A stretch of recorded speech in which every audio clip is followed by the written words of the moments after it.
eyes. The hot tub sound effects went down well for some, maybe less so for others. I personally quite enjoyed them. Hello, YouTube. Welcome, everyone. This is the Tuesday show. I'm delighted to be back with you again. Absolutely love it. We've got a few new people in the audience already. I absolutely love it when new people join. So very welcome. If you've watched the videos before but not been in a live before, you're super welcome here. We're absolutely delighted to have you. It's really fun. It's great people. We have a good time. So we're very happy about this. We did have a guest in the queue, but we do not anymore. So if you'd like to be a guest in the queue, it's super easy. If you're on TikTok, you just hit request, and you instantly join the queue. And if you are on YouTube and you'd like to get involved, there is a link I think it's a clickable link in the description of the show, but I've just put it in the chat as well. It's tinyurl.com/JCGuest, and it says it just to the side of me on the screen as well. So if you just put that into a browser, on a computer, on a phone, on any other thing that you think might work, then you will join a different queue, and we'll be able to get you in that way. So our claim today is one of our favorites, which is God is both evil and silly. And it's like and share. Make sure you get that out, please, to help the algorithm and to help engagement. Please like and share on the TikTok side, and then and what else helps on the YouTube side, John? Yeah, on the YouTube side, just liking the live stream is a massive help, and engagement in the chat is a massive help. So say hello. Even if it's just, little chats to just say hello, everyone, and stuff like that in both chats, it's the engagement in the chat that signals to the algorithm that there's stuff going on, and that stimulates it to push the stream out to people's feeds that may not otherwise have come across it. And then we get more audience, and then we get more people coming in, and we just get more action all around, and it is all good stuff. So the various extras and bits and pieces are working again. I imagine our friend who's been trying to disrupt these things may try again, and he or she may have some limited success today. We will see. We fortified things a little bit. I am in the process of working with someone to port the whole lot over into an environment where it will not be able to be messed with at all. That process is going to take a little while, maybe a couple of weeks. But in the meantime, I'm fortifying things as best I can. So theoretically, we have a working kill switch now. I'm actually going to set the threshold a little bit lower on the kill switch for today. Let's see. Let's set it on that. Just because we have less active inner circle members able to use it, because you need to register for security to be able to use it. But once you've done that, it's a one-off thing, then you can just use it in the normal way. So kill switch should be working, and caller rating should be working as well. The link for caller rating I'm going to put into the guests right now, into the chat right now. For anyone who doesn't know what this is a way of kind of providing real-time live feedback on what we think about the person we're speaking to. So if you click on that link, it's bit.ly/rate my guest. That takes you to a page where you can just move a ball around a screen, and up and down is how good you think their arguments are. Left and right is how good you think their engagement is. Like, are they there in good faith, or are they trolling? And wherever you put your ball, it all gets averaged out amongst everyone who's rating, and then that conversation gets a score, if you like. And then theoretically, if it all works, at the end of the show, we have a leaderboard, and we see who the best calls were and who the worst calls were. So that's a way of you signaling to the people who are on what you think about what they're bringing to the conversation. And I say this really to encourage people to bring good arguments and good faith. We're not looking to have fights with people here. As entertaining as the crash outs are, I know Sean does, and I certainly do, prefer a good faith dialogue. If you think we're wrong, we genuinely want to hear from you. If you think the things we're saying about belief and theism and religion and Jesus and Muhammad and all of these things are not true, if you think we're factually wrong, well, I, for one, am open-minded to being shown how. I really am. I've been wrong about things in the past. I could be wrong about these things. So I invite you to come in and give us your strongest arguments for why you disagree with what we're saying. And me voice greatest is asking. I'm just going to quickly show this on the screen right now. Oops, actually, that's not the one. I was going to say this is Gordon Loves Science, who is very, very generously, as he often does, handing out gift memberships. 5. Thank you, Gordon, as always. Super, super kind. This is the thing I was referring to. Me voice greatest says, wait, what am I missing? What happened with the bingo? Some sabotage? Yes, somebody has been sabotaging the bingo and the call rating and all the bits and pieces. The bingo is going to be working. We will see what happens, how much they're able to mess with it. Again, I've kind of strengthened it a bit, so their ability to mess with it will be less, but not zero until I've really ported it over. So we'll try it, and if they make too much of a mess of it, then we'll just quietly not worry about it and move on. So, good save, says Upshot. I know. Live TV, what are you going to do? And that's it. So, back to the topic at hand. God is evil and silly. What do we mean by evil and silly? Well, I kind of mean two different claims. That they are totally different claims. The evil claim is really about either the biblical God, who's just a complete monster. If you just read the Bible, the things that God does are absolutely horrific. A total monster. Or if you don't believe in the biblical God, but you believe in a more general God who oversees things now, well, that God too would have a lot of explaining to do, because there's just so much suffering in the world, and so much of it is just random. You know, like a building falls down because of an earthquake, and some people get killed, and some people get paralyzed, and some people walk away free, and some people get orphaned, and some people lose their kids, and it's just absolutely horrendous. And so much of it just seems so random. And so if there's a God supervising all of this, who's really in charge of everything, that's kind of on him or her, isn't it? Like, why is this happening? And it would have to be a God who is pretty evil, because a God powerful enough to create the whole universe could create it in a way that these sorts of random natural catastrophes and tsunamis and earthquakes and Ebola outbreaks and mosquitoes killing people with malaria just wouldn't have to happen. A God could just architect the world so that these things don't happen. So the fact that they do means God must have chosen them to happen. And I think that's pretty evil. So if you think I'm wrong, if you think I'm missing something, you think there's an angle, some subtlety that has not occurred to me in 30 years of having these conversations, well, come and tell me what it is. I would love to hear it. And I'm happy to be set straight. But so far, it hasn't happened. So far, all we get really is sort of silly excuses and made up reasons that fall apart the moment you hear them. And what do I mean by silly? Well, by silly, I just mean the whole thing's a bit silly, isn't it? When we're children, we have an active kind of make-believe mind. This is what children do. They fantasize, they think about things, they are creative in their thinking.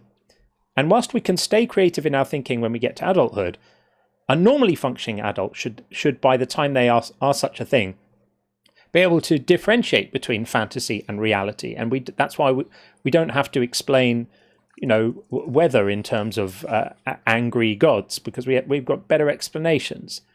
And we don't need to worry about monsters coming out from the dark in the dark, because we're grown-ups. We don't have to do that kind of thing. And to me, this whole God thing is just like a failure to make that transition from a childish way of looking at the world into a kind of adult way of looking at the world and engaging with the world as it really is. So that's why I say God is evil and silly. So that's our stall. I've set it out for you. And if you would like to come and set us straight, then I would be very, very happy to hear from you. Right, that's the sales pitch. That's about it so far. Some other things to tell you about. It's now a little bit cooler in the UK. It has been absolutely blisteringly hot, but the kind of really crazy heat wave has now passed. I know in lots of other places in the world, it's still really hot. Sean, what's it like where you are? I would have to look exactly. It's been like in 90-ish, plus or minus a little bit. So that's pretty warm. Fahrenheit. Yeah. Yeah, the conversion. Yeah, I would certainly hope Fahrenheit. You'd be in big trouble if it was if it was Celsius. But yeah, okay. Well, I guess you're more used to it than we are. That kind of temperature would be considered pretty warm over here. Okay, well, we do appear to have our first guest. It is Mohammed, so we will bring Mohammed in right now, and will be our first guest. Hello. Hi, Mohammed. How are you? Good, thank you.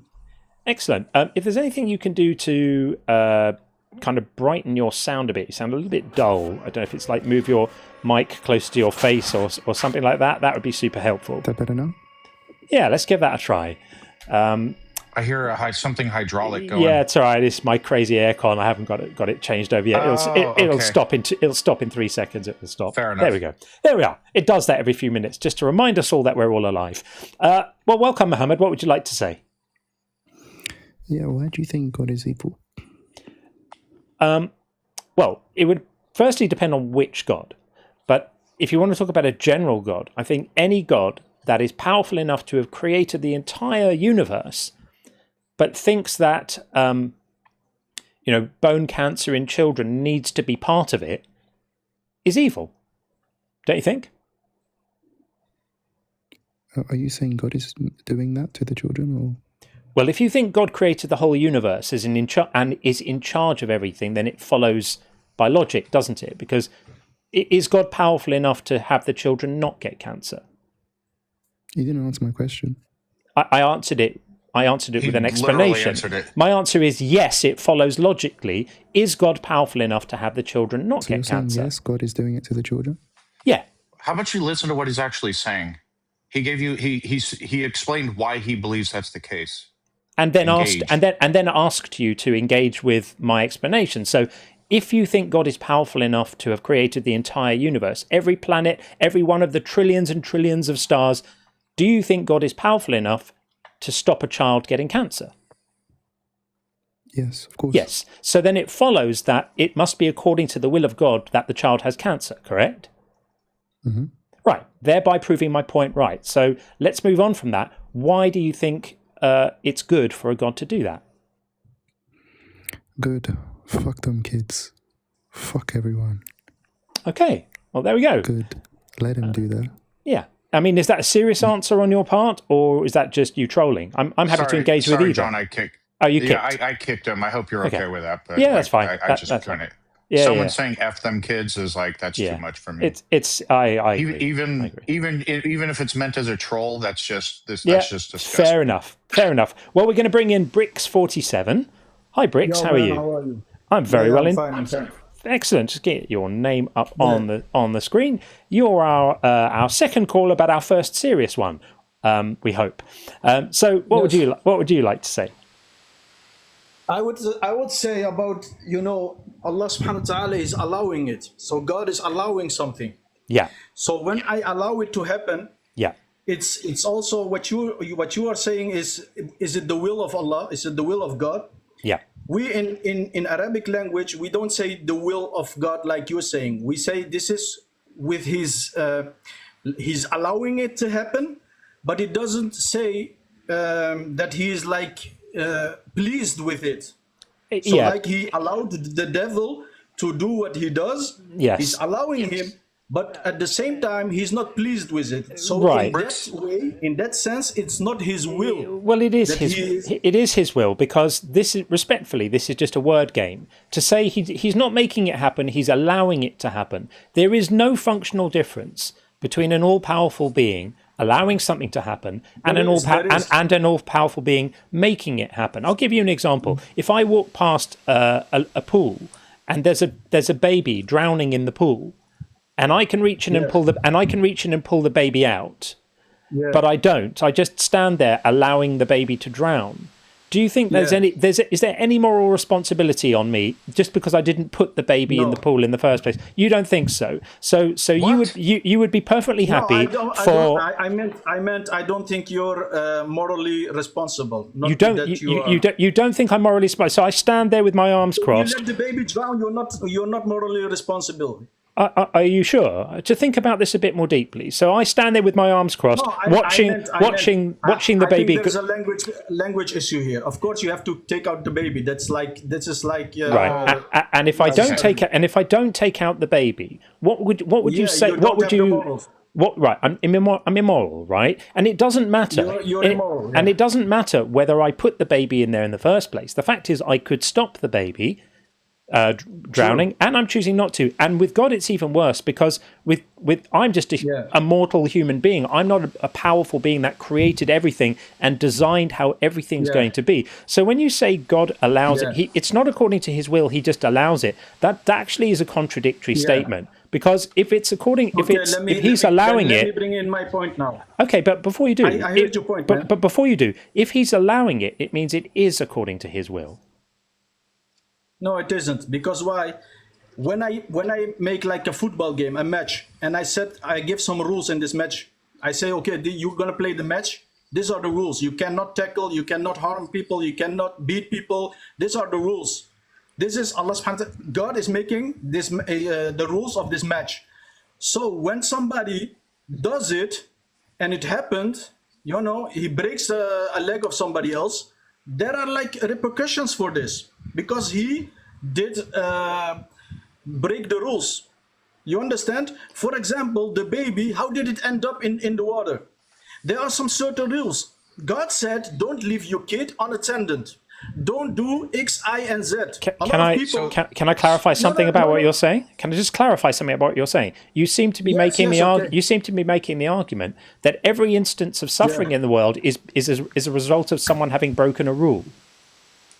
Is that your claim? So some babies, develop in the womb with their organs outside their bodies. What did they do? What did they do to be punished in that way? For us, we cannot say like definitely from this, from that. But what we can say is that God is all wise, all knowing. That's just a cop out. I'm asking you what the baby did wrong. Excuse me. I'm asking you what the baby. Don't ask you a question. What did the baby do? I'm not finished. You're cutting me off. I am cutting you off. Bro, just let me finish the answer, the question, the sentence. You're not the host. Go ahead, John. Please just answer the question of what did the baby do to deserve that punishment? You use the analogy of people breaking rules and that they deserve to be punished. What did a baby developing in the womb do to deserve that punishment? Okay, so the question's not going away. Go ahead. Man. So the baby is not being punished here.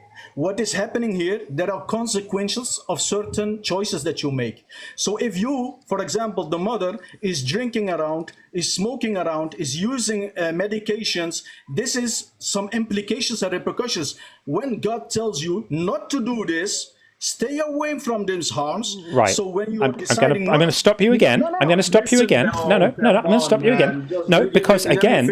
No. Okay, so first you started off suggesting that these things, these inflictions and illnesses and tragedies would be a punishment based on the people receiving them. And then you said, no, it's not that. It's other people who have done things wrong which deserve for the baby to be punished. First of all, that's a moral problem. Because if the mother's done something wrong, if the mother's done something wrong, if the mother has acted in a way that has consequences, then a just God would visit those consequences on the mother, not on an innocent child. But furthermore, this is a terrible argument. This is a terrible argument because there are many cases. There are many cases where children are born sick and the parents have done nothing wrong. And we can the sickness in children is just one example. We could use earthquakes. You keep on talking, but you don't want me to speak. We could use mosquitoes carrying malaria. What did someone do wrong that was deserving of their child dying because a mosquito gave them malaria? So now you want to change the question because you're too focused on one example. I'm trying to generalize it to the principle. So follow me on that. But this is like scientifically now. Now you want to go in scientific. I'm establishing a principle, and you can if you're. I'm not a physicist. We stay.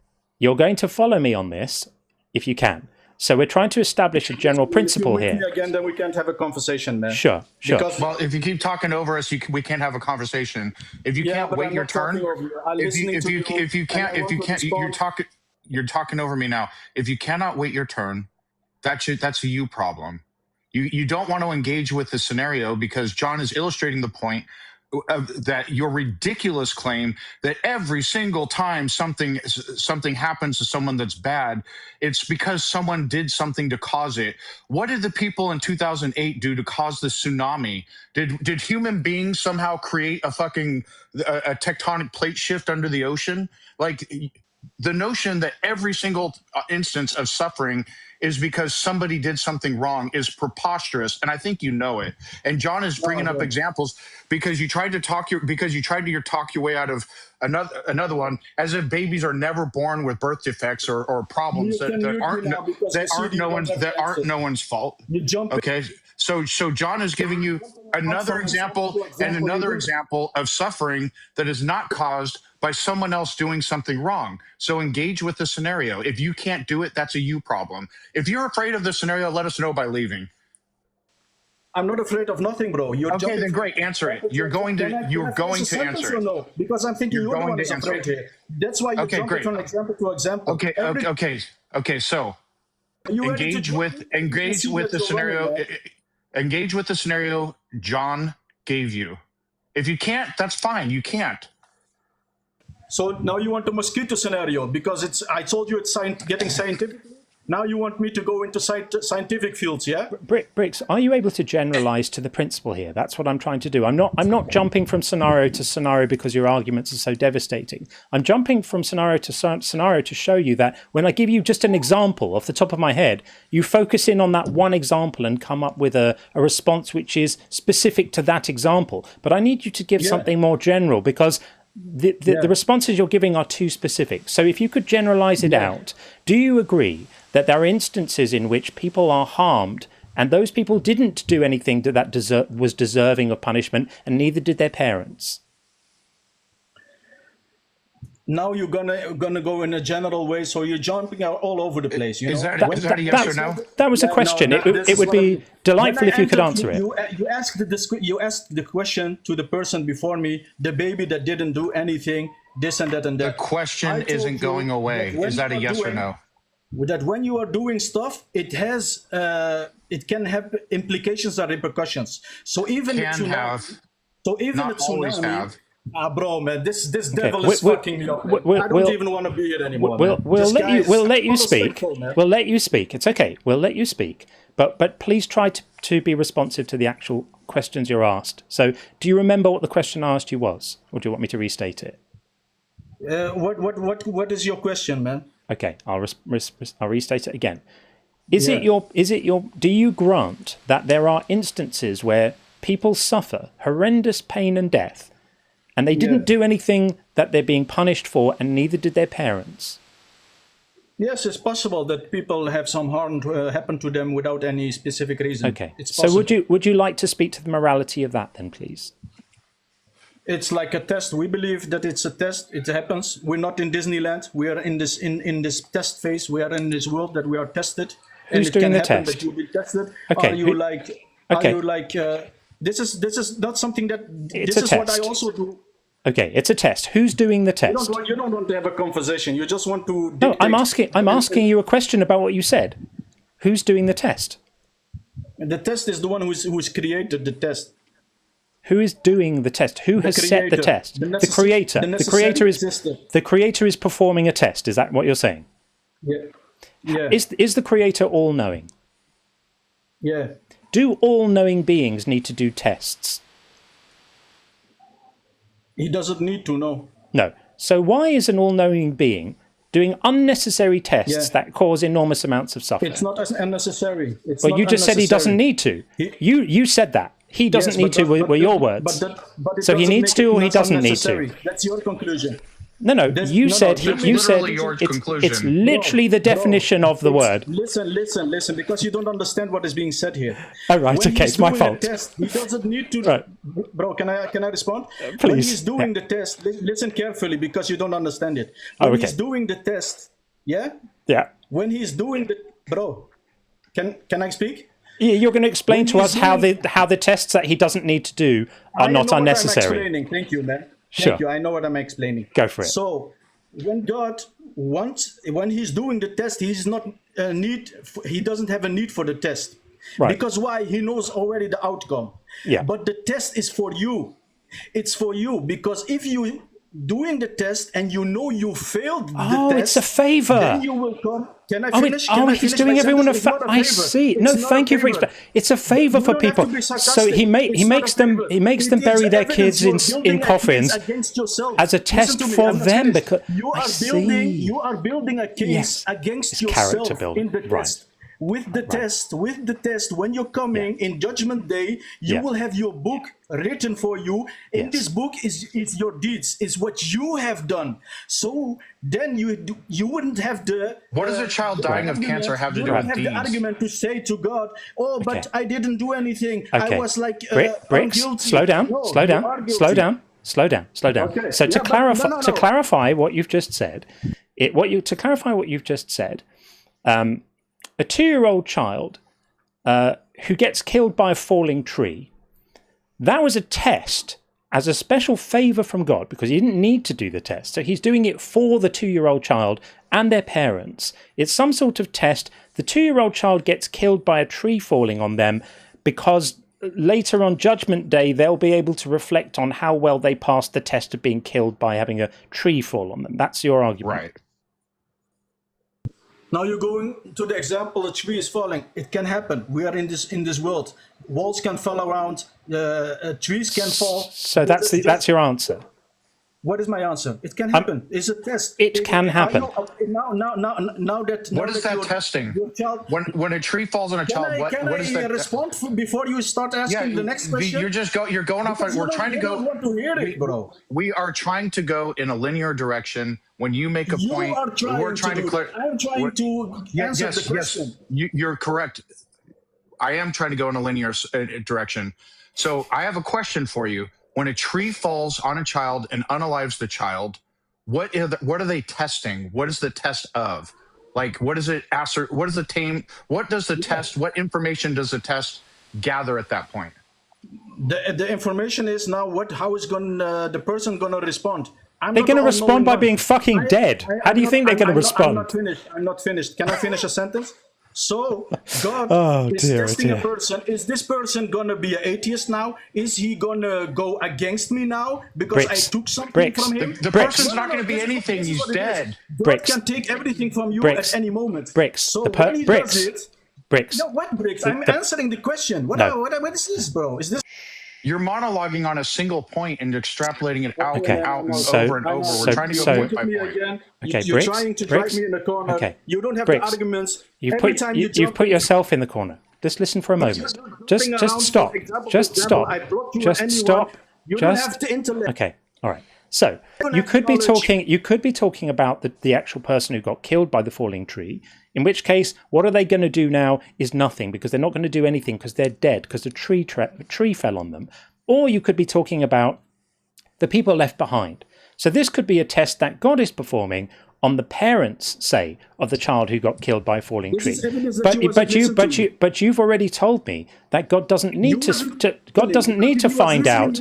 God doesn't need to find out what the parents are going to do in response to him arranging to have their child killed, because God already knows. And by your own admission, this is an unnecessary test for God because he has this knowledge already. So Sean asked you what information is being provided by this test. And the only thing you could say is to find out how you're going to react.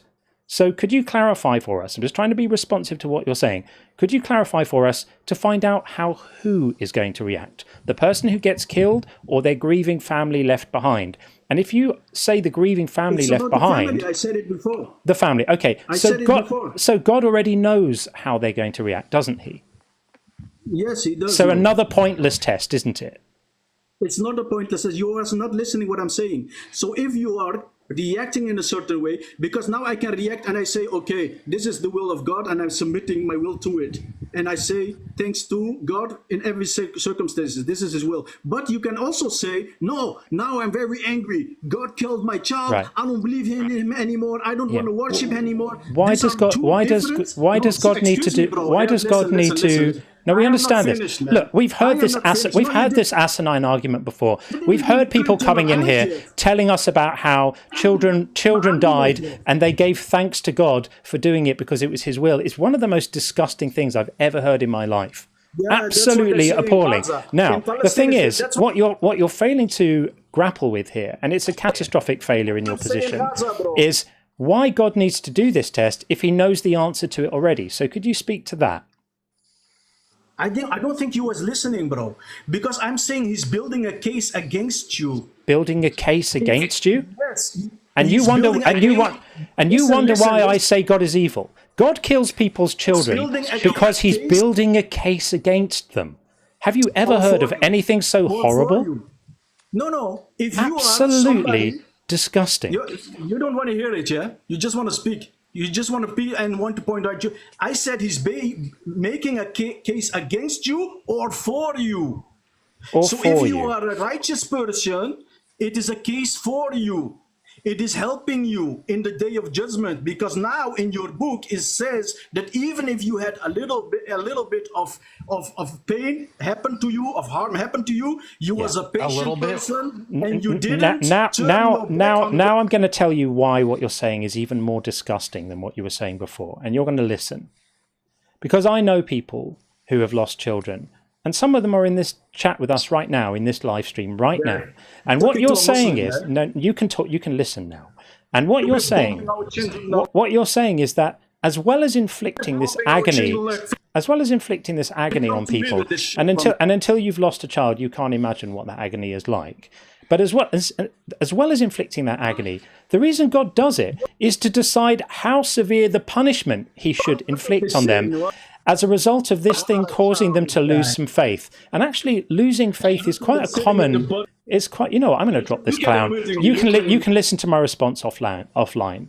So the reason why this is doubly disgusting, Bricks, is because people who have been through unbelievable tragedies quite often end up losing faith as a result, because of exactly the same reasoning that I've just been explaining to you, exactly the same line of thinking. That this God that they've been told is looking after them and looking out for everything has just completely destroyed their lives and inflicted on them the most unimaginable pain they can possibly suffer. I have spoken to people who grappled with this in the wake of the Holocaust and lost their faith as a result, because they've been told that there's this God, and then they had to watch this suffering and death all around, and they said, how can there be a God, a good God, who invigilates all of this? So it's a very natural response to that kind of suffering, to question faith or lose it. What you're saying is, God is waiting in the wings to build a case against you, so that if you do that, that most human of responses to tragedy and pain, then He gets to make it even worse. And what does He do? Your God sets you on fire, and when your flesh is all burned off your bones, puts it back again to burn away again. And you wonder why I say God is evil. I think, Bricks, I think that it's really a tragedy that there are people like you who say this stuff with a straight face and mean it and spew this venom out into the world. I feel sorry for you. I feel sorry for your children if you have them. I feel sorry for anyone who has to hear such toxic, hateful, anti-human, discompassionate venom. Absolutely disgusting. And also, your reasoning was not very good as well. So, good luck with that. Okay, that was our first guest. The first psychopath of the day. We are going to get Brad Jono in next, but we'll just read a couple of super chats and then we will do that. Real Jiffy Cones has sent out 5 Unconvinced gift memberships. Thank you so much, Jiffy. That's super, super kind. Always great to see you, friend. Always great. And Todd S. Odd has said, I told my wife to embrace her mistakes, Then she hugged me. Very good. I've not heard that before. That's very, very good. I love it. Thank you for that. And Todd also says the same thing again. And maybe that's just showing the same one again. But thank you, Todd.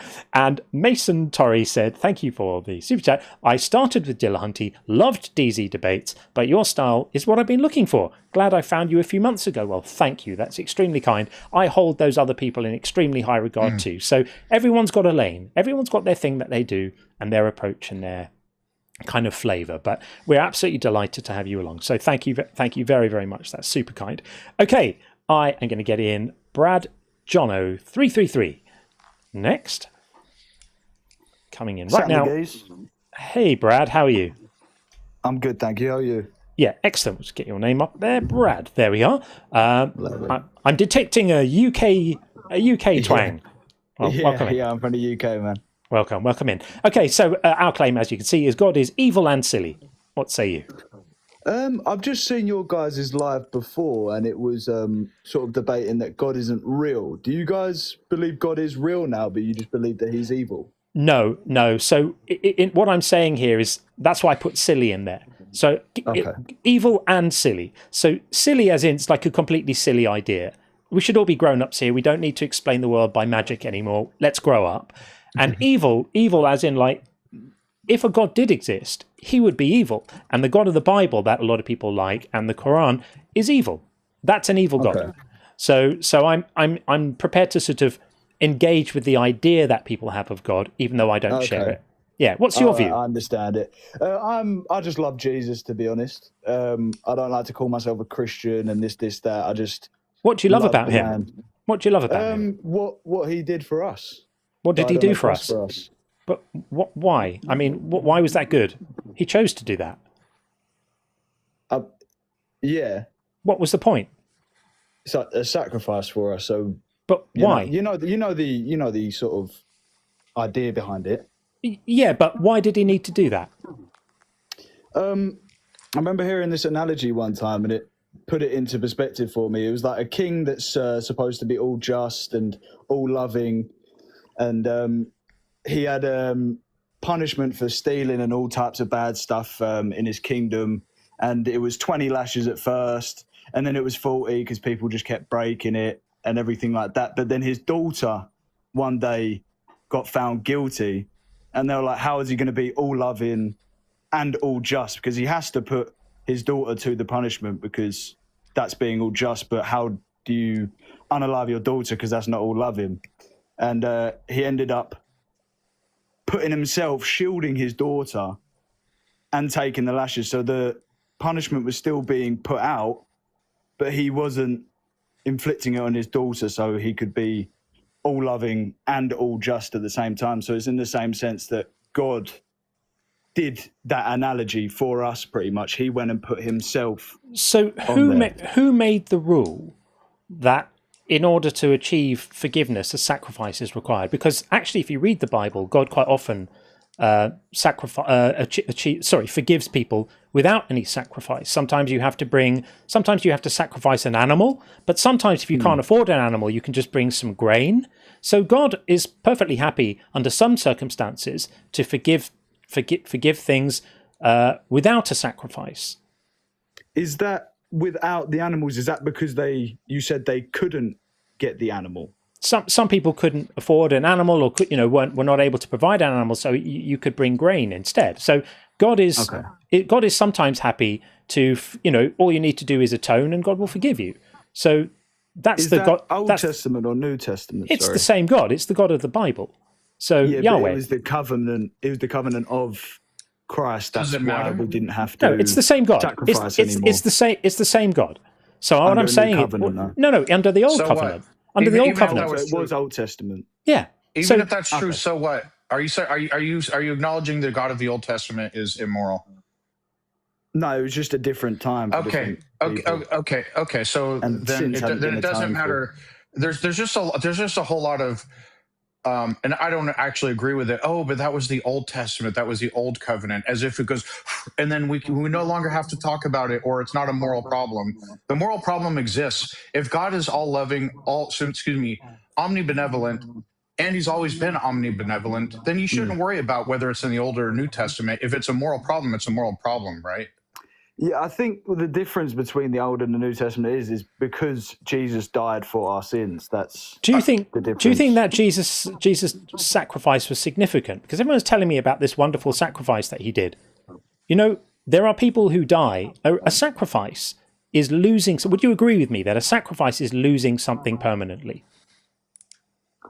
I feel like that's part of the definition. I wouldn't say that's the whole definition, but that's definitely part of it. Yeah. If I give you my wallet with my cards and a few notes in it, and then you give it back to me 3 days later, have I sacrificed anything? It depends if I took money out of it. No, and you didn't. You give it back to me with the money in it. I wouldn't say so, no. No, I've lent it to you, haven't I? Yeah, So Jesus gave up a weekend. Oh, albeit he didn't have a very nice time. Had a bit of a hard time that weekend. It wasn't great. Tortured. Okay, so he had some physical discomfort for a couple of days. Physical discomfort. Yeah. I mean, there are people there are people who suffer much worse. And then he was back up at work on Monday morning before zooming up into heaven to be with his dad, who also impregnated his own mother. So where's the sacrifice?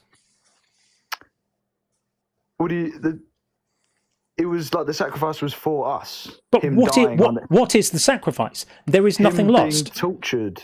There was nothing lost. Diddums, he decided to do that. That's not a sacrifice. Don't say Diddums, bro. It's just a bit disrespectful. He came back 2 days later. He came back 2 days later. Where is the sacrifice? I know people who have lost children. I know people who have lost children and they didn't get them back 2 days later. It's not a sacrifice. Yeah, but he still felt it.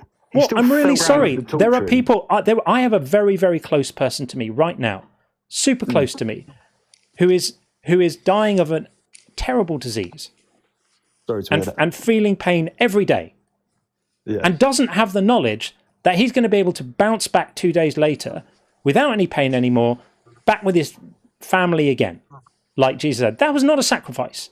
It was a bad weekend. Nothing more. No, you can't say being tortured and then put up on a cross is just a there bad are people weekend, there are people who were tortured and put on crosses by the church, and worse, right? You know what the Inquisition did to people? Those people didn't all come bouncing back into life again 2 days later. I will not have it. This is a con. Okay. There was no sacrifice. A sacrifice entails a loss, and there was no loss here. There was a lot of blood loss. Yeah. Okay. So this is supposed to be like him taking the punishment for us. How did what he went through, the physical pain and suffering before he temporarily died, how does that compare to an eternity in hell? Like, what's the comparison there? It's infinitesimal, right? Why do they need to be compared, though? I'm confused. Because in your analogy, you talked about somebody taking on the brunt of, taking on someone else's punishment for them. Yeah. So he didn't remotely take on, even if we were okay with substitutional atonement, that he gets punished and that has to happen, which is ridiculous in itself. He did not take on our punishment for us. Like that, it's literally. Why not? Because compare that to an eternity of torture. That's not that. The torture is infinitely worse, and it's in eternity. He got tortured temporarily, died, and then came back to life a few days later. Okay, like how is not that taking on our punishment? He didn't take on our punishment, right? He's not doing that for the people that are in hell. No, to save people from hell. The whole idea is God or Jesus took on this punishment for us. So if we accept them, he took on the punishment so we don't have to. That's the whole thing of being saved. But he didn't actually take on our punishment, did he? He did. He was still human. He still felt all of that pain. Okay, so and how is what is our punishment that we feel the same amount of pain Jesus did and then die? Well, not or is it an eternity of torture? Or is it an eternity of torture? Well, hell is an eternity of. Okay, so he did not take on our punishment, right? Exactly, because we've been told the wages of sin is death and eternal separation from God. Well, he didn't suffer death and eternal separation from God. He suffered a weekend of pain and was zooming up into heaven on Monday. Is that what? But I don't think those hell and the sacrifice that he made should be compared as the same thing. I don't know why you guys are doing that. They should if you're saying Jesus took on the punishment so that we don't have to. But just because they're not at the same, so what's the word I'm looking for? The same sort of oh bloody hell, what's the word I'm looking for? They should be the same if you're going to claim he took our punishment, because the analogies all happen. Oh, what if someone paid your fine? What if somebody, took your sentence on in court, or stuff like that? Those are the comparisons that are often made. Those they are aren't just remotely.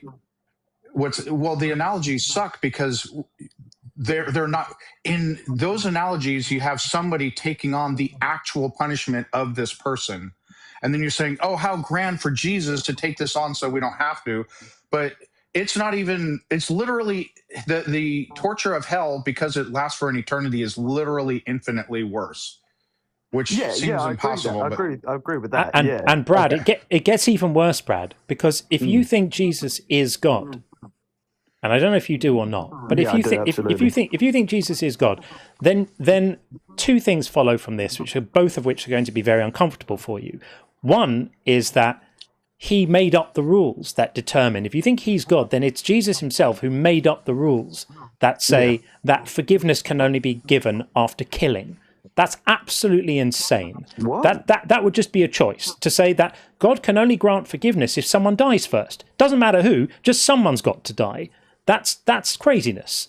Absolutely crazy. Okay. Stop for a moment and think about quite how depraved and lunatic that is.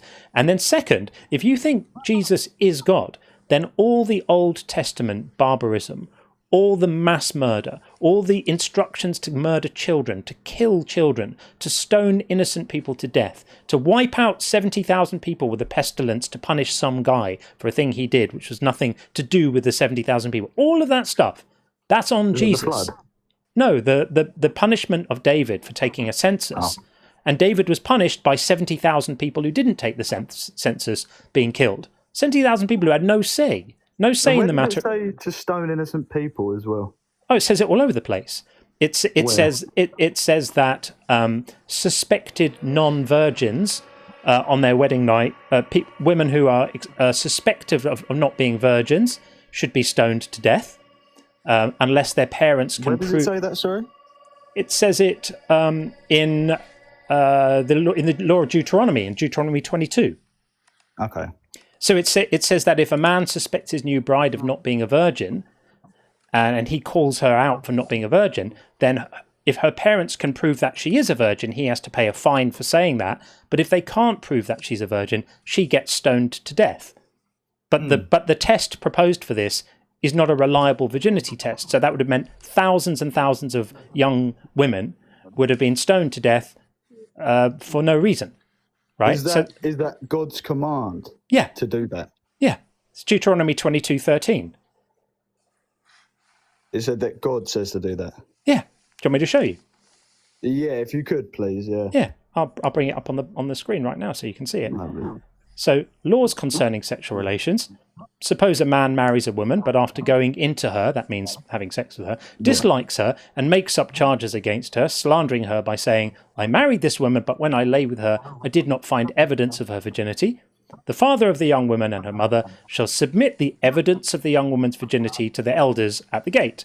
The father of the young woman shall say to the elders, I gave my daughter in marriage to this man, but he dislikes her. And now he has made up charges against her, saying, I do not find evidence of your daughter's virginity. But here is the evidence of my daughter's virginity. Then they shall spread out the cloth before the elders of the town. Do you know what spread out the cloth means? I'm not too sure, no.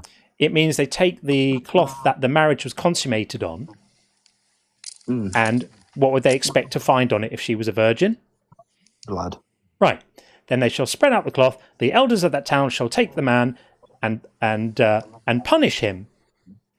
They shall fine him 100 shekels, which he gives to the woman's father, because he has slandered a virgin. And she shall remain his wife, and blah, blah, blah. If, however, this charge is true, that evidence of the young woman's virginity was not found, so no blood on the cloth, then they shall bring the young woman out to the entrance of her father's house, and the men of the town shall stone her to death, because she committed a disgraceful act in Israel. So that is saying that if the man accuses the woman of not being a virgin, then if her parents can show with some blood on a cloth that she's a virgin, then the man has to pay a fine. But if they can't show with some blood on a cloth, the woman gets put to death. Okay. That's Jesus made that law. What do you think about that? It's kind of mad, to be honest. Nuts, isn't it? Do you know how many women bleed the first time they have sex? Probably not that many. Not that many. So this law would have resulted in thousands and thousands of innocent women being stoned to death because Jesus said so. And we know that this law was actually enacted because later rabbinical writings speak about women taking vials of blood, little vials of animal blood, into the marital chamber to make sure that some blood went on to the thing just in case, because they didn't want to be put to death. Don't you think that's crazy? That is kind of mad, yeah. Yeah, and the same body of law said that if a woman basically is raped by a man within the city and she doesn't scream loud enough, he gets put to death, and so does she. Wow. Because she didn't cry for help loudly enough. And they would assume because she didn't cry out for help that it was consensual and she was being an adulteress. Pretty disgusting, right? Yeah. So, still think Jesus is your guy? Yeah. You still do? Yeah. Okay. Why do you think that's good? I don't think that part's good. Oh, so he's good on. I'm sure he's you've good on said some bad things before, but so he's I good on a wouldn't say you're bad part-time. guy. Well, he's good on a part-time basis then. So don't you think that's someone most of the time? Don't you think that's someone who would do that? I mean, that's not a minor whoopsie. You know, I occasionally slip up. You know, I'll park somewhere I shouldn't park, or I'll do something which is not ideal. You know, I don't know what, but I try to be fairly ethical. But I don't think I've ever done anything that would have resulted in thousands of people being stoned to death. I've never created slavery laws like he did, which would have resulted in millions of people being enslaved. You're fine with all of that. But I'm just thinking. Obviously, it's bad, Right. but it's like, if you was God, how do you go about doing all of this stuff? A lot better than that. I would not make any. I would not make any laws that would result in any innocent people or anyone being stoned to death, because throwing rocks at people until they're dead is completely barbaric. I would not allow it at all. I would definitely not allow slavery, and I would definitely not threaten to burn people forever in a place of torture just because they weren't persuaded of religious stories that they'd heard. That's completely depraved. That's actually the worst thing that Jesus does. I get that point. Jesus is planning to throw. Jesus is planning to throw me in a furnace just because I don't believe the stories I've read in the Bible. That's completely insane. Yeah, I do get that point 100%, definitely, and that's honestly sort of what I've been battling with a little bit as well. Just I don't blame you. I've seen your guys' live before. You have made some good points. I'm not going to say that you haven't. You definitely have made some good points. But I just feel like the universe without a God just doesn't make any sense to me. And what we have as our most reliable source is the Bible. Okay, Brad. So first of all, the arguments for a God, a creator God in general, that's a separate thing from the Christian God. I mean, those are two separate things. So we could have a discussion as to whether or not a creator God makes sense, and then which God. The separate question is whether that's going to be the Christian God or not. As it pertains to this text, first of all, I want to credit you for acknowledging that this stuff is barbaric and you have a problem with it, and that's really hard for Christians to admit. And so I want to credit you for that. But I want you to ask yourself a question though. What is more likely, that this God actually exists and these things actually happened, that God is that barbaric and doesn't understand biology? Or is it more likely that none of this shit's actually true, and these texts were written in a time when people didn't understand biology, and these acts of barbarism were more culturally the norm. Which one tracks with what's more realistic to you? Yeah, no, yeah, I get that point. Obviously, it is sort of just believing a book, you know, Yeah, at face value. Well, it's worse than that because let's say the Bible was completely univocal. The God of the Bible, there were no moral problems. Everything lines up. Nothing conflicts with science or history. Yeah. There's no conflicts with anything, and everything is just completely. That still doesn't mean any of it's true. Like I could write a fictional book that has no problems with science, is univocal, no contradictions, etc. That still won't make it true. But the thing is this does not line up with an all-loving, all-knowing God, because one, I mean, just even if the women are guilty, like stoning them to death just for not being virgins, but notice there's no requirement for the men to be virgins or any punishment if men aren't virgins. So that's a problem. And two, the all-knowing creator of the universe doesn't understand basic biology, that most women, a little more than half, do not bleed the first time they have sex. So if you would just that look be at, able to change through times though? That no, Or is that the same? like a couple thousand years, like our DNA hasn't really, like we are who we are biologically. Okay. Like, yeah, I don't want to get off on another rabbit hole, but species do change over time through biological evolution, but not in a couple thousand years. It's not going to be like all of a sudden it's a perfect test. 100% of women bleed their first time, and then all this. Now it's not. Like the biology was the exact same back then as it is now. But just think about that. Like it doesn't really track that this actually happened, right? Yeah. Okay. But there is some things that I don't know if this is 100% verified or if it's just speculated. But the Ark, for example, where they supposedly found it, and it said on Mount Ararat. That isn't true, is it? No, not true. Okay, No. all right, I'll concede to that point then. Yeah, it's not true. There's lots of people out there who say lots of things. There was a clown guy who said that they'd found chariot wheels in the Red Sea, and it was like the wrong sea, and it hadn't happened. And Ron Wyatt, that's his name. There's lots of BS around this. You just have to be skeptical about it. Put on a sort of a skeptical hat, not cynical, just skeptical, and you'll know Trust that. Me, I do have a skeptical hat on about a lot of things, but I just think, going back to the argument of just a God in general, to me, it genuinely makes no sense that there's no God, Yeah, that doesn't make it's any funny, sense Brad. to me. You know what? A lot of people, Brad, go on the journey of thinking Jesus must be real, and then they realize, okay, all of this stuff doesn't add up. He didn't fulfill any prophecies. He lied to he told all of his disciples that all of these amazing things were going to happen in the world during their lifetime. None of them happened. He either lied or he made a mistake.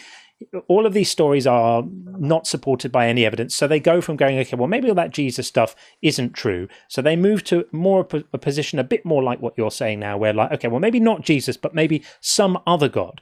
That's where Sean was for a while. And then they look into the evidence for that. And then they see all the arguments for that evaporate when you think about them too. And you can just get to a point where you just go, you know what? There's no evidence for any of that stuff. So you just be in a place of not having answers to everything rather than pretending to have them. I accept that.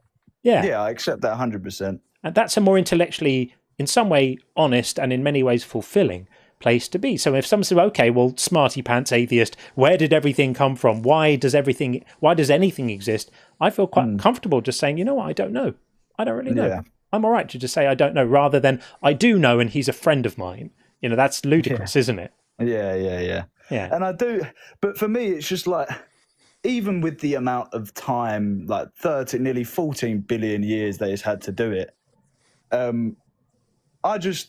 it's like if you got a bunch of pieces of a car, like the door, the engine, the tire, every different part of a car, and you just left it there for 14 billion years. Is a car going to come out the other side? No, but we understand some of the mechanisms for why things like life has evolved and stuff. It's not just pieces being just left around and then magic happening. We understand why. It just, but basic chemistry gets you going, and after that, sort of differential survival gets you going. So some variations will be more successful at surviving than others. It's basically just chemistry and biology and survival. Solves most of it, my friend.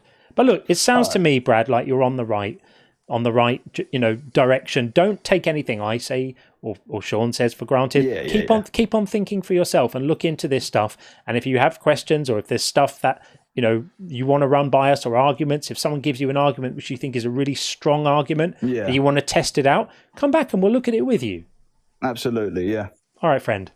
I appreciate 100%. Your time, guys. Thank you. Have Cheers, a good day. Brad. Take it easy, man. Bye-bye. Great call. Cheers. Bye-bye. Bye. All right, that's exactly the kind of caller I love. Like, prepared to listen to other points of view. Wherever he ends up, that's going to be for him to decide. But I think respect to Brad for listening and being open-minded and having a good faith dialogue. I think that's absolutely brilliant. Good for you, Brad. Okay, we are going to just do a quick check-in on the bingo, and then we are going to get Paisios in next. Let's have a little look at the bingo. Seems like it might be working for now. Let's see what happens, but let's see. So, PVG called No Morality Without God. This is while we were speaking to Bricks, of course, and Free Will, crying about the meta, and a bit of a crash out too, absolutely, and circular argument. Oh, that's going to hurt. And PVG called Read It in Context with Brad, and Nothing Comes From Nothing. I think that was insinuated. And some personal incredulity from Suspicious Squid. Very, very good. In fact, it was Suspicious Squid who said personal incredulity, wasn't it? Very, very good stuff. Okay, well, we seem to be good for now. Very, very good, everyone. We will get... that guest has gone. Okay, well, we were going to get that guest in. We will not. Instead, we are going to get in Damien. I think Damien was next. So Damien coming in right now. Hopefully. There we go. Hi, Damien. Hello. Can you hear me okay? Yes, how are you? I'm good. Listen, thanks very much for having me on. Thought the last guy was very interesting, some good points. I thought we could maybe discuss a bit of the God is evil and silly. Yeah. But again, coming from it as a Christian God perspective. Yes, please.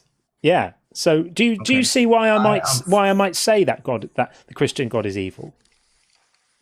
Yes, because there's so many gods. I think not everyone's aware that there's so many gods. Depending on your upbringing or your education, you might only be taught that there's one God, and your God is the right God. But I mean, I couldn't tell you the number of gods that are out there, the number of books, scriptures, things about gods. So I understand why you're coming out from a Christian, because that's probably the most mainstream and the most well known. Oh, I misunderstood you. So I'm sorry. Are you saying that you're coming at it from a different perspective? No, not at all. Not at all. My sort of talk would be towards what was brought up there about the Christian God and about the sacrifice. Yeah. So one of the things I find very silly about the sacrifice is it leans into what you said about Jesus didn't really make a sacrifice. This sacrifice was something that had to happen. It was something that was foretold. Jesus says, one of you is going to betray me. God had said that Jesus had to die. So this is all foretold. It all has to happen. And the reason is, if Jesus dies, we can get forgiveness. We can be Why forgiven. can't God forgive us without that? For our sins. Yeah. Why can't so it's needed. Why can't God? Necessary.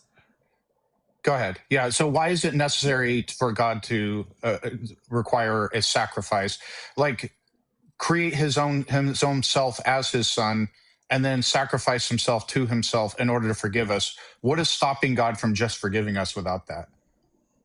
Oh no, I agree with you, Sean. This is the thing. The story that's told is that this has to happen. Okay, that's the story that's told. What do you believe, Damien? Because we're looking for opposition. So I believe that it doesn't make sense, because Jesus has to die. So it has to happen. Damien, are you calling in to agree with us? I'm calling it agree with you, 100%. Okay. Yeah. Well, I mean, I appreciate that you do, but above my head it says debate stream opposition only. The audience aren't here to hear people agreeing with us, so I appreciate that you do agree with us, and your topic that I have, I need to know if you debate it, if you agree with it. That's the only problem. I don't know if you've raised this conundrum before. It's the Judas conundrum. Right. That So would be I wanna know if you think- that would be something for you to call us back on a Friday on the After Hours show to talk about ideas you've had, debate perspectives and tactics and strategies and arguments.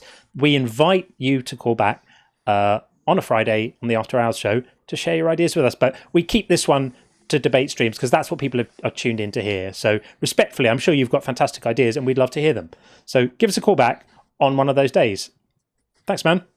No worries. Thanks very much. Cheers, Take buddy. care. Bye. Thanks.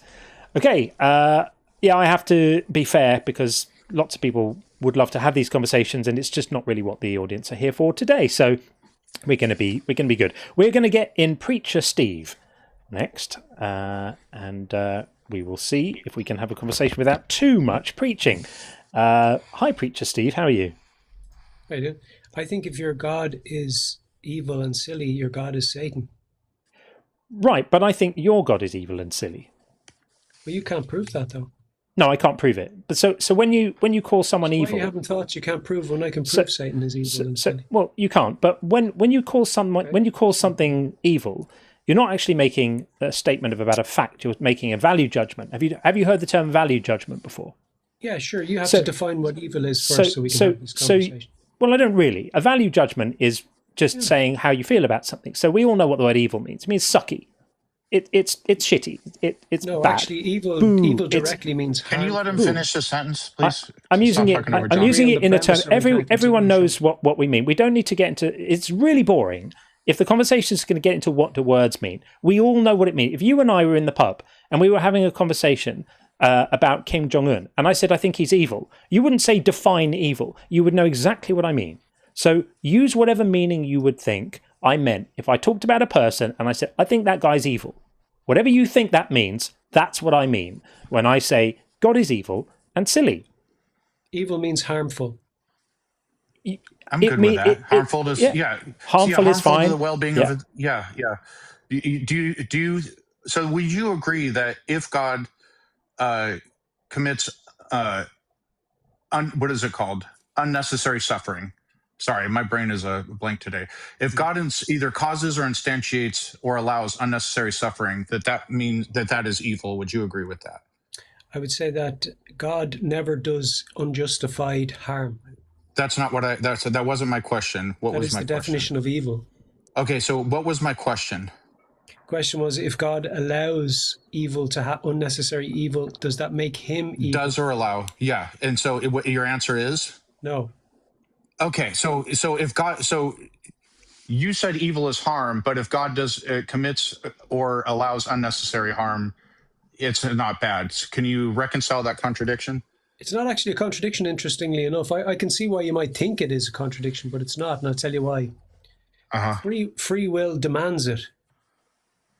Free will demands that, like, a tree falls on a deer in a forest? Yeah. How does free will cause a tree to fall on a deer in a forest? Because free will creates situations that wouldn't ideally happen because of the fall, because of the infirmities of the creation itself.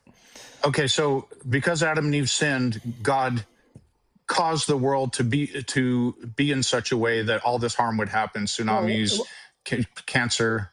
No, God didn't do it. He allowed it to happen. There's a difference. Did God create the universe? Yeah. Okay, could he have created the universe in any way, shape, or form that he desired? Yeah, but he created the perfect way. Okay, so yeah, but he created it the perfect way, but also in such a way that if Adam and Eve do something wrong, all of the rest of humanity gets fucked over. Yeah, because right? That's what he decided. That's a good thing? Well, listen, it's what you have to understand is that free will requires the tree of the knowledge of good and evil to be in the garden. Free will that's not what I'm addressing. Yeah, it is. That's not what I'm addressing. It's part of the perfect creation. No, yeah. So what I'm saying is God could have created the world in such a way to where if Adam and Eve sin, only they get punished and not everyone else for the rest of humanity. No, right? because God could have. Oh, he couldn't have. He's not all powerful. no, I'll tell you why that wouldn't have worked. Because everybody had to have the same availability for salvation through faith. Oh dear, this is such nonsense. You're appealing to the availability of salvation, but salvation is only required in the first place because of these idiotic rules. So look, this is the thing. You can't get away from this. Hang on, listen, Steve. If God is truly in charge, then he had the power and the authority and the ability to respond to Adam and Eve's terrible fruit theft in any way he wanted. He could have just punished them. Would you agree that a really just response to a crime is to punish the people who do the crime and not punish people who don't do the crime? Would you agree with that? You're not understanding the nature of existence. That's a question. You're fundamentally flawed. That's a question. Would you agree that it's just to punish people who do a crime, but don't punish people who don't? Like if someone down the street from you robs a bank, do I get to send you to prison? No, it's different. No, because we punish the people who do the crime. So God had the authority. God had the authority to. You're understating. God had the authority to punish Adam and Eve for their crime and not to punish billions of other innocents, didn't he? No. No, he wasn't allowed. He wasn't able to do it. No, because you're understating the issue. What was stopping him from only punishing the people who did the crime? Genealogy. That's not that's not an answer. What specifically was stopping him from creating the situation where the genealogy passed this infection on to everyone else and all the other animals, by the way, as well? Yeah, because that was the result of their sin was a fall and a genealogical. But you're missing this. You're missing this. Genetic curse. A genetic curse that God wanted, or a genetic curse that he didn't want? A genetic curse that he allowed. Why did he allow it? Free will.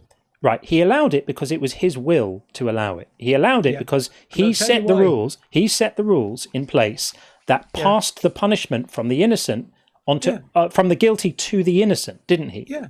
No, because he did. He absolutely did that. No, because you inherited the curse, which meant you weren't innocent in the purest sense. That's the point. What made Adam and Eve's first child not innocent at the moment of conception? Inheritance. Because inheritance. So God chose for inherited sin to be a thing, right? Yes, he did actually. Yeah. Okay, so how is that just? Because that's punishing somebody else for the crimes of their parents. It's just reframing the question. Have you read the book of Ezekiel?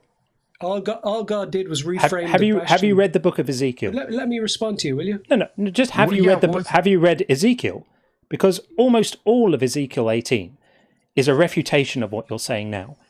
It's God saying specifically that a person who sins will die, but the child doesn't suffer for the iniquity of a parent, nor a parent for the iniquity of a child. That whoever does the sin is their own, and it doesn't get passed on. So was God lying when he said that? No, that's just human systems. There's a difference. A human system given by God in the book of Ezekiel. Exactly, because where God can preserve, he will. That makes absolutely no sense. But then let me explain it to you. When Adam and Eve were in the garden and the tree of the knowledge of good and evil was presented, and God said, if you partake of this tree, you shall surely die. They inherited a curse in the flesh. That was the reframing of the question, so that every man would have to make the same decision to obey God by faith in Jesus or not. That was the quiz. We were basically asked the same question as Adam and Eve: will you live or die? God has laid out life and death in front of every man. This is just mindless preaching. Look, I'm going to show you what I'm saying. So in the book of Ezekiel, Ezekiel speaking for God says, the person who sins shall die. A child shall not suffer for the iniquity of a parent, nor a parent suffer for the iniquity of a child. The righteousness of the righteous shall be their own, and the wickedness of the wicked shall be their own, which is a direct contradiction to what you're now saying. No, it's not. I'm saying that they are different circumstances and happenstances. Well, which one does God do? Does he just flip and choose? Is it days of the week? Both. Does he? No, he does he both, did both, even though they contradict each other. They don't contradict each other because they're in different happenstances. You're jumping over that. It's a principle that he's laying out and apparently abandoning. But the principle is not universal because it's inherited in one case and it's rulership in the other. But when we ask you why it's right for when we ask you why it's right for innocent people to suffer because of the crimes of other people, you appeal to because it gets passed down through heredity. But that's only because God chose it to be that way, which is proving the point that he's evil. Because only an evil being would inflict suffering on innocents because of the things that other people did. Like if your great-great-great-grandfather had done something wrong, say stolen something, do I get to now come and throw you in prison because of that? Well, no, but I can still inherit other forms of harm from his evil. No, but would it be right if I came along and made you morally culpable and made you pay a moral price for something that someone you've never even met did? Let's imagine 50 generations ago, your great whatever, right? Grandfather did some terrible thing, killed someone in the village square. And we go, right, time to pay the bill on this. And I come round to your house and cuff you up and go and throw you in prison. As well, it's been inherited. You've inherited the bad thing. You would think I'd lost my mind. And the reason why you would is that you understand intuitively that moral responsibility can't be passed on over the generations. That's completely insane. This is the thing you're arguing for now. And because you're arguing for that, I'm saying that any God who implemented a system like that is evil. I can't think of anything more evil than that. But I'm not actually arguing with you. I'm just saying it as it is. God reframed the question. The curse is in mankind because you have an opportunity to make a choice as a result of the curse. Well, there's two things wrong with that. First of all, you don't have an opportunity to make a choice. You can die or you can live. Yeah, you don't have an opportunity to make a choice because you can only accept Jesus as your personal savior and be cleansed of your sin through Christ Jesus if you accept that he exists. And if you don't believe he exists, you don't have that choice available to you. I don't, for example. I don't have that choice. I don't. Of course, I've heard the gospel. It's twaddle. It's bullshit. I've heard the gospel. It is, and I haven't made a choice. I just don't find it convincing. But even if that were not the case, no, it's not a choice. We'll come back to that. Even if that were not the case, any system which puts people in a position of having to make some kind of weird voodoo biblical choice thousands of years later, or be set on fire, could only be dreamt up by a creature of unimaginable evil, such as the one you apparently worship. No, justice is not evil. This isn't justice, my friend. Justice is giving people what they deserve. Punishing innocent people for the crimes of others ain't justice. No, but you're making the mistake of thinking that you're being punished for the crimes of others. That's exactly what it is. You told us that it is because it's passed on genetically because God decided to do that as a punishment to others for the crime of Adam and Eve. It's exactly what you said. Responsibility for your own choices. I have no responsibility for the crimes of other people. I will take full responsibility for my choices. And by the way, what I believe is not a choice. Did Adam and Eve choose your evils? Did they make you do evil stuff? No, they didn't, and I didn't choose theirs either. So they are not responsible for what I do, and I am not responsible for what they do. Which is why it's. I'm glad you agree. Which is why it's morally twisted for me to be held accountable in a theological sense, a spiritual sense, or any other sense for anything they did. And it's remarkable to me that you seem to be so sanguine about peddling this notion that moral responsibility is passed on through genes. Complete gibberish. Complete nonsense. Preacher, every time John is speaking, he's not done. You're not listening. You have 2 ears and one mouth. I'm listening. You let John finish what he's saying, and then when there's a pause, you reply and just have it back and forth. You're not actually listening. You're just impatient. You're doing it to me now. You're not letting him finish. You're just waiting for your chance to talk, and you don't even wait for your chance. He's not even done speaking yet, and you already start talking over him. So please have it back and forth. I understand why you've called yourself Preacher Steve, when we can all see clearly what this is. But listening and waiting to speak are in fact different activities. So perhaps you could gauge in one and not the other. Okay, which one do you want me to do now? And will you interrupt me when I'm talking? I'd love you to engage in the listening for a moment, and then when I promise you I will give you time to speak. We enjoy the conversations. Your false equivalency is that you're saying that Adam and Eve, that you're being blamed for their sin. You're being blamed for your own sin. No. Yeah. No. Because the system that transfers moral responsibility from Adam and Eve to everyone else, you said it yourself, it's heredity. It's heredity. It passes down. The curse is hereditary. You said Preacher, did we inherit a sinful nature? Yeah, but you chose the sin. Okay, hold on. We inherited a sinful nature. What does that mean But to you have a chose the sinful sin nature? nonetheless. No, that was a question. What does that mean to inherit a sinful nature? What does that mean? You chose the sin nonetheless. Okay, cool. Stop talking over me, back and forth. Listen to questions. I promise you, if you ask John or I a question, we're going to pause and we're going to answer it directly the first time. Define sinful nature. What is the sinful nature we all inherited? It's a propensity towards sin, but not the sin itself. Okay. So if John robs a bank, and then as a punishment, part of his punishment is I genetically engineer him to where his children will have a propensity to rob banks. How does that make moral sense? How does it make moral sense? What? Like, what's the morality? Okay, all right. So John robs a bank. Yeah. And then I punish him. Let's say he does prison time or whatever. But I also genetically engineer his DNA in such a way that his children and his children's children, every future generation, will have a propensity to rob banks. Tell me how that makes any moral sense whatsoever. Because why does it make sense that God would give you free will and then a responsibility? No, free will isn't abracadabra. You didn't address my actual question. But you're not listening because you only want partial information. You don't want the whole story. No. I want you to actually address the question that is asked. Talking around the question because it's uncomfortable, it's going to be noticed every single time, and we're going to circle back to the question until it's answered. So I'm going to ask it. I'm going to ask it one more time. Just give me a second. Self-limiting. John robs a bank, and part of his punishment is we genetically engineer his DNA in such a way that his children, all future generations, will have a propensity to rob banks. My question is, how does that make moral sense? So please start with, it makes moral sense because... But you're stating a false premise. God didn't engineer Adam and Eve that way. Oh, so God didn't create Adam and Eve in such a way that if they sin, that all their future generations will inherit a sinful nature? That didn't happen? No, he made them perfect. Their sin corrupted them.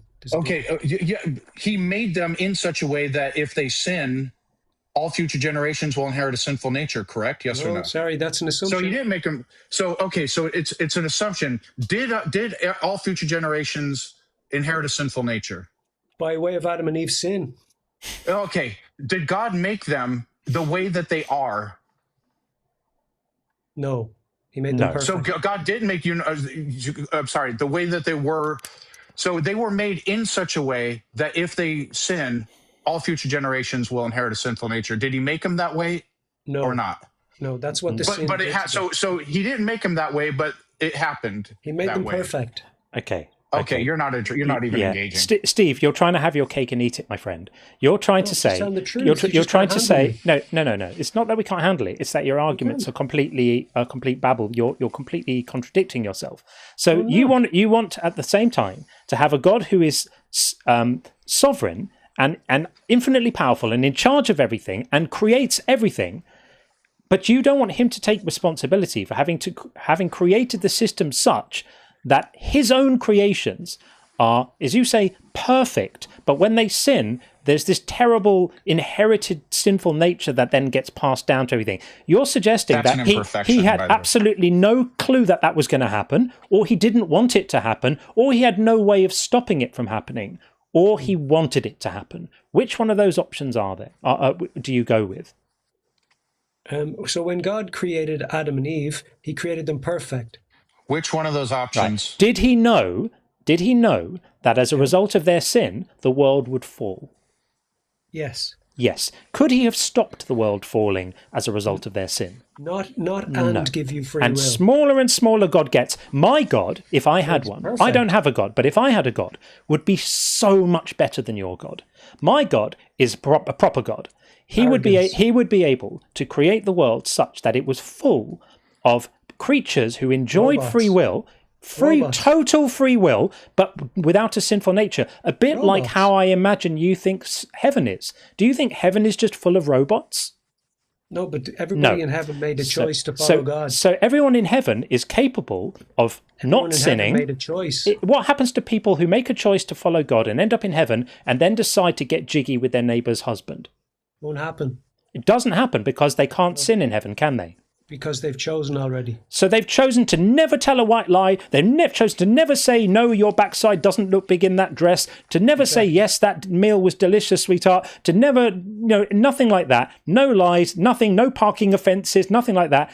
People in heaven can't sin. So you're imagining a scenario where people are possessed of full free will, but without a sinful nature. God could have engineered the world to be that way. He could have done it, but he didn't. Instead, he set up this ludicrous situation. He had to. He had to set up this ludicrous and ridiculous situation where he creates his creation. He puts them in a garden. He decides to take the most important information in the world, and rather than encode it into them genetically so that they're aware of it, or engrave it on tablets, or hide it away somewhere if it needs to not be accessed, he decides to put it in easily available fruit.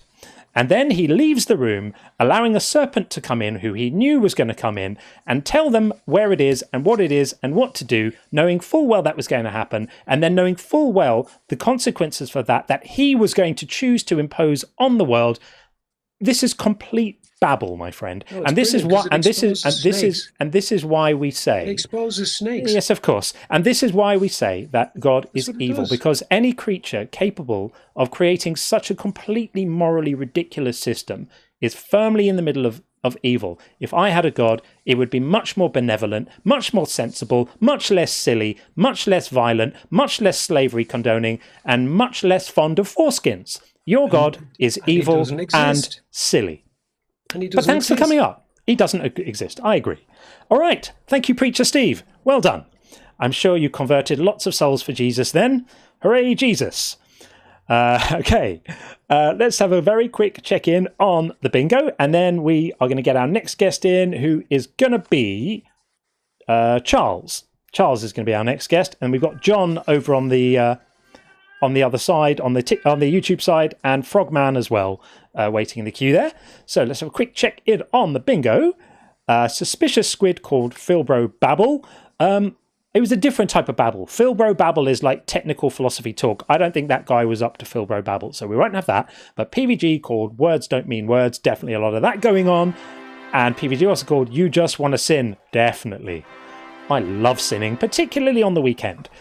And then we are going to do a couple of super chats before we get Charles in. Ordinary Skeptic. Hang on a second. Why is that not coming up? Super chat is not showing. Why are you not showing? We'll do it this way. Bear me a second, and we'll do it a slightly different way. I have two super chat systems just to make sure that if one goes wrong, I can rely on the other. Ordinary Skeptic sent a lovely super chat. Thank you so much for that. I appreciate it. And Requisen said, good morning, John and Sean. Hope it's a good one. Well, it's good for having you here. Thank you so much. And Anita, thank you so much for the super chat. When it comes to BS, big time Major League BS, you have to stand in awe of the all-time champion of false promises and exaggerated claims, religion. I completely agree. And then final one for now, Requisen again, God makes people hurt and unalive to test us. This is normal and cool, and if we fail, we go to the bad pit forever. This is also normal and cool. I know, right? Absolutely crazy. Right. With that said, let us get Charles. This is Charles coming in right now to speak. If you are in the queue, then thank you for being in the queue. Thank you for waiting patiently. I promise I'll get to you. Stay where you are, and you will come in if you wish to. Welcome, Charles. How are you? I'm fine. Good. Hello, everyone. Thank you for accepting my request. Of course. Well, come up. So you know what our claim is. We're saying that God is evil and silly. What do you think? Okay. I'm going to try to be short. Sure. I understand the practical application of that, and I agree with you. And then what has happened, though, is that we see things differently, mainly because of the environment and therefore the forces around us. Things then, therefore, such as the belief system are then created because some of us, unfortunately, are lazy to think. Some of us then prefer just saying, okay, whatever. Then, therefore, a belief system is created because a person lacks knowledge and a person obviously is fearful for something he doesn't or she doesn't know. So then, therefore, that has then opened a space or a system where then people can jowl around and make up things such as God, and make up things such as ancestors, and make up things such as certain religious systems or belief So, systems Charles, whatsoever. it sounds like you possibly then- agree. Hang on, slow down. It sounds like you possibly agree with us. Yes, sir. It sounds like I you're do. Yeah. So And then- above my then- head, stop. Above my head, it says debate stream opposition only.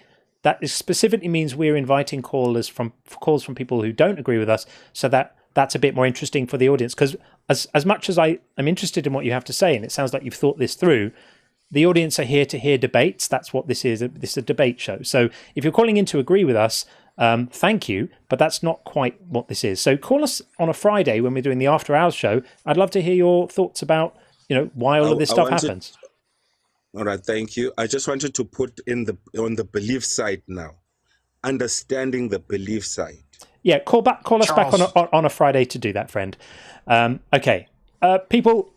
As Justin says, I love you, but it messes up the stream if you're going to call in and agree with us. That's not what we're doing here. So, John, if it doesn't adversely affect the YouTube side, it might help to lower the prompt the way it's viewed on the TikTok phone. It's a little high and covered up a little bit. I can lower it on the TikTok side. I'll bring it down a touch. I would recommend that. Thank you, buddy. Jack, how are you? Hey, how you doing? Good. I'm going to get your name up on the screen, and then we will get going. So welcome in. I take it you are not here to agree with us, are you? No, sir. No, you disagree with us. Tell us why you Yes, sir. disagree. Tell us why you disagree.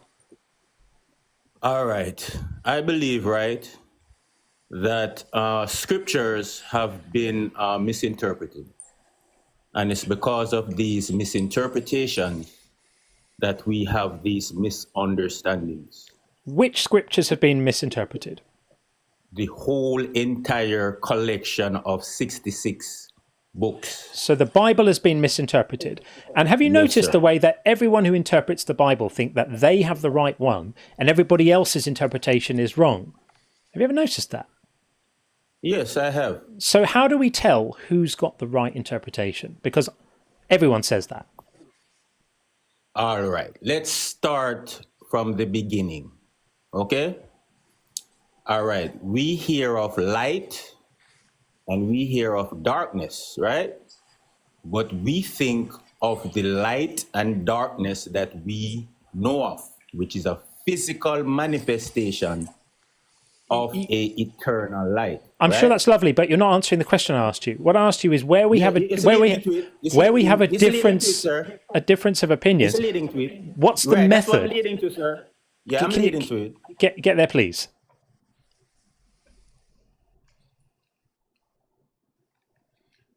Jack, you have to unmute. Press the little microphone button at the bottom. There we So go. when we talk about the sin of Adam, right? We have to understand what the sin was, right? No, you're And not it goes answering my back- question. You're not answering my question. You're just giving me your interpretation and telling me why yours is right and someone else's isn't. That's not the question I asked you.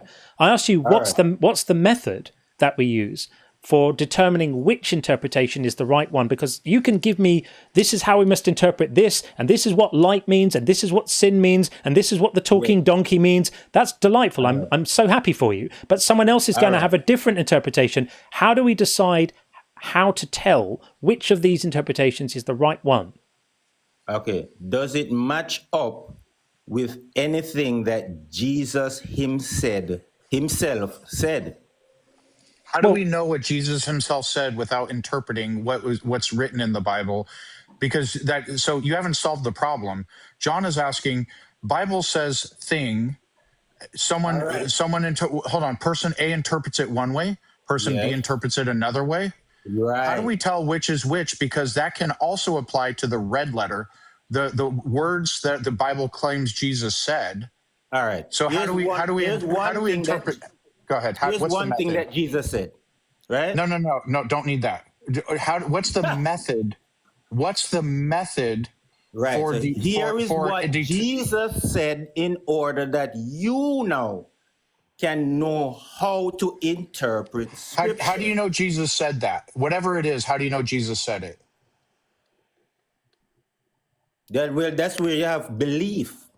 And what would you say? What would you say about someone who said you have to look at the words of Joseph Smith and the Book of Mormon, to correctly understand and interpret what the Bible says? You'd say they'd lost their mind and they were misappropriating your religion. You have to understand, Jesus came along centuries and centuries and centuries after the Hebrew Bible was written. Yes. And the whole Jesus cult was just taking the Hebrew Bible and leaning on it and pretending that it said things about Jesus, and claiming a specific interpretation of the Hebrew Bible, which is why Jews don't give a shit what Jesus said, because they don't recognize the authority of Jesus, right? So why do we care what Jesus said? Why do we care about any of this stuff? You see the things that Jesus say? A person who has become spiritually awoken, they can identify with every single word. Why? Because it is alive in his life. Okay, Jack, that sounds like a platitude. It's not addressing the point. Okay, so we asked you, what is your method for interpreting what the Bible says? And you hold on. Yeah. You said, look at what Jesus said. Okay, so now I turn to the Bible. I open the Bible. Jesus says thing. How do we? I was about to give you a specific, and you stopped me. Okay. So we see Jesus said thing in Bible. What is your method for interpreting what Jesus said in the Bible? Because you're still having to interpret that as well. Go ahead.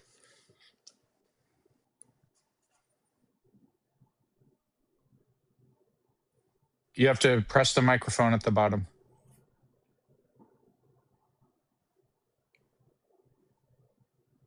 Unmute. You need to pray to the Holy Spirit to help you find the unmute button. I don't know why I keep unmuted. Because you're talking over. So Jack, how do we interpret what Jesus said? So person A says, person A says, I interpret Jesus as saying X. Person B says, I interpret Jesus as saying Y. How do we tell the difference? Okay. A man who has an ear infection, right? He is reading a book by a person who has had an ear infection, right? And because of some of the symptoms that he relays in this book, I can identify with it because I am experiencing the majority of those symptoms. Okay. Right? Now, Jesus, can I finish? Man, you were just telling a person that allow him to finish, allow you to finish, right? All right, Jesus land your plane. Jesus is showing us the symptoms of they who have not the light, right? Okay. And he's showing us that they who have the light, which was him at the moment, he's showing this is them just preaching. This is just preaching. The question. It really is. And Sean has tried it, and I've tried it, and all we're getting from you at the moment is stuff about Jesus said this and Jesus is doing that. You have not yet demonstrated why any of us should give the slightest stuff about any of this. Why do we care what this book says, Jesus says? The reality, my friend, is nobody has the slightest clue what Jesus said. No one. There is nothing written down about Jesus you see, by those who by are any there's nothing written okay. down about Jesus by any first-hand witnesses. None of the accounts about Jesus's actions are anything other than campfire stories that were passed All right. around for decades before anyone wrote them down. So nobody has the foggiest clue what Jesus said. So all we have is a book of stories about a guy. All right.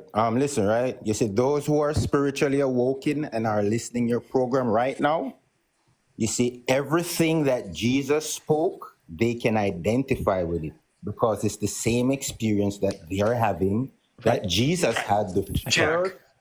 Jack, when Uncle Ben said, with great power comes great responsibility, I identified with that. That actually resonated with me. I'm like, wow, that's actually so profound. Yes. That doesn't mean Uncle Ben or Spider-Man are real. Okay. But can you relate to the message? Yes. Okay. This is his message now, the one that you may or may not exist, right?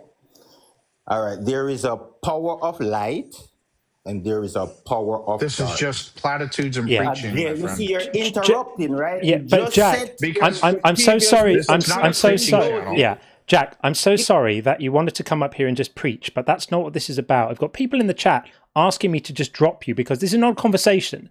This is you waiting for a pause in the conversation to resume preaching. You're not actually being responsive to anything we're saying.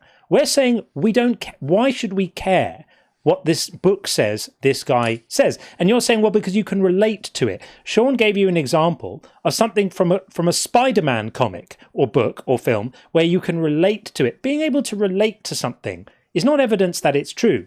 There are Muslims all over the world that can relate to the words of the Prophet Muhammad. That doesn't presumably on your system make those things true. So you're going to need to come up with something a little bit better than that. So for the last time, before we move on, all right.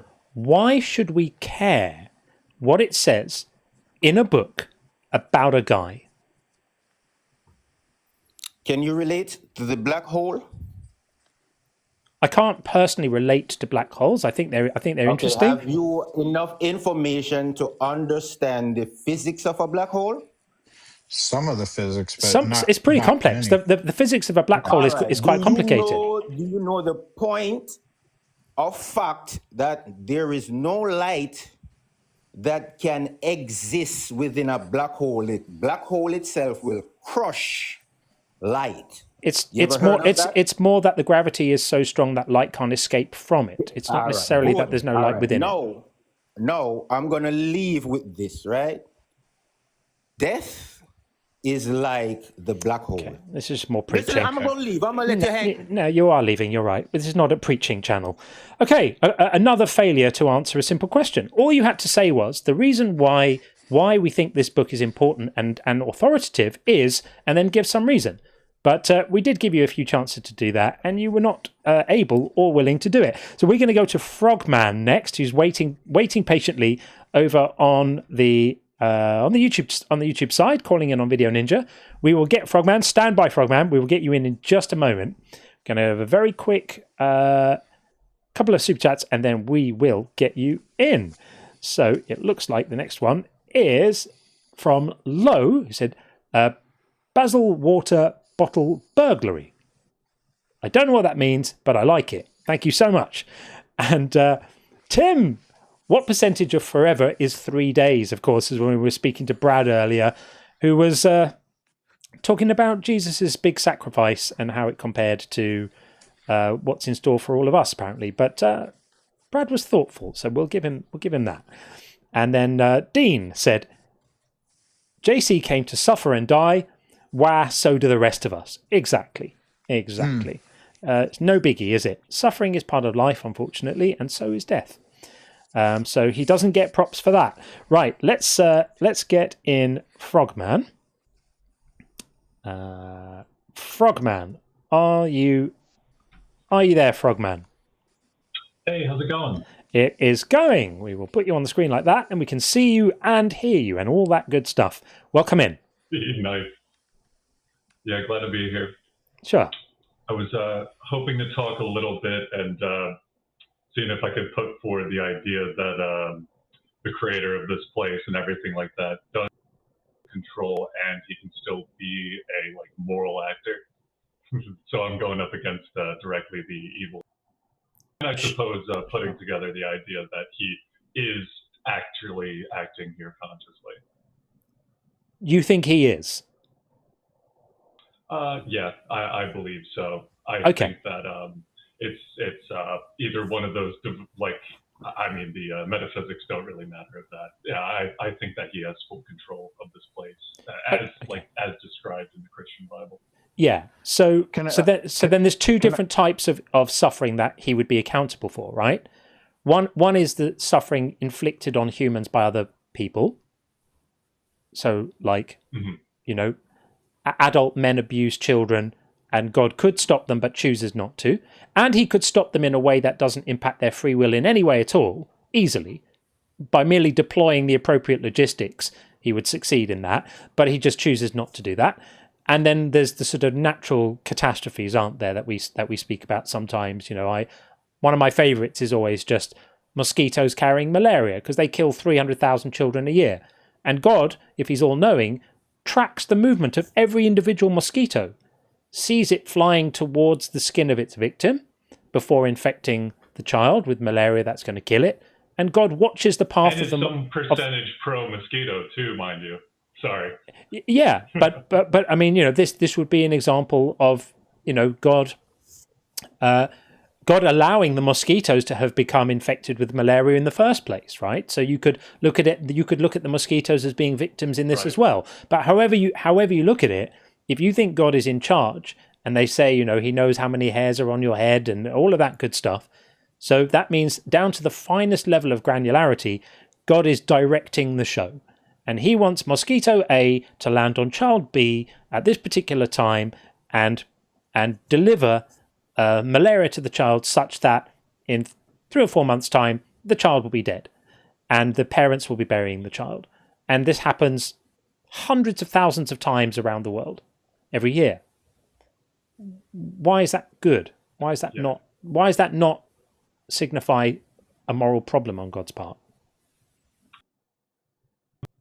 Of the story being told and the assurance that we're given time and time again in the Bible is that if you're on God's side and you are truly in love with this like aspect of everything, that you're going to be able to like continue on within eternity, kind of within like a happy state. So after this big crazy chaotic break, everything suddenly like starts looking peachy. I think it's very hard for a God to relate to our mistrust in all of that, and it's why the Bible has to like it's one of the features that like it's like, oh, God is good, praise God, all this stuff. All of those mechanics are really just here to make up for the fact that we can't have this precognition that God has to tell the story that we're telling right now. But thank you for the reminder on the name, by the way. I forgot to put the name up. It's up now. Thank you so much for that. Okay, but you're saying that God inflicts all of this horrific agony on people and animals and has done for billions of years, right? Billions of years of predation and death and suffering. And all of this is so that he can give us a lovely party later. Well, why can't he just give us the lovely party later without all the agony and death? I can only speak to the way that I won't like get into any details, like the way that personal suffering has sculpted aspects of my life and my personhood. And I ultimately coming to the conclusion is comforting that those things were worth happening to me. And I would only hope that there's something to make up for the people who can't come to the same conclusions in their life. But regardless of all of that, sorry, just making. Yeah, I think that's a bit of a non-answer. So I'm saying, is God powerful enough? Can you get that again? Yeah, is God powerful enough to deliver all of these wonderful things he's promising us later, but without children dying in agonizing deaths? I think those would end up being different people. there's a lot in the Bible They would end up being alive. about, like, eventually the snake and the robin will nest together, or something like that. But this is inconsistent. The fact that everything will come to pass eventually. But this is inconsistent because we're told by Christians. Hang on a second. Let me show you an inconsistency in your own position. Ignore that noise, by the way. It'll pass in about 10 seconds, right? An inconsistency in your position is that we're told what a fantastic, huge sacrifice Jesus made, right?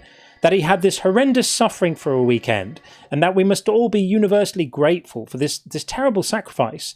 But according to the logic you're saying, we should not be bothered about that sacrifice because everything's going to be fine in the end. And that sacrifice actually is meaningless because he's not suffering anymore, and he's going to be at the big chocolate cake party in the sky with all the rest of the people later, right? Can you see a double standard?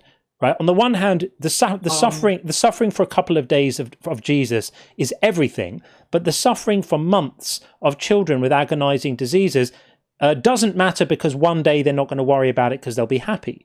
This is a complete double standard. Hopefully, a part of my theology actually kind of quashes this or alleviates this.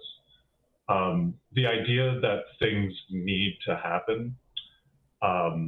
I think is a contrivance of creation in of itself.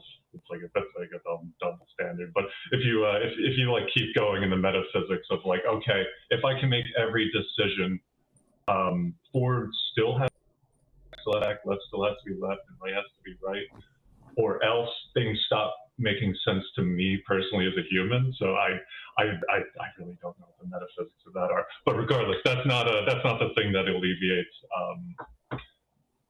that part. I think that the sacrifice was a huge part in alleviating that empathy part, that God needs to experience humanhood once to actually forgive us for all of the shortcomings he's been super short about with us, and yet he somehow has to punish us. Yes. I think that in of itself creates empathy problems, and that's why Jesus is like a beautiful part of hold on. But you said God had to endure the suffering so that he could empathize with us. God, if he's all-knowing, already knows what it's like to suffer. That's by definition, if he's all-knowing, right? Yeah, I think that creates a paradox where, like, he knows what it's like, and he could isolate a bit of his memory and be like, this part is this. And I think that isolation of memory is honestly what he went with, and that if you want to go with a metaphor. So an all-knowing, all-loving God was void of the empathy required to identify with our suffering or be affected by it.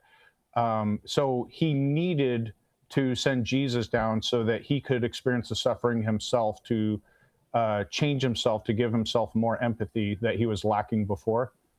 I think it physically needed to be on the timeline. Like, if he's looking at the world as like a big gradient, if there wasn't like a big spike at like the Jesus point, then like the taper at the end to infinity doesn't look as pretty. I don't know that that was responsive, because what I understood you to be saying. What I understood you to be saying is God needed to sacrifice himself to endure the suffering, to understand our suffering. But if he's all-knowing, he would have already understood our suffering. And so it sounds like you're saying he was void of empathy before, which he was an all-loving, all-knowing God, but now he's not? Because I think he just didn't get it. I don't think it was that he was not all-knowing. And I think he loved us quite a bit. I think he probably thought that like killing us and doing all that stuff wasn't as bad as it was. But that's a bad way to put it. That's part of limited God. Exactly. So God, in your view, is not omniscient. I think he's limited by that exact like if you were to take the complications of being omniscient, you would get this result. That's having a fight against you, having contradictory thoughts and all that kind of thing. No, and that's being not able to quash those like arbitrarily, but maybe not wanting to. what you're describing is not the consequence of being omniscient. It is the lack of omniscience. It's the lack of knowledge. You even said God had, before Jesus' sacrifice, God, quote unquote, didn't get it.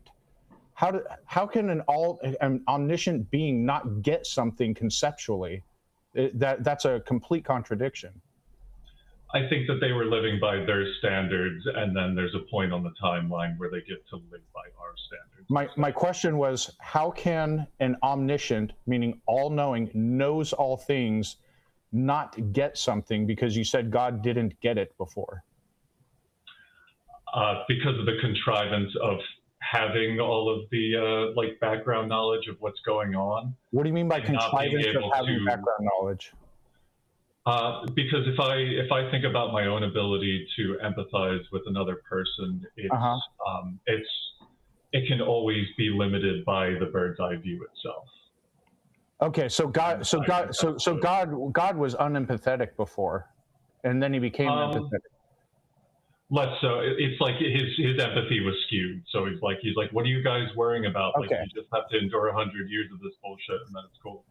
So an all-knowing God, all-knowing, didn't get it, and an all-loving God, his empathy was skewed.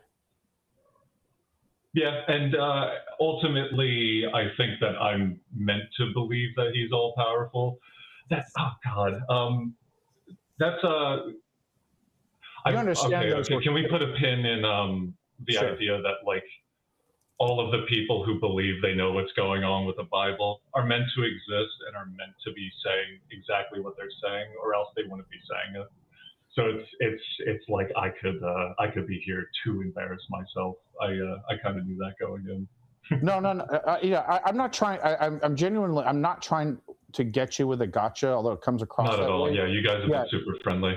Yeah. So what happens is when somebody gives an explanation, if I see a logical problem with it, I will ask questions to explore. Maybe I'm missing something. Maybe this isn't a contradiction, and then I will ask the question that will help highlight the contradiction.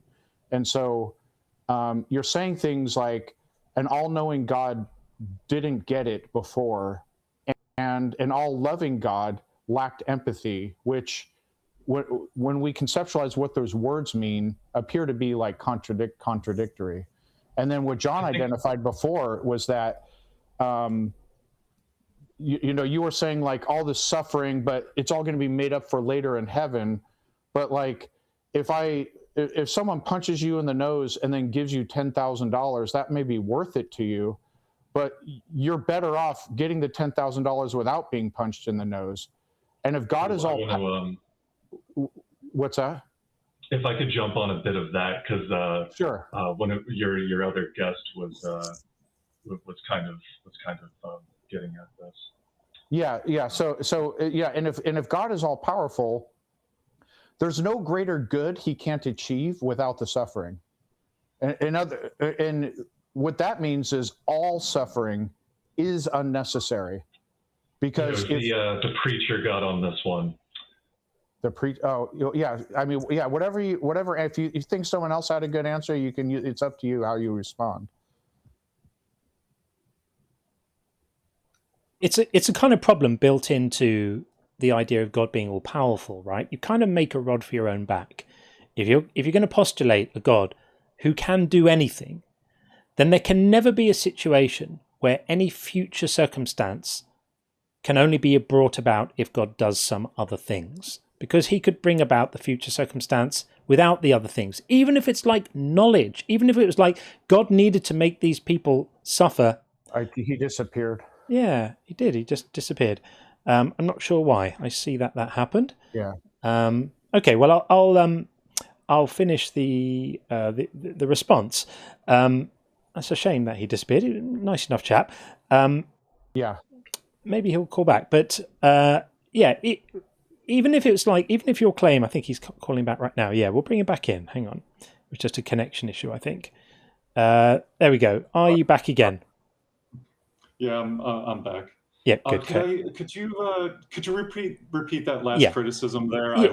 Absolutely. Yeah. So I was saying the problem is that the moment you have a God who's all powerful, you can never ever say he needed to do this in order for that, because the that can always be brought about without the this, unless it's something like, if it's really a logical thing. It's like, he can't make square circles, but any future state of reality he would be able to bring about without the suffering, without the pain. And what you're left with, unless you're prepared to downgrade your God to not being all powerful, is you're left with a God who chooses the suffering.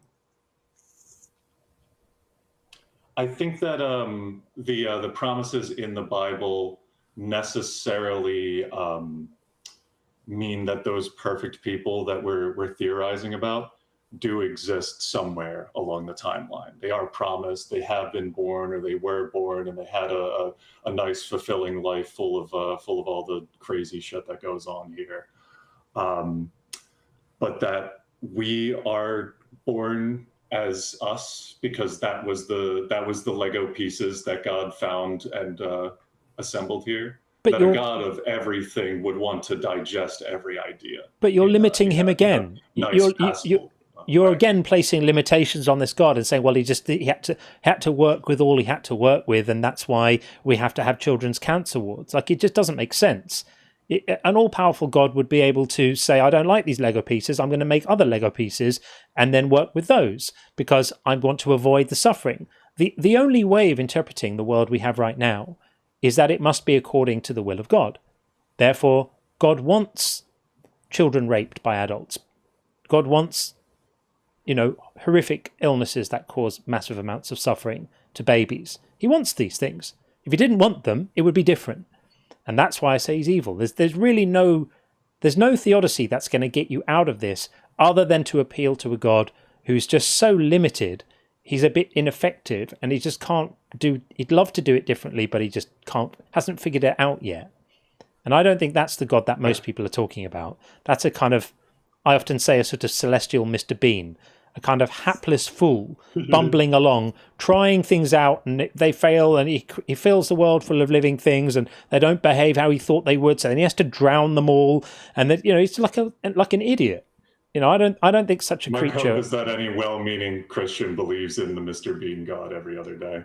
Yeah, well, stained glass windows with Mr. Bean. That's kind of where we're getting to, and that's definitely a cope.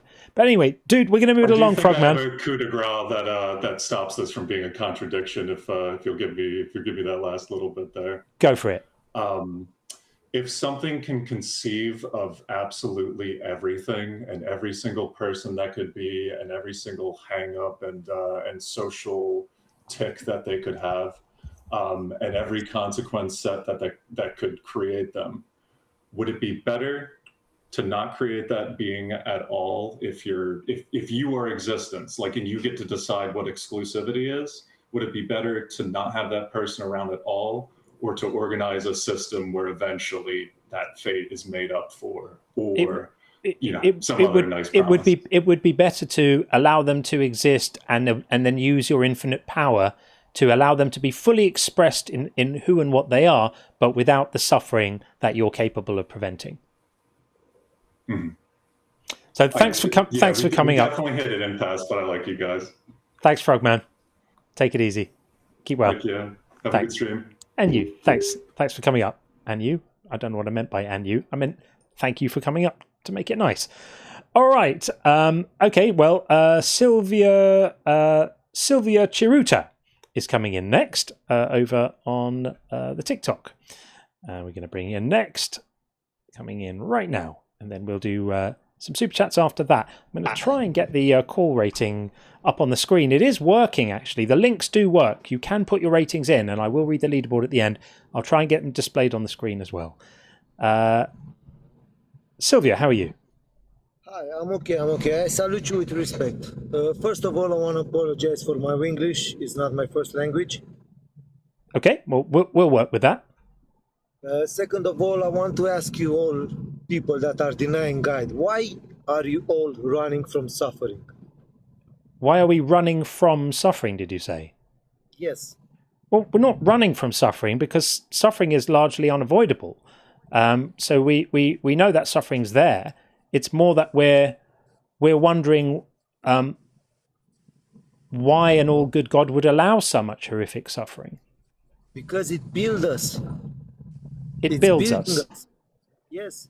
Imagine that the suffering that we are having here on this dimension, this earth, is limited. It's 70, 80 years of suffering for building us. Look, I'm going to tell you a story, a true story about myself. When my mother birthed me, she threw me away to a garbage. It was February, 3rd of February when I was born. She threw me away to a garbage, right? Some people that are cleaning the streets found me, called the police, they took me to the hospital. Another family found me and adopted me. I'm an adopted child. When I was young, I was skinny. I was very quiet. I was a quiet boy, let's say. I was getting bullied. My first degree, my second degree, my third degree, my third degree, fourth degree, I was getting bullied by everyone. My father took me to a boxing class. When I got to that boxing class, everyone was kicking my ass. And I was going home and I was I'm really sorry to interrupt you. I want to give you room to speak, but when long biographies tend to be a bit boring, can you just get to the point? I'm sorry that you had such a difficult start in life. The point is, I'm going to make it very short. Sorry, you're basically making a character building argument. You're saying that God creates all of this suffering for people so that they can build character. But this is a silly argument because God could build people's character without the suffering. How come? How? Look. I'm gonna difference. Let me ask you: if you want to make muscles, you can make the muscles without suffering. You have to go to gym. An all-powerful God could make us be born with excellent musculature with no suffering, and an all-powerful God could make his creations with all the right kind of character traits and wisdom and knowledge and understanding of the world without having to go through terrible bereavements or loss or tragedy or agony that seems to be so randomly visited on so many millions of people all the time. This is a silly argument. Agree, but if God that makes that, it'll make you a puppet. You don't have to be a puppet. It's got nothing to do with a puppet. We're just saying God could give us qualities. No. It's nothing to do with being a puppet. We're not talking about God taking away our ability to act freely. We're just saying God giving us qualities, like we have the quality of being able to breathe air, and we have the quality of being able to discern colour, and we have the quality of being able to do basic mathematics, we have the quality of being able to have a moral sense about how to treat each other. God could give people whatever character building stuff he was planning on giving them as a result of having to bury their own children. He could just give them at the beginning without having to do that agony. Otherwise, he's a pretty crappy God. Sylvie, do angels in heaven? Hang on, Sylvie. Do angels in heaven have character? Have good character? Yes. Do angels in heaven suffer? They suffer to become what they are. Okay, so you think heaven is a place of suffering? No. Heaven is a place where you get after you suffered. Heaven. Hold on. Angels who have lived their entire lives in heaven, have they ever suffered? We can't know if angels live all their lives in heaven. Okay, so where according to Christian theology, where do angels live? Like, do you have your own esoteric, like, weird belief where, like, angels are living on some different planet somewhere for a while and then suffer and then come back to heaven? I don't believe the other planets exist. I believe that the other states of the existence exist. Okay, so angels in heaven have character, and there's no suffering in heaven, right? Yes. Okay, so that means unless angels have lived on another, where's this other place that they lived that you're claiming where they have all experienced suffering? That is a very interesting question, because it is one of my problems. I believe that most of ours, like myself, I have 37 years old. Some people have 20 years old, some people have 80 years old. It's impossible in 80 years old to understand the dimensions, to understand the creator of that dimension that is outside of that dimension. Okay, so you're making a claim that suffering is necessary for character building, but as John pointed out, you can build, if God is all powerful, does creating us with that character without the suffering fall under the category of all? No, because that is all not powerful. No one said anything about free will. If God creates us, we have a biological capacity. Hold on. For example, if God, let me answer you. If God creates you all powerful, when it creates you powerful. Yes. What? I didn't understand your question. I'm sorry. If God creates you powerful.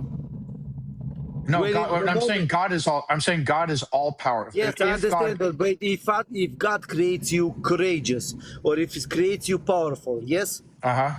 Okay. Sure. You will not understand what courageous and power means. Sure, I would. Only when you are created from zero and you find ourselves, you struggle ourselves with situation when you have to discover. But if that's true, then it's God's fault for organizing the world where people can only achieve that height if they have these terrible experiences. This is a design problem that God has created. You're literally just describing a world where if you don't have these experiences, you miss out on this knowledge. And I'm saying God could have just implanted it into every human being from the moment they were born, and no one would have to endure this suffering. Why didn't He do that? I believe that the world is this world. It separates the ones that deserve the heaven from the ones that don't deserve the heaven. It's such a horrible argument. Such a horrible argument to say that the terrible things that people go through, the grief and the loss and the tragedy and the mourning and the suffering that people are doing. No, I'm saying the argument you're making is terrible because it's saying that the grief and the loss and the tragedy and the suffering and the agony that people go through is part of some kind of funny test. This is a bit like our first call we had to decide who deserves to go to heaven. But God doesn't need to do. But God, I'm not missing the point. I'm addressing yours. God doesn't need to do tests. He already knows all the qualities of every person He creates. He doesn't need to put them through agonizing tests to decide how to sort them later. This is a silly argument. And answer that, please. Okay. You just said that the pain, the struggle, the suffering that people are going through, yes, are made by who? By people. Are made by God. Are made by God if He's in charge. No, it's not God. It's people. But you said at the beginning that. But hang on a second. But then you're not being consistent because you said at the beginning the reason why God does all of this stuff is because it builds your character. You're now backtracking on that argument and saying actually God created this world that allows this. Right. That's exactly the same thing. So it's His fault. So God created a world that allows all of this agony. He is therefore evil. He didn't have to create a world that allowed so much agony. He could have done it in a different way. He didn't create a world that allows agony. Wrong souls and wrong people and evil people will get into hell, into heaven. Why? So he has to God can gatekeep heaven however He wants. God cannot create any evil people. He can just create people so that they have free will, but they don't have any instinct towards being evil. He could do that. No, it's impossible for someone who has free will to Nonsense. not have... Oh, absolute piffle. People have instincts about all sorts of things. Do you know that cats never eat where they crap? It's not because their free will is restricted. It's because they just have a set of instincts that stops them doing that. They'll eat somewhere else, or they won't crap where they eat. They've just got a very strong instinct. God could create humans to not do acts of evil and still have complete free will. You're all over the place with the map here. You're shifting between a kind of moral responsibility argument and a character soul building argument, and both of them are executed poorly. So this is not very good. Have you got anything else, or is that it? I'm not understanding where you want to get with that, because you didn't want to listen to my answers. We heard your answers. I'm responding directly to them. No, when I wanted to finish my answer, you start responding, and from my respect, I let you answer. But you didn't let me. Very generous of you. But we've heard all of these arguments before, like 500 times. Nothing you're saying is anything we haven't heard before. Your name is John, right? Yeah. There are physicians. There are all type of people that they are really smart, and they try to disprove the existence of God. And they didn't make it. Why it's not up to us to disprove God. That's another pivot. Why do you think that I am or you are smarter than them? That's another pivot. That's my problem. But that's another pivot. Hang on. Enough. You are not open enough mind to understand the existence of something. That's another pivot. So your character building, soul building argument failed. Your moral responsibility argument failed, and then you pivoted to smarter people than both of us. Smarter people than both of us have tried to disprove God and failed. I'm not trying to disprove God. My prompt doesn't say that I'm disproving God. I'm just saying it's a silly idea. It doesn't mean it's false. It could be a silly idea and be true. It's just a silly idea, and that the God you believe in is evil. You have not succeeded in pushing back successfully on either of those. So I'm trying to do that, but you didn't let me. But boo-hoo. Okay, well, we're going to move on to someone who can make more coherent arguments. So there we are. Okay, we are going to get a follower of Christ in next. As you can see, the call rating is now working. So that's good. It was working before. It just wasn't displaying on the screen. But it is now going to display on the screen as well. So I think we are good. Do we have any bingo calls to look at? Let's have a quick look at that. Yes, we do. Scott Pettigrew called Personal Experience of God with Jack. And Nevitt called God's Outside Space and Time with Silvio. And Pete Buster called Everyone Knows God Exists. There we are. Excellent stuff. Back on it, people. We are back on it. Okay, let's get Follower of Christ in. I'm going to do 2 super chats and then we will do that. So the first is going to be from Anita. Jesus, God, shut off pain receptors when crucified. There you go. Easily done. No sacrifice, no suffering. And Mogmeister, my HC was that because God exists in every time, the pain he felt as Jesus actually would last forever. Maybe that makes it slightly less stupid. I guess you mean like your cope when you believe this stuff. Yeah, I don't buy that, because an all-powerful God could just decide to stop feeling the pain. But I see where you're aiming with that. Okay, let's get Follower of Christ in, and we'll do some Christ following. I like a bit of that. Hello, guys. Christ. How are you doing? We are very, very good. We're ready to follow Christ. Let's go. Where are we following him to? I want to say first, my English is not so good, but I try to explain it as far as I can according to my knowledge. Okay, that's good. So what have you got to say about your God who so loves slavery?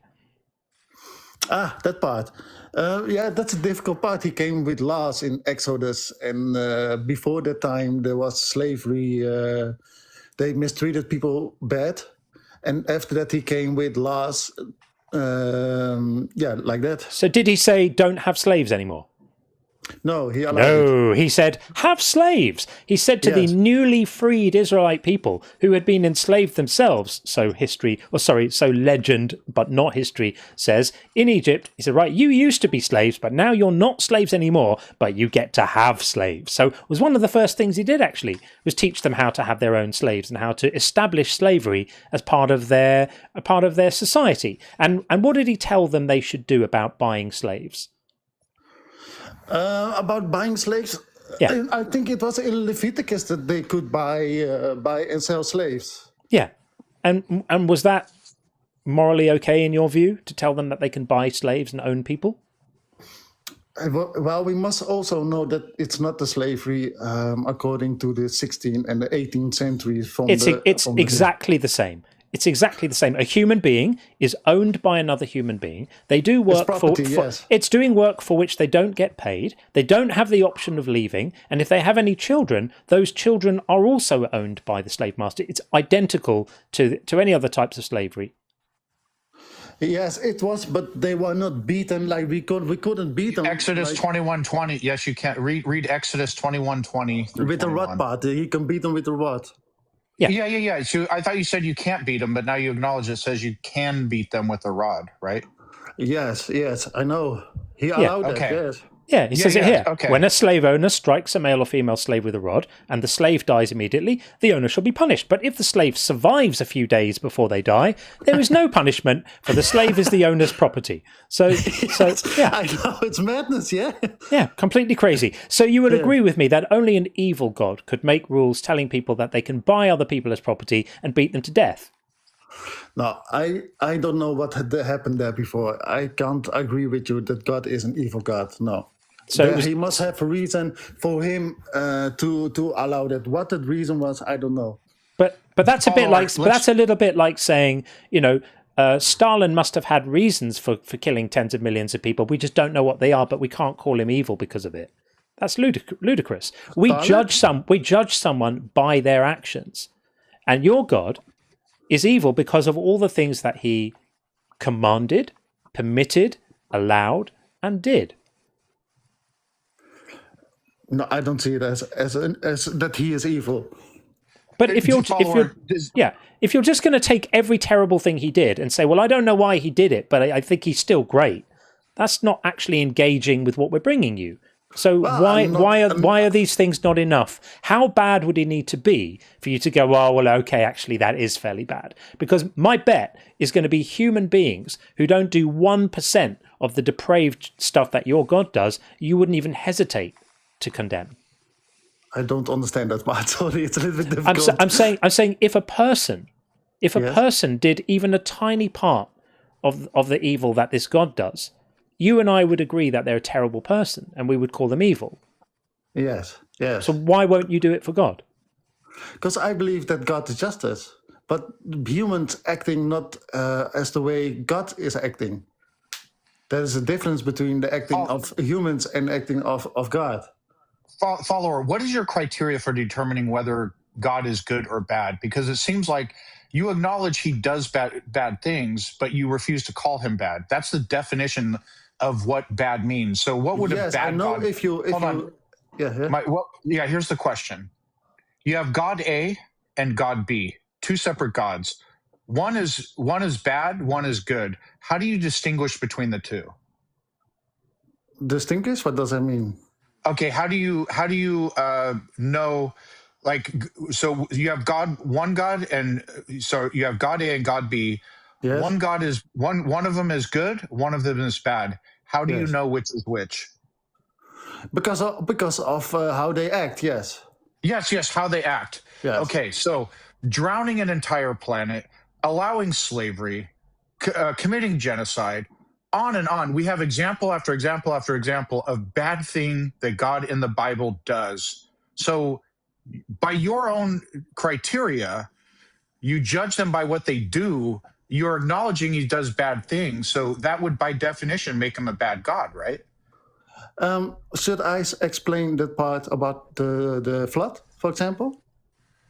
I don't know. That's up to you, John. I don't think we should get caught up in specific examples because your explanations may pertain only to those examples. I think you should speak more generally. So Sean is saying, like, don't you look at the actions? How do you decide whether the God is good or bad? If you think the things he does are bad, what stops you from going, well, he's bad? You're like, it's like you're looking at a load of injustice and going, he's just. No, the thing is, I don't believe that God is bad. Why not? Why? Well, that's what I'm trying to explain from the flood, for example. You say that that's a bad act, right? Yeah. Would you agree that... let's start with the principle and see if we agree. Would you agree that causing unnecessary suffering or allowing unnecessary suffering is always bad? This is a whole another part about theology that I can explain why there is allowed suffering on planet Earth. No. I'm just saying, in principle, if God causes or allows unnecessary suffering, you don't have to agree that he does, but let's just say if he causes or allows unnecessary suffering, that would be bad. Would you agree with that principle? But you need to read the theology why he allowed evilness. Well, we can argue about whether the suffering he caused is necessary. That's a separate argument. If it ends up being unnecessary, that would be bad, right? Yes, if it's unnecessary, it will be very bad. Yes. Okay, good. So we agree on that principle.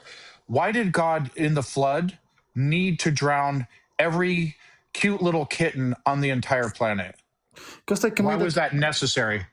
Because they committed idolatry during the time, and if the kittens committed adultery. Let me explain you.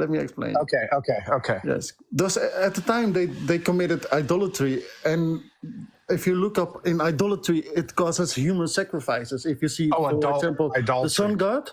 If you see, for example, the sun god, they believed that they. Huh? Do you know what a kitten is? English is your second language. Do you know what a kitten is? Kitten? Yeah, cat. Baby cat. Baby cat? So God drowned every baby cat on the entire planet. Oh, yeah. Yeah. And you were talking about adultery, and there's a language barrier. It was kind of funny because everyone, but it's fine. It was just a language barrier thing. So why did God drown every cat on the planet? I think that is just because he was because of his angry of that. Okay. Oh, angry. Was angry? So he was angry at the cats. So God, was it necessary to drown all the cats? Well, I don't. It's a little bit weird for me why he drowned the animals and all that has nothing to do with evilness or with goodness or. Yeah, it is weird. Yes, of course, that things are weird. But that's unnecessary suffering, which you agreed is always bad, right? Yeah, but do you eat meat? That's called a tu quo q fallacy. Yeah, yes, I eat meat, and if you want to, and I don't claim to be all good. So if you're holding God to my bar of who I am, then great. I'm glad you view me in such a light. But it's irrelevant to the question. No, it's actually important because God allowed us to eat meat. Was it unnecessary suffering for the kitten? Yeah, for God to create the entire planet, babies, kittens, was that necessary? Babies, cats. For the flat, for the cats, I don't actually. Sorry that I say maybe it's not good to say, but I don't care about a cat. Sure. We talk about humans. Of course, you don't care about all the animal suffering. We hear that. So let me just pick up on something else you said, because there's something crazy in your argument. You said people were practicing idolatry. And when they practice idolatry, they sacrifice people, right? They sacrifice children. Well, first of all, sacrificing of the firstborns was something that God actually himself made people do. So God was quite a big fan of that. So we're not going to worry about that. But more to the point, even if we say that we consider this to be something undesirable, your argument appears to be God was so unhappy about the fact that some people were killing their kids that he decided to solve this problem by killing all the rest of the kids as well. Can you see a problem with that? Does that make sense? Well, if we see, for example, how God acts on evilness, then he destroyed the evilness. Yes. So he killed all the children. Killed all the children to make sure that nobody kills a few children, is your argument currently. Because evilness was given through generation by idolatry, so he needs to do that. He killed all the children because he was upset about some people killing children. That makes sense to you. It was needed to do that. He needed to do. He had no other way. He couldn't just click his fingers and make only the people who were committing idolatry stop committing idolatry. He couldn't just do that. Yes, of course. Well, why didn't he do that then? Because we have the choice to obey him, yes or no. If But why they didn't don't, why didn't they would commit adultery again? But and why again why and didn't again he and no again. why didn't he just snap his fingers and make just those people disappear, and the people who weren't committing idolatry, or their children, or the kittens, or the other animals, or all the other life that he just killed could have survived? He said at the time of the flood there was only one justice man, and that was Noah. So he saved him. Right, but that's completely insane. You're suggesting that every single person in the world was committing idolatry. That's completely lunacy, completely absolute madness. Yeah, You know well, I that's believe that's not true. You know that's not true. And you know Yes, Noah the drunk who drinks so much he passes out with his bits hanging out, and then God has to, and then his sons have to be cursed for seeing them. This is crazy stuff. Now I know you say you're a follower of Christ, but why would you follow such a load of absolutely relentless gibberish? Gibberish? What is gibberish? Complete nonsense. I think the way you look at God is different than the way I look at God. You think? Yes. Yeah, look. Because we also are sinners, and we can't look to I know. God. Yeah. Of course. So you've decided at the beginning that God is good, and there's absolutely nothing he could do that you would ever have a problem with, which means that you have no way of actually, it means that you're not actually judging him to be good. You're just labeling him as good and saying he is good, and then everything he does must be good. God kills children, it's good. God kills animals, it's good. God tells people to commit genocide, it's good. God tells innocent people to be stoned to death, it's good. God makes slavery, it's good. There's literally nothing God could do that could ever be a problem for you morally, which means you're not making an ethical judgment about God, you're surrendering your ability to make an ethical judgment about God. Why would you do that? I think there is a difference between good and justice. Well, there might be, but we can demonstrate that God certainly isn't just. Yeah, demonstrate. Well, justice means that people get what they deserve. It means that rewards and, more importantly, punishments are given to the people who deserve them based on what they did and in the right amount. So if somebody does a minor crime, then that person who did the crime would get a minor punishment. And if that person does a terrible big crime, then they would get a stronger punishment. But nobody else would. So that's why we say, when we talk about a miscarriage of justice, we talk about a situation where, like, the wrong person was convicted, right? Because they got punished for the crime, but they didn't do it. We call that a miscarriage of justice, meaning it's not justice. Well, God does miscarriages of justice every day as a kind of hobby. He enjoys them. What is miscarriage of justice? A miscarriage of justice is when the wrong person gets punished. Like, someone gets convicted for a crime, and then it turns out later that the evidence wasn't right, and it was actually someone else did the crime and not that person, but they got punished, right? We call that a miscarriage of justice. Well, God commits miscarriages of justice like you or I might eat grapes or cherries. He just loves doing them. He loves them. So you mean that if I committed a crime, someone else get punished? Yeah, that would be a miscarriage. Like in David, for example. Like in David, exactly like in David. Yeah. And God, that's not justice, my friend. That's injustice.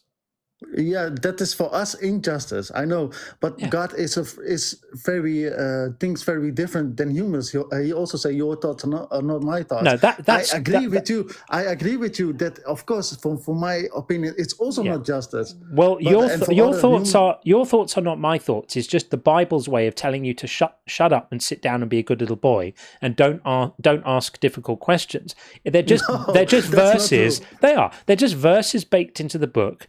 Right? His ways are higher. Don't lean on your own understanding. All of this stuff, they know that they're talking nonsense and they don't want people asking difficult questions. So the way they stop people asking difficult questions is by selling them the lie that you can't think about this stuff properly. God's ways are higher. Well, they're not. God's ways are not higher. You still have principles. You still have a foundation for judging whether something is just or not, whether something is ethical or not, and you should use them. So you actually say that you know better than God? Yeah. Not better. So not better. Not better. Not better. No. Sorry, I'm going to take that back. Not better. Yeah. If God tells me that killing children is right, I'm going to disagree. I'm going to say, okay, God's view is that that's ethical. My view is that it's not ethical. And just like if you tell me that you think God's commandments to allow slavery were right, I'm going to tell you I think you're wrong. You have your view. You think it's right. That's great. Okay, well, now you're supporting slavery. It's made you a moral failure. But okay, that's up to you if you want to do that. I'm going to tell you you're wrong. And I'm going to say if God thinks it's right, if God thinks it's just to have David's wives raped because he did something, I'm going to say that's not justice. The last part, can you explain that again about David? Yeah, David did something, and to punish David, God had innocent women raped, and it calls it justice. That is, I have never read in the Bible that they could rape. You mean Deuteronomium? You mean? No. Okay, then I don't know about it. David. Yes. David had a little fling with Bathsheba, and to punish him for that, God killed an innocent baby. He killed a child, made the baby suffer for a week first, and then die. And then God organized to have David's wives raped. Okay, I have never read that part before. I know that David had with Bethsaida. I know he cheated, and he killed indeed. But I never read that part about. Yeah. So the punishment to David was to have his innocent wives raped. You think that's just? I don't know. But can you? I have also never read that part about that she was raped. It's innocent. It's 2 Samuel 12, 11 to 12. I think that was not coming from God. No. It was. God said, "I will do this to you because you did this. I'm going to do it to you, and I'm going to take your wives and give them to someone else." And then that's what happened. And then they get raped. Yeah. Yes. His son does it. By David's son. Can you please show me that part or not? Is that possible? Yeah. Here it is on the screen right now. You can see it. So, thus says the Lord, I will raise up trouble against you from within your own house. I will take your wives before your eyes and give them to your neighbor, and he shall lie with your wives in broad daylight. For you did it secretly, but I will do this thing before all Israel and in broad daylight. And then it never say raped. It never say raped. And then it says here that Absalom, Ahithophel says to Absalom, go into your father's concubines. Go into, by the way, means have sex with. So have sex with your father's wives, the ones he is left to look after the house, and all Israel will hear. So they pitched a tent for Absalom, and Absalom went into his father's concubines. So Absalom has sex with his father's wives. I can assure you that was not a consensual arrangement. Follower, let me ask you something, because you said it didn't use the R word. That's what you said. If an all-powerful God, the boss of the entire universe, takes his wives and gives them to someone else to have their way with them, is that consent? No, it's not consent. No. Okay, so lack of consent is rape. Yes, you could. Yeah, I don't know about that. It doesn't use the word because the word didn't exist. The context I gave you the context. The context was that David did his thing with Bathsheba, and God punished him. In this way by punishing other people. That's not justice, my friend. That's injustice. Yes, I also don't understand that part a little bit, I must say. I mean, it's hard to understand, isn't it? It's pretty because it's pretty disgusting. Because only a monster would organize to have people raped. Even if it was to punish them, it would be a horrific thing to do. But to punish someone else by having innocent people. Imagine if I don't know if you're married, but imagine if your wife cheated on you, would it be good? Would it be okay for God to have you raped? I prefer to be the exit if that's okay. But I mean, you can see the point I'm making, right? It wouldn't be just, would it? No. So there's an example. We gave you a concrete example of God acting in a way which isn't just. That's it. Yeah, that is not justice. Yeah. So stuff for you to think about, my friend. Yes, I need to study those parts. You do, because in Kings also they killed the bear. Came out of the wood. And he killed the children, right? 43 boys, just for calling him Baldy. I mean, but there's a lot of context about that. There's more happening on that part. Well, you could say that, but I don't think the death penalty for children is ever warranted, even if they're spectacularly rude. It's not about being rude. There is more going on than only just saying, "Go up, you baldy." They were mocking his prophet, and at the time they coming from battle, and they committed, they did worshipping to Baal, and Baal is actually Satan. Well, I don't think that children should be executed for anything.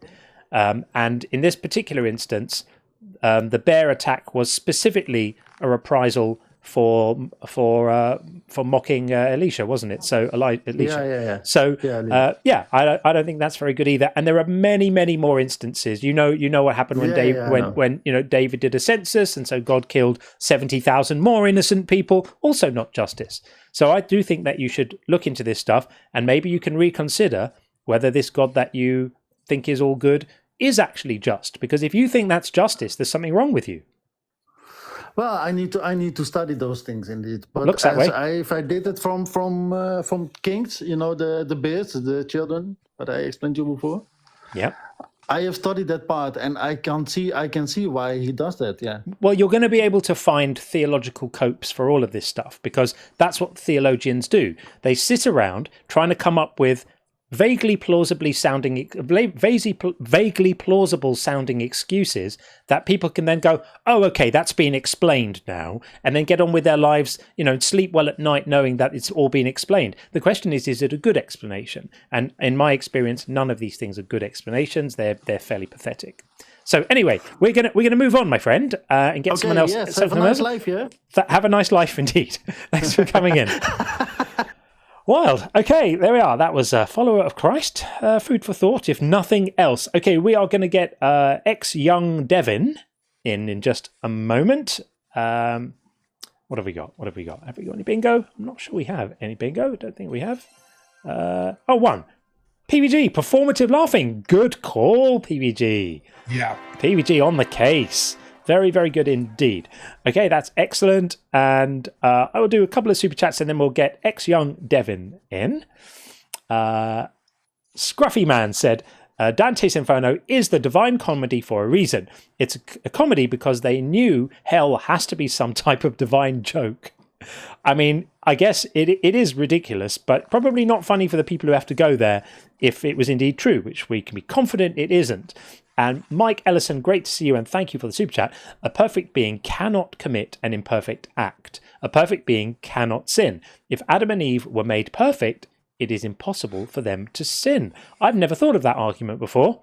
Very, very good. I like that. That one gets a round of applause. Very, very good. I will be using that. So thank you very much, Mike. Very, very good.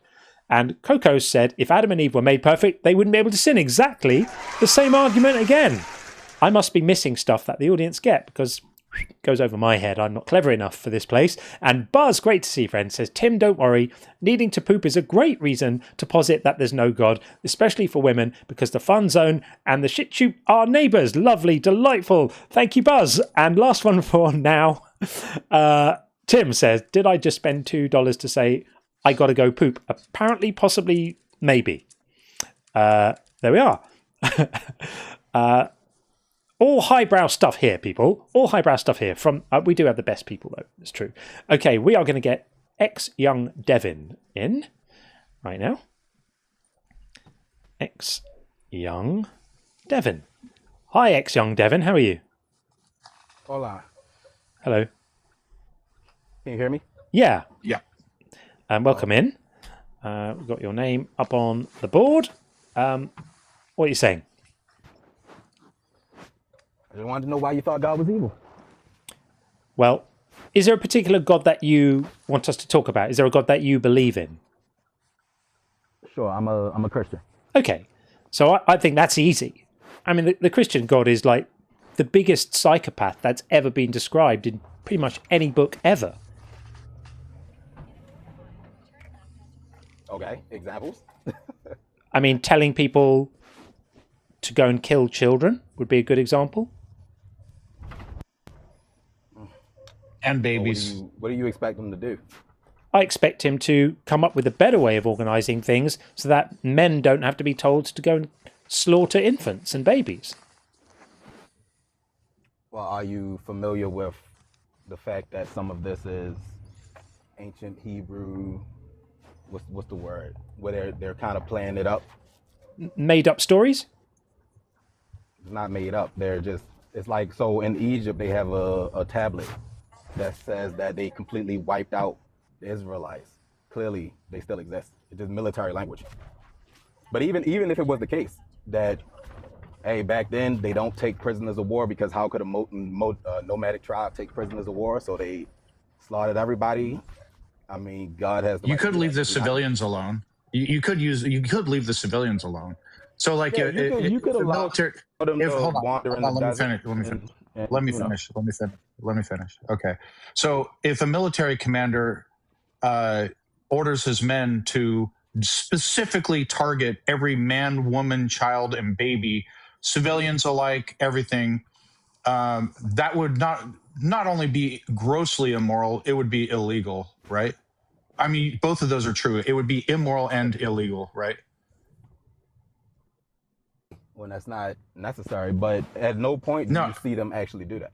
Is that a yes at or no? At no point do you see them actually go into civilian areas of a city and wipe out everybody that's there. Well, that never happens. Well, first of all, whether they actually did it or not is a separate issue. I'm talking about a God who would command it. Let's say, for argument's sake, they never actually did it. Well, that would just show that the people were of higher moral character than the God commanding them to do the genocides, right? So you know that in 1 Samuel, God commands this.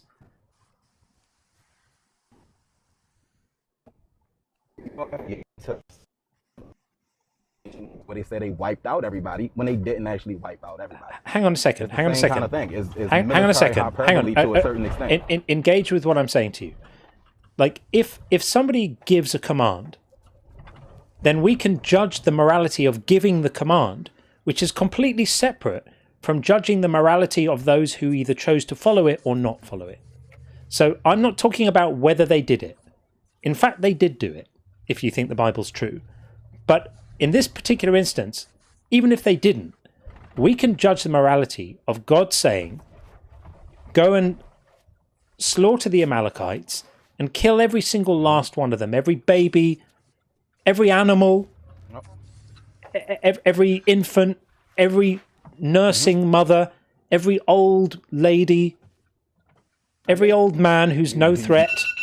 Oh, let me get rid of that. Sorry. By the way, I get it. By the no, it's a logical argument. If you consider we posit going back in time and eliminating Hitler all the time as a baby. We posit that all the time. Like, so it's not actually a logical argument. It's a nonsense argument, because first of all, it would have been immoral to kill Hitler as a baby as well.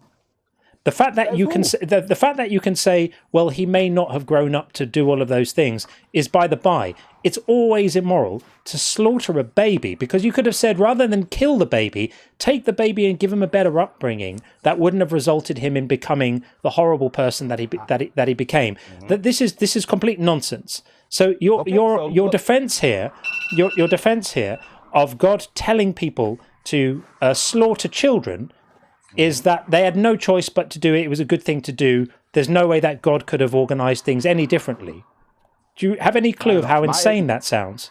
My issue is you're arguing from outside the story. You're trying to take pieces of the story and argue that's what we do without incorporating all the aspects of the story. The reason God told, and you're saying if they, I'm arguing inside the story. Actually, I'm actually arguing inside the story. You're leaving parts out. Young, they actually, first of all, what context makes it okay to kill? Can I finish my point? Yeah. So first of all, I want to know what context makes it okay to target women, children, babies, oxen, sheep, and then also you lied when you said that they didn't carry it out. Saul defeated the Amalekites from Havilah as far as Shur, which is east of Egypt. He took King Egypt alive, but utterly destroyed all the people with the edge of the sword. all the people, took the king captive. In the story, he also kept some of the better of the animals, and then God berated him for not following through with his orders complete enough, and then punished him for it. So, what made you say that they didn't follow his orders? Oh, you muted me. Okay, these people still exist after that story. And that's why I gave you the example of, can I finish? Oh my goodness. And that's why I gave you the example of Egypt and how they wrote that they utterly destroyed the people of Yahweh when they still exist. That's what I'm saying. They never actually did this. Okay, this is getting painful. This is getting painful. The fact that there were some survivors of the massacre is absolutely nothing, not one iota, has absolutely zero to do with the ethics, with the morality of commanding a genocide of people, including babies and children. The fact that you can say, but some of them managed to survive the massacre doesn't make the massacre moral. Now, if you want to talk about, it's exactly what you're just saying. You're appealing to the fact that, but those people carried on existing. Even if we said that the attack didn't happen, and Sean's just shown you that according to the Bible it did. Even if we granted that it didn't, then you're transferring the morality of the order onto the morality of the people who chose not to follow it. And I've already granted that and said that's a totally separate thing. I want you to tell me why it's moral for a God to command people to kill children. For a God can do whatever. What do you mean? That's why I brought up the whole Hitler as a baby thing. I'm asking you to tell us why it's okay. I'm telling you. Because at the end of the day, when there's no one above anybody else, might makes right. God is the mightiest. You can't right. So that's not a moral argument. That's not a moral argument. Well, that's a moral cowardice argument. That's just saying because he's the boss. No. It's not a moral argument you're making. You're just saying that because he's very powerful, you ought to do what he says because otherwise he might smite you like he smites everyone else. Not at all. That's moral cowardice. Can you show some moral backbone? Show some moral backbone. Explain to us why is it ethical for God to tell people to kill children?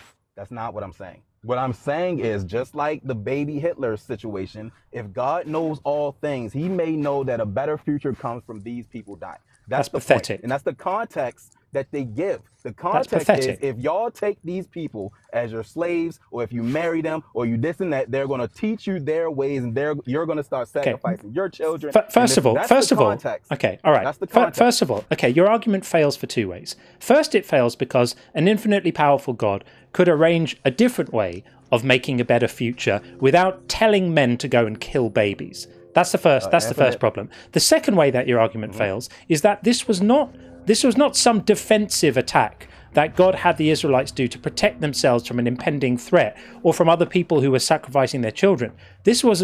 What was God's reason for telling them to go and kill the Amalekites?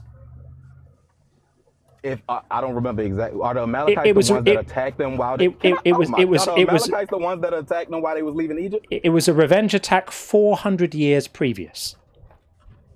So these were not people Are the Amalekites the ones that attacked them while they was leaving Egypt? 400 years ago. So this was a revenge. This was it was While they were leaving Egypt. That's not 400 years ago. It was 300 to 400 years later that this took place. So none of the people who had been involved in that attack on the Israelites as they came out of Egypt, none of those people would even have been alive anymore. This was an attack on the great-great-great-great-great-grandchildren of those people. Absolutely depraved. This would be like claiming that I now have a justification to go over to Germany and start killing German children and babies because some of their ancestors a few decades ago did some things to some of my ancestors. This is moral depravity that you're currently arguing for. So your two arguments so far are it was right for God to tell people to kill children because the ancestors of those people had done something to the ancestors of the Israelites. And also, God had to tell men to kill children because he had absolutely no other way of preventing the kind of problems that might arise if he'd allowed those people to live. What a load of... Might makes right. And might thank you. And might makes right. That's not how the God of the Bible. What a load of old tosh. That's not how the God of the Bible frames judgment. That's It's not how how the God you're of the Bible frames it's how judgment. When you're God framing steps in and does judgment, which is why we're laughing at you, because it's completely ludicrous. oh my goodness, you've been getting on everybody about cutting you off, and I can't get a statement out. Oh my goodness. That's not how the Bible frames judgment. When God steps in, it's because Oops, looks like he's stepping in right now on your signal. Yeah. The Holy Spirit's cutting off your signal. That's not true. It's because continue. Yeah. You're going to have to find a better signal, unfortunately. No one can hear the twaddle you're currently spewing. Are you still there? Looks like Satan's interfering with his phone signal. No, we can't hear you, no. Okay, you're going to have to call us back when you've got a better signal and preferably better arguments. What a load of old nonsense. It's not how God distributes justice. No, we know how God distributes justice. God distributes justice by having men commit genocide. Absolutely fearsome, disgusting shit. And you wonder why we say God is evil. Because of how he does this. And you think it's good. Sucks to be you, my friend. Absolutely disgusting. Disgusting behavior. Okay, amazing how relaxed they are as well about you know, they contemplate these genocides and they're like nothing. Just, as you say, Sean, beads up and rolls off. Okay, we're going to get James Atkinson in next. He's going to come in next. I think we will just have a quick check. Do we have a call on the bingo? No call on the bingo there. So we will do that right now. Let's bring in James. James was in the queue earlier, dropped out, back in again. So time to speak to James. Coming in right now. Hopefully. There we go. James, are you there? Can you hear me? Hello. Hello, can you hear me? Yes, we can hear you. Okay. How you doing? I'm fine. I want to ask you, do you believe in the Bible where it says that we are made in the image of God?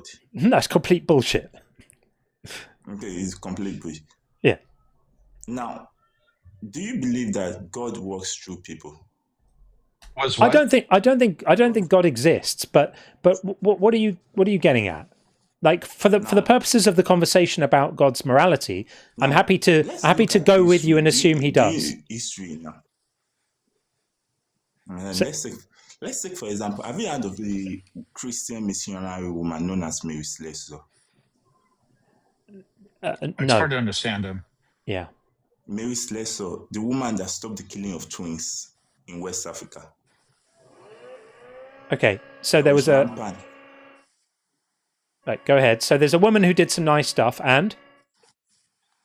And she did it through the baptisms of Jesus Christ, right? People do good things. Sorry, forgive the noise. People do good things all the time, and they claim they did them because of Jesus. And people do bad things all the time, and they claim they did them through Jesus. A lot of people end up killing their own children in exorcism routines, which they think they're doing in the name of Jesus too. So I'm not particularly impressed by any of this. Where are we going? Now, let's take for example now in India, for example, they follow a culture where they used to burn their widow. Who were the one that stopped them from burning their widow? I'm sorry, friend. I can't quite follow what you're asking. Are you just pointing at different examples of people who do things that we might think are good, and then they credit God for them? Now, let's say another thing is the slavery, Arab slave trade. Who were the one that stopped Arab slave trade? Can you generalize your argument rather than just pointing to lots of individual things? Tell us what the point you're trying to make is. Now, do you believe that what I'm trying to say that the teaching of Jesus Christ makes people better to know what God wants and yet the slave trade was maintained for hundreds of years because the Bible explicitly condones it. So I don't accept that argument at all. Have you got another one? Wait, now let's say, now do you realize that the Bible is known as a collection of books, right? Yeah, we know James, all of are this. you going to engage with what John is saying? Because you keep hold on, stop. You got to stop talking over people. All right, engage with what John said. You brought up who got rid of the slave trade, and John pointed out that the slave trade was maintained for hundreds of years in the name of the Bible, using the Bible as justification So who is right? We can look at the Bible and see what the Bible says about slavery. Stay on one topic. Stop jumping around. It's like whack-a-mole. All right, so you brought up slavery. The Bible explicitly condones slavery. Many people for hundreds of years conducted and participated in the slave trade, using the Bible as justification. And yes, many abolitionist groups in the U.S. were Christian organizations. I grant that freely. Which side was actually biblical? Are you good with us looking at the Bible to determine who was actually following the Bible?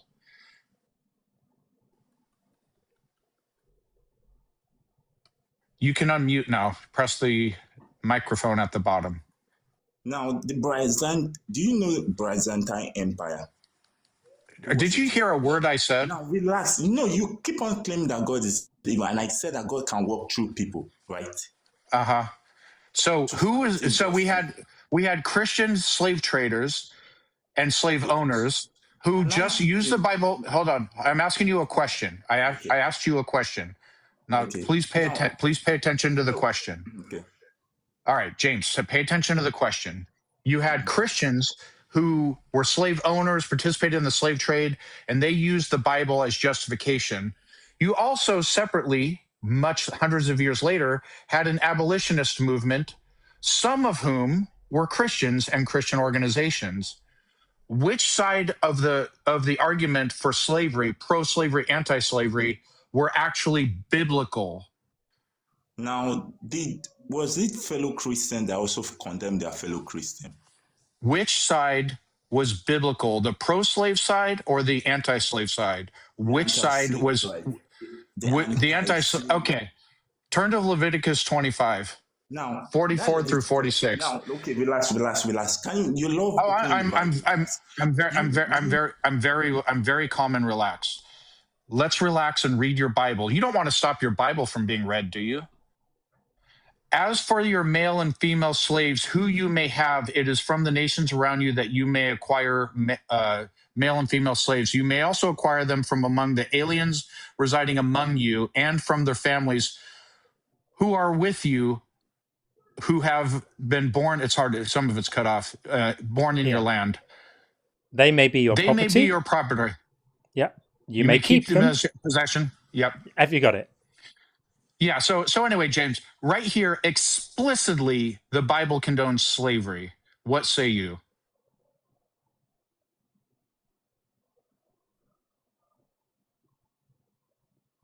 James? And you have to unmute. I think the two modes are mute and preach. Hello? Can you hear me? Yeah. Yep. Okay. Did you see the passage? Okay, relax. Open to Matthew 8. I'm relaxed. I'm relaxed. Okay, please open to Matthew 8. Are you going? First of all, are you going to address the verse that I put up? Can you please open to Matthew 8, verse 11? Yeah, we can, but you're not going to just pretend it didn't happen. That Leviticus 25, 44 through 46 explicitly condone slavery, yes or no? And then we'll turn to Matthew. Okay. Now, point, was it by Moses? Was it Moses that introduced the law? Was it Abraham? Was it Abraham that introduced the law? Was it Isaac that introduced, or was it? These are the Mosaic laws, God's messenger for granting his laws to the Israelites. So these laws came from God.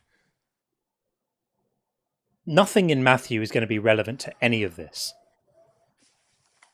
These laws were in place for centuries and centuries and centuries before Jesus came along. So nothing in Matthew is going to have anything to do with what we're talking about. So your claim is that God is good because people do good things in the name of God. And then the example you chose was dealing with a particular slave trade. And Sean has given you evidence of the slave trade as sanctified by your God in the Bible. You need to speak to that now, please. I think he might have dropped down. He's gone.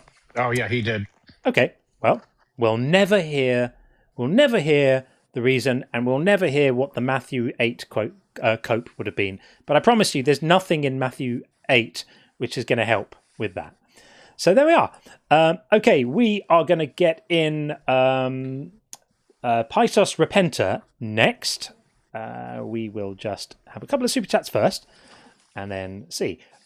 Aleph Norhis' contribution for Jethro's bail fund, free Jethro, is becoming an in-joke. If you don't know, I'm going to have to post a link, aren't I, to that. It's a long story, but Jethro is a bit of a meme around here. Free Jethro. I absolutely love it. Thank you. And Dean Brow says, it's going to be one of those days, isn't it? Yeah, definitely. Definitely going to be one of those days. And El Travesio, said, IRS says I owe $5,000 in taxes. I said I only owe $5. They're not reading my taxes in a spiritual context. Not sure if it's going to work. Keep on trying. You might get through. A lot of Christian nationalists working the IRS now. You never know. They might get you. And the Blackwing Angel says, first time early. Usually I'm at work. Hooray! Well, thank you for joining us. Absolutely love it. Part of the reason why I do the day streams is because there are people who just can't get on with the nighttime streams because they're too late where they are, or just crazy times for them. So I love doing the day streams as well. At some point, I may shift from doing 2 night and 1 day to doing 2 day and 1 night. That's a thing that may be happening soonish, but we will see. And final one for now. Itch again. Thank you for the super chat. If heaven is perfect and God created it, does free will exist in heaven? How does that work if there is no suffering in heaven? Exactly. We always bring it back to heaven. All of these silly arguments made about why God has to allow all of this stuff because something, free will, something, all of that nonsense. Apparently none of those rules pertain in heaven, and God could have just made earth like heaven in the first place, and then all of this misery and nonsense could have been avoided. Okay, let's bring in Paisos Repenter right now and see what they are saying. Hello, how are you? Are you there? Repenter, are you there? Oh, hang on, we are muted. You're muted. You need to unmute yourself. There we go. Hey, how's it going? Good, it's going. Oh, yeah, how are you? Sorry. Something just came up. I'm doing good. Good. Can you bring up the verse you were going over with the last guy about the slavery? Yeah. Yeah. I can indeed. This one here. So to give you a bit of context on this for anyone who wants to know, there are passages in the Bible about how the Hebrews could fall into indentured servitude. If they had a debt, they could work for 6 years to work off the debt. And that was a type of slavery called indentured servitude. And then after specifying that and the kind of slavery that wasn't really slavery for among the fellow Hebrews, it then broadens out and talks about what kind of slaves you can actually have and buy from around you. So that's the context for the male and female slaves who you may have. So go ahead. Oh yeah, so I understand the slavery in the Old Testament to be that. So for example, if you had a Hebrew slave, you were required to free them after 7 years. 6 years. Yeah. 6 years. Yeah. For the other pagan slaves or whatever, those were supposed to be indentured, and for the purpose of being to discourage paganism. No. But otherwise from that, I don't see an argument for why. What you're saying is not true. No. I'm saying I'm agreeing with you. Is your argument going to be that slavery is wrong? It wasn't to discourage paganism. It was just to allow. It was just to allow the Hebrews to have slaves, but just not from amongst themselves. They could buy them from. They can convert, right? They could buy their slaves from elsewhere. So the point is that they were allowed to go shopping, as it were, for slaves from amongst people from elsewhere. Yeah, and if that slave converted, they would have to give him the same rights and. I'm not sure what the rules were. Yeah, I don't think a slave could just simply convert out of slavery. Yeah, they can. I don't think that's true. Verse? I don't think that's true. It says that they are yours for life and you can pass them on to your children. I don't think that's true. And the other way that you could come by slaves, by the way, was if you were victorious in battle, you could enslave the survivors of that battle. So if you're asking, the children of slaves are slaves for life. as well. They're born into it. Yeah, but if they I've read somewhere that if they convert, you do have to. What verse is that? I don't think I that's don't true. remember the exact verse. No, Okay, I think if they converted, Even if they it were was, they were listen. still slaves. They were still slaves. So once a slave, always a slave. Yeah. Yeah. So I'm going to need you to provide me an argument for why slavery is going to be wrong. Well, slavery is going to be wrong, as you so beautifully said. Slavery is wrong because it deprives another human being of the autonomy to live a life themselves. Of self-governance and being able to live their own life. They're expected to work forever for no pay, and they have no option to leave, and they have no freedom. If you're going to ask me why that's wrong, it's because it causes suffering. And if you ask me why suffering is wrong, it's because I define wrong in terms of suffering. Yeah, and you're not a vegan, I'm assuming, right? No, and I actually think that I am so do you morally. think all I actually suffering think. is wrong, or I actually just- think that no. I actually think that I'm morally wrong for eating meat. I think it's a wrong thing that I do. Yeah. Pesos, let me explain something to you. Have you heard of a tu quo que fallacy? Yeah, I know the tu quoque fallacy. Okay, so when you're asking him if he eats he eats meat, how is that relevant as to whether or not slavery is wrong? Like So because his that's a standard, tu right? quo que, is it not? Yeah, his standard is going to be, well, it causes suffering, and he doesn't apply it across the board. But right? I've already Right, told that's- you. Shown that it's a contradiction. I've already told you that I consider the fact that I eat meat to be an immoral act on my part. So I'm being slightly hypocritical in that we don't always do the right thing all the time. And so I think the fact that I eat meat is actually wrong. I think I'm wrong for eating meat, and it's my intention at some point to stop doing it. But right now, my desire to eat meat is stronger than my desire to be moral with respect to that one thing, which is why I'm currently not yet a vegan or a vegetarian. But I do think it's wrong. And in the same way, I think it's wrong to own other human beings, and I think it's a greater wrong. So your desires to eat meat supersede your desires to stop animal suffering. Is that what you're saying? In that particular instance, and I think I'm wrong for doing it. So why should you do that? Why should you be able to do that? Well, whether I should be able to do it is a different question. I'm saying to you that we don't always do what we think is right. So I'm admitting that one of the ways in which I don't always follow my perfect kind of ethical intuitions is my willingness to eat meat. But that doesn't magically make slavery right. It just makes me look like a slightly failed person, which I'm happy to admit to my failings. So I'm going to say the same thing for somebody who owns for God someone else's for God. property. For God, who made the rules. I'm not talking about the slave owners. I'm talking about God who made the rules. That's why my prompt doesn't So what's say gonna be wrong about the rules? the biblical slave owners were evil. I say the God who made the rule is evil, because God is apparently this all wonderful good being. If you're saying that you're agreeing with me that condemning millions of people to a lifetime of slavery is wrong, thank you for agreeing with me that God is also evil.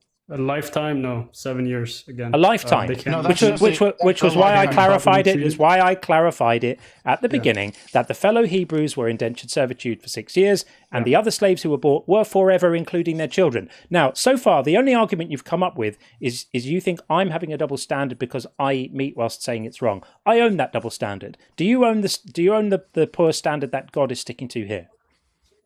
Do I own to what standard? Can you re-ask the question, please? Yeah. I own the fact that my continued eating of meat is morally problematic, right? I'm aware of this. It's something I struggle with, right? I don't hold that position. Okay, well I do. I think that supporting the global meat trade is pretty terrible, and I know that I ought not to do it, right? It weighs on me, and I am seriously thinking about not doing it anymore, right? Because I feel that it's wrong. Are you able to are you able to make the same concession for God's commandment to keep slaves? Oh, no, I what do you call it? I condone both, so I don't have a problem. Okay, so you don't have a problem. Okay, I can make an argument. So you don't have a problem with. Argument as to why. I'll ask you to in a moment. So I just want to clarify your position.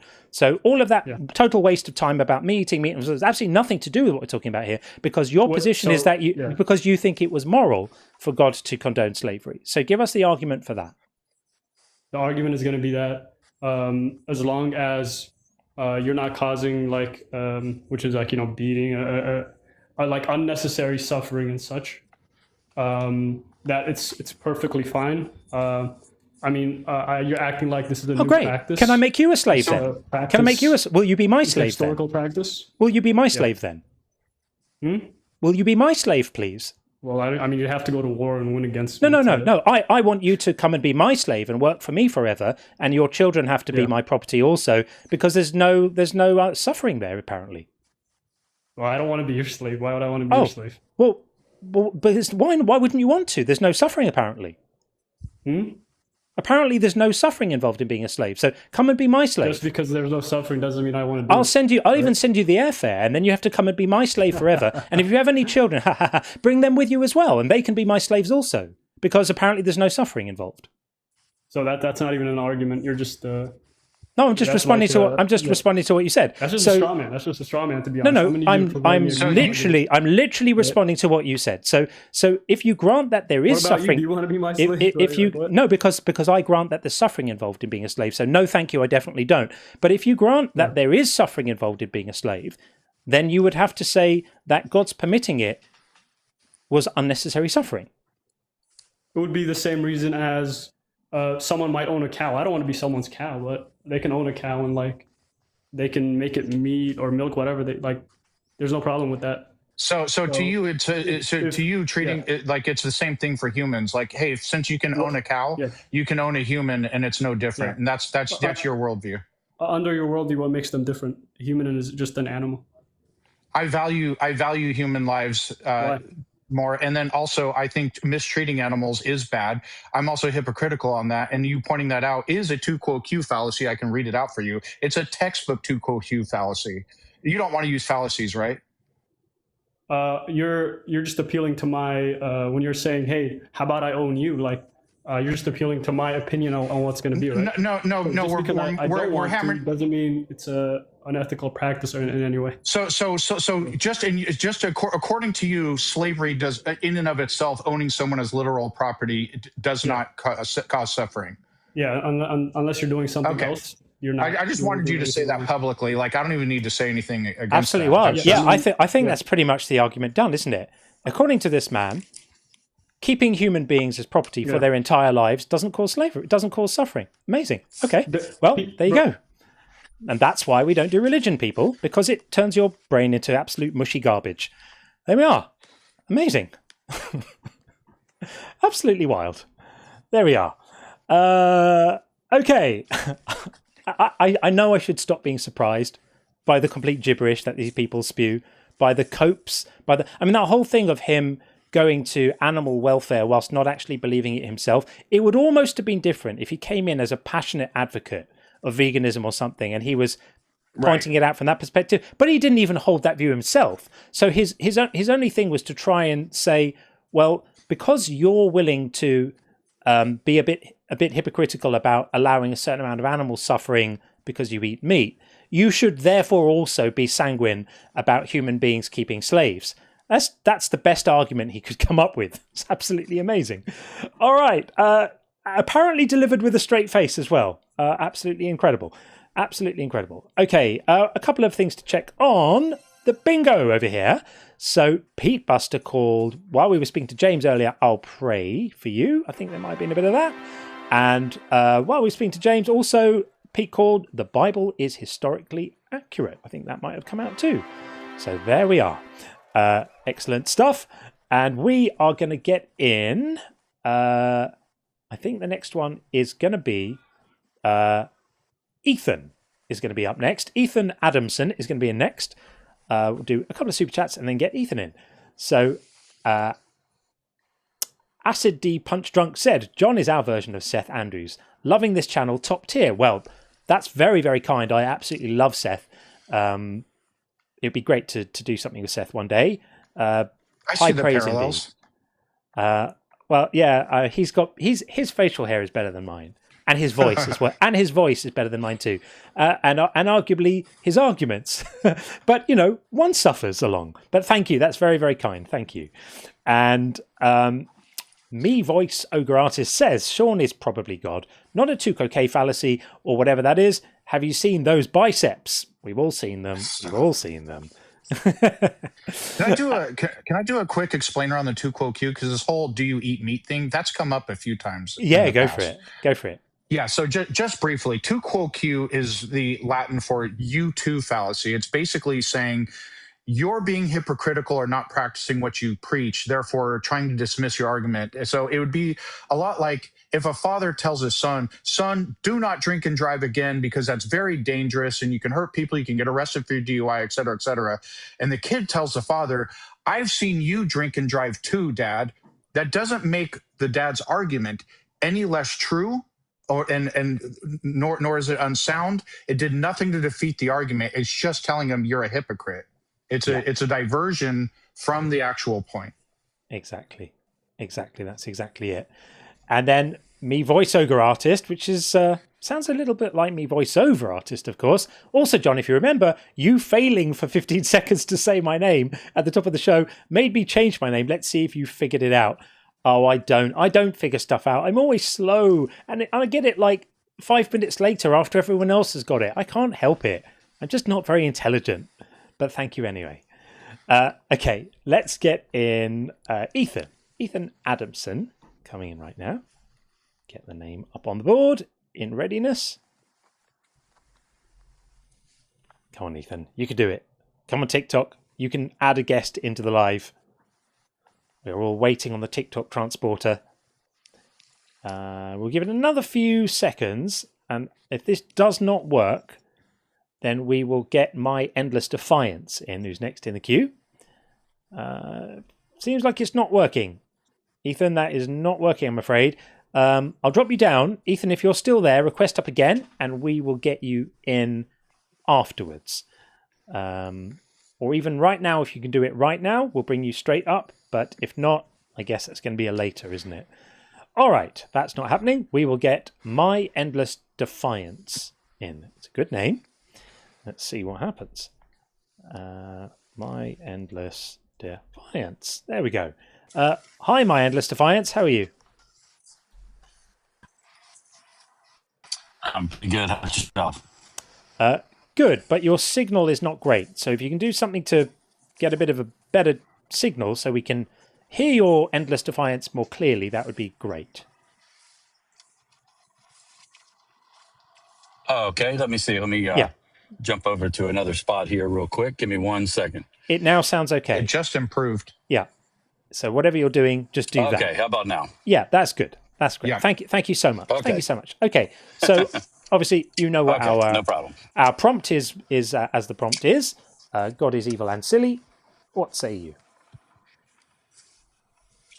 You said something to another guest a little bit ago that God exacts his justice by having men commit genocide. So not necessarily going to respond to that, but it just made me think like, I'm not a scholar. I've been an agnostic most of my life.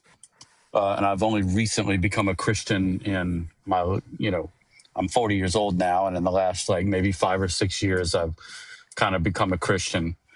And I can't really argue on what the Bible says in terms of because, I've heard brilliant minds on both sides read Bible verses and interpret them and explain them. And I've heard atheists explain them in ways that blow my mind. I've heard Christians explain them in ways that blow my mind. I'm like, that makes sense. So I don't really come with any kind of thing like that. But I would just say that, in modern time, in current day, I live in New Orleans and I was here for Katrina.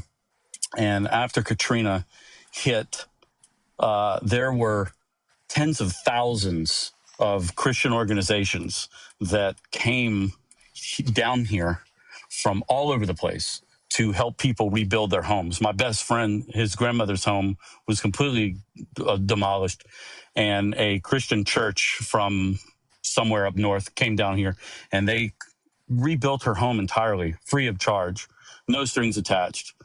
And that happened all over the place, right?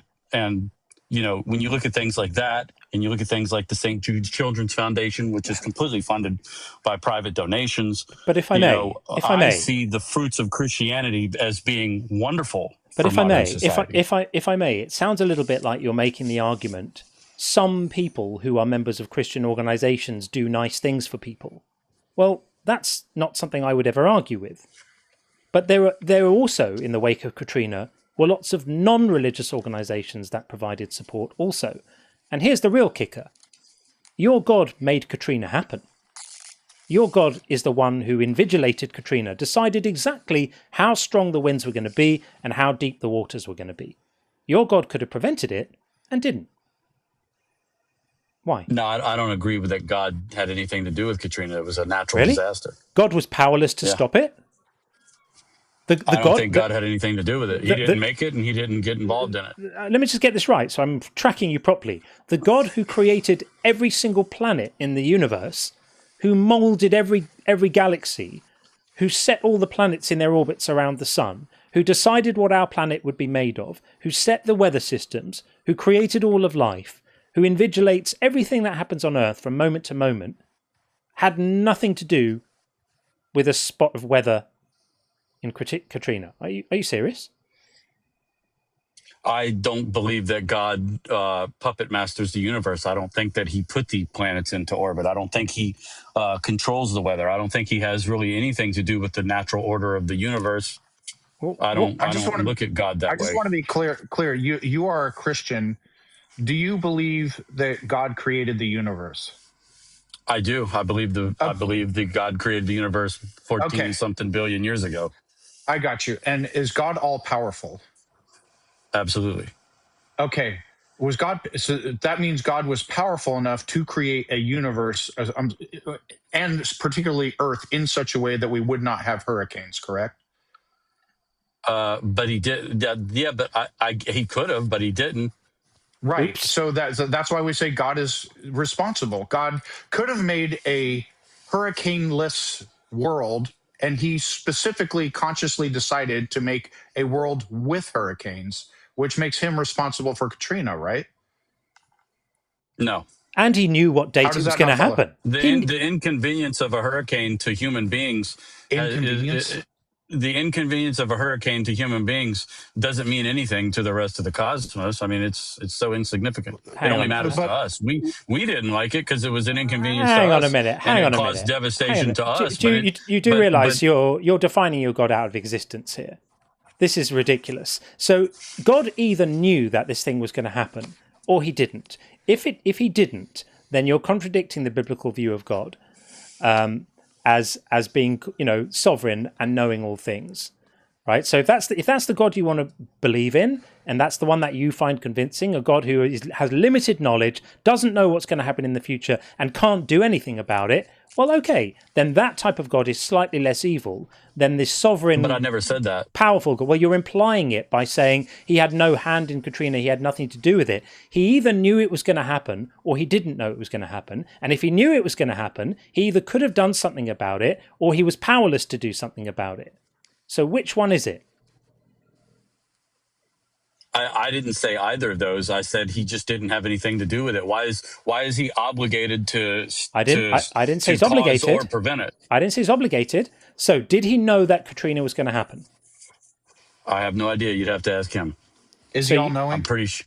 I assume, well, I don't view God's knowledge of the future the same way the vast majority of Christians do. That's where me and most Christians disagree. I view my understanding of God's knowledge of the future is similar to, pardon the silly analogy, but I liken it to Doctor Strange's view of the future in Avengers Infinity War, where God knows all possible outcomes, but whatever outcome manages to manifest is one of many, right? Like God, when Christians say God knows the future, so therefore the future is set, is putting a parameter on God the same way it's putting a parameter on us. So I don't see God that way. I don't believe that there's one future that God is locked into. So two things. One, you granted that God is all powerful, which means he can do all things, which means grant himself knowledge of all things if he has that ability. Two, you acknowledge that God could have made a world without hurricanes, specifically chose to make hurricanes, even if he didn't know how exactly they would manifest.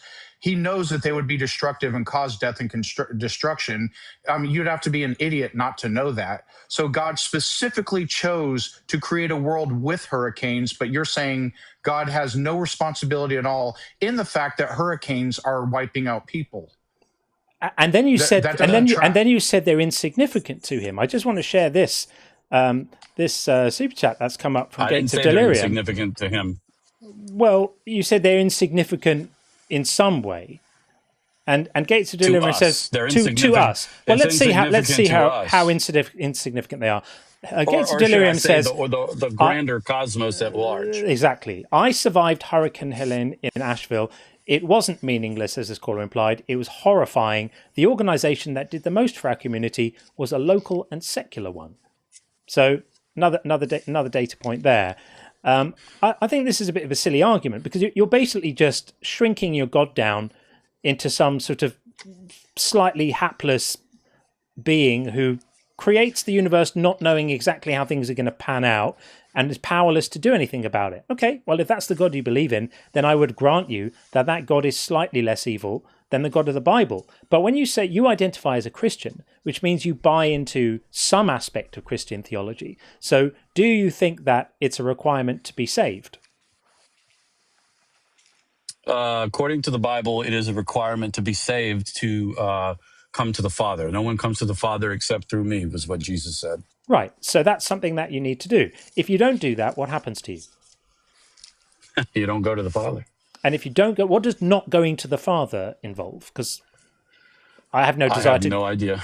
I don't know that much about it, man. I'm a fairly new Christian, so I don't really know theology that much. I'm ignorant to it, so I don't bring a lot of theological understanding or knowledge to this conversation. Then I'm going to say respectfully, we'll probably move on because we really want to push back on the sort of established theological ideas that I see as being pretty toxic. There's time for you to get out still. That's my advice. Don't. I understand. I mean that. I'm not saying this is like to be clever or smart or something. Like this is a really toxic ideology. If you've listened to some of the other callers we've had tonight, defending slavery, being sanguine about rape. I mean, all of this and genocide and the killing of children and not being bothered by any of it. Don't end up like one of them. Please don't. Well, I'm definitely not going to end up like one of them. And I appreciate what you're saying. And look, I like you guys. I tune into you guys' stream often. So I would like to say this before I go. I think the bigger point that I was trying to make is maybe I'm not good at iterating is that, you know, when I look around, I don't see a Islamic or an atheist or any other group equivalent to the St. Jude, like something like the St. Jude's Children's Foundation, right? That's a Christian organization. They do the greatest good for children around the world than any other organization in the world. I don't see an atheist equivalent to that. There aren't atheist groups, right? In the same way that there aren't groups for providing foreign aid organized around non-belief in astrology either. People don't have a need to describe themselves that way. There are many organizations like Médecins Sans Frontières and others that do incredible work all over the world with no religious agenda, with no requirement to hold any supernatural views to be part of them or anything like that. I'm not saying that religions don't do good, but if the church and the Catholic Church redirected some of the funds that they hoard for bullshit like, you know, expensive buildings and properties and AV systems and big mega churches and all of that stuff, they could do a lot more good than they do. So I'm not taking away from the good work that some religious organizations do, but there's a lot of waste and there's a lot of misuse of funds on proselytizing and preaching and distributing Bibles and all of that kind of stuff. And the Catholic Church have been making their way across sub-Saharan Africa for decades, telling people all about how terrible it is to use condoms and costing millions of lives as they do it. So with that said, thanks for coming in, my friend. All the best. All right. We're going to move it along. Thank you, Endless Defiance, for listening. Appreciate that. We are going to get, looks like, Kastafi in next. We'll just bring him straight in. In fact, why not just do that? And then we have Clifford after that. Here we go. Hello, Kastafi. How are you? Hey, how you doing? Good. I'll just get your name up on the board. There we are. Welcome in. You know what we're saying. What would you like to say? Yeah, I was listening to your conversation with several of the guys there and everything. Yeah. And it just sounds to me, well, from I get from your conversation, it's like, I think just because of your lack of understanding doesn't make things that is not true. It's my lack of understanding. I mean, the thing is, people's not yours, but people's lack of understanding doesn't make God not true. Well, I'm not currently arguing that he's not true. I'm not arguing that he's not true. I'm arguing that the idea is silly, and that the God as described by the Bible is an evil character. Why would anyone want to worship such a monster? Okay. Well, let me ask you this. So what do you think should happen to evil people? Well, I think that evil people primarily should be stopped from hurting other people. That would be the first priority. But what would you do? I would take whatever steps are necessary. In the first instance, I think that we would have to take whatever steps are necessary to protect other people from, for example, people who want to carry out genocide attacks commanded by gods, or slavery commanded by gods, or that they think are commanded by gods, or anything like that. Any people who, think that God is talking to them and telling them to do things like, stone young people to death, or wipe out entire, like someone that went out killing people just randomly, nothing to do with God, just all these evil people that are out there. What do you think that should happen to them? Right. Oh, well, to answer you seriously again, the first thing that you need to do is that you need to protect other people from people who would do them harm, and you need to do that in the most effective. And you need to do that in a way which is effective but causes the least suffering possible. So, for example, if you can do it without harming the person who's doing the harm, if you can just constrain them, because maybe they're suffering. Maybe they're suffering from some mental illness, right? Maybe they need treatment. Maybe it's easy to say, "Well, just kill them immediately." But maybe they are suffering from some kind of problem. But you acknowledge there are evil people in this world, correct? What does this have to do with whether God is evil? Because I consider God to be more evil than any human being in the history of mankind. Dude, you gotta let us finish. Okay, so what we do with evil people is a separate question as to whether God himself is evil, and that's what we're arguing here. And I would argue that if you take Mao, Hitler, like Kim Jong-un, all of the world's tyrants put together, they pale in comparison to the evil shit that the God of the Bible does. That's what we're discussing here. So what do we do with an evil God? Well, it is relevant because you're saying that God does things to people. So basically, not just people, but evil people should get a. You don't think evil people should? If you do something evil, there should be some kind of punishment for you. If you're not getting it. So God, one, he doesn't just kill evil people; he kills people indiscriminately, all over the place who had nothing to do with crimes. But second of all, like for example, when we talked about earlier, what we talked about earlier in 1 Samuel 15, where he orders his men to kill every man, woman, child, and baby, and their livestock as well. Were they evil livestock? Were they evil goats? Were they evil babies? Were the babies walking around like Chucky, like with knives stabbing people? Like, let's not pretend God just kills innocent people. God killed every single life form on the planet, with the exception of one family in a floating zoo on a boat, according to the Bible. That pales in comparison. That doesn't pale. All the other G-side that's happened throughout history pales in comparison to that. Was every man, woman, child, and baby on the planet How do you not know that evil? Those people are going to have everlasting lives, the ones that are actually, because at the end of the day, this is not the only time that we're going to live for eternity. This is just temporarily. So what? So can God give those people a wonderful afterlife without drowning them and without drown? Why was it necessary to drown the kittens? So that's why you that was a question. Say again? That was a question. Why was it necessary? Yeah, why was it necessary to drown all the babies and kittens on the planet, just to name two species of life? I don't know. I don't know. I couldn't answer that question. It couldn't possibly. It couldn't be necessary. What I'm saying is there is someone that came into this world okay, that actually died and resurrected and can be proven. We don't And need to actually, preach. there's so That's much not that addressing the happened. point. But It's not addressing the point. what I'm saying is that is the point. The point is that there's No, mercy. no, it's not my point. You're not addressing There's my mercy. point. My point, hold on. My point is that we evaluate all thinking moral agents, whether they're a god or not a god. If it's Thor, it doesn't matter. If it's a person, if it's John, it doesn't matter. We assess agency, moral agents, by their actions, how they behave. And when I look at how the God of the Bible behaves, it's absolutely atrocious. Yes, and I looked the way Jesus Christ behaves. Is Jesus Christ God? Yes, he is. And that's why he came. The only one that can give life and resurrect life is God. Wait. Understand? Okay, so no.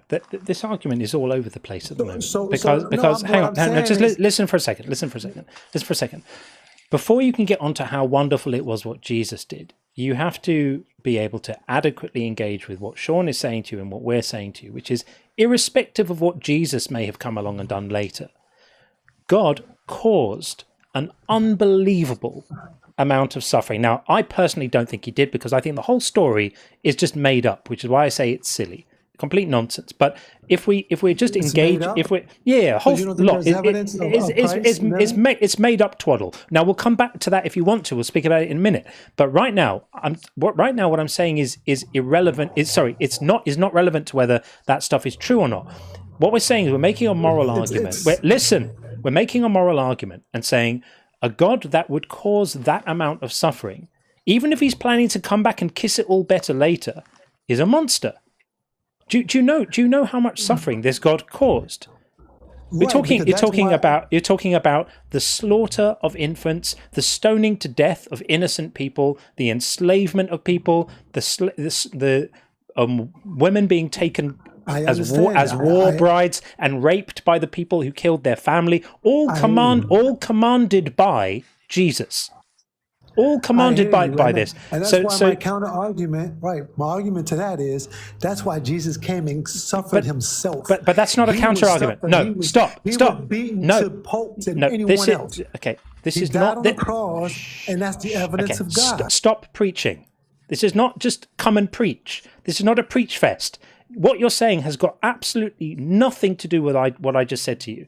Jesus coming along later and organizing to have himself killed has got absolutely nothing to do with the centuries of barbarism that he inflicted on humankind. How are the millions of people who died? How are the billions of people and animals who suffered and died for the hundreds of thousands or millions or billions of years of life on earth before Jesus helped in any way at all by Jesus coming along later and being nailed to a tree? Answer this question for me, because life has been around on the earth for millions of years. So how are the dinosaurs who got wiped out by a comet and all died, how are they helped by Jesus coming along? Right. Millions of years later. That's why I say your lack of understanding of what Answer the question. Message is. Answer the question. Because that's the question. I'm answering the question. Look, he came and suffered, okay, basically to prove that there is a God. Okay? How does that make drowning the entire planet good? Let me just answer this question. Or let me just make my statement. What I'm saying is, you're saying that God is silly. You say God is evil and silly, and you're saying that all this happened. Okay? That's why he came into this world. He took all the pain. For fuck's sake. No. Okay, what I'm more saying preaching. No. Pay attention. I'm talking to you about billions of life forms that died centuries, millennia, and millions of years before Jesus came along. How are they? What difference does it make to them that Jesus came along and had himself nailed to a tree? How does that help them? He helps everyone. How does it help them? How does it help? There are dinosaurs. There are dinosaurs that suffered with bone cancer. We have their fossils, right? So those animals suffered with bone cancer that God gave them. If you think God is Jesus, Jesus gave them bone cancer, and they suffered painful deaths. What difference does it make to them that Jesus came along later and got nailed to a tree? Specifically, how does it help them? Well, animals don't have a spirit as far as how we have. They're not. Do you think you're answering his humans. question? Because it's not. What I'm saying is, why would God, in a way, you're saying that He would come to? How could it benefit dinosaurs? Answer the question. You keep on talking about Jesus this and Jesus that. I've given you examples of millions of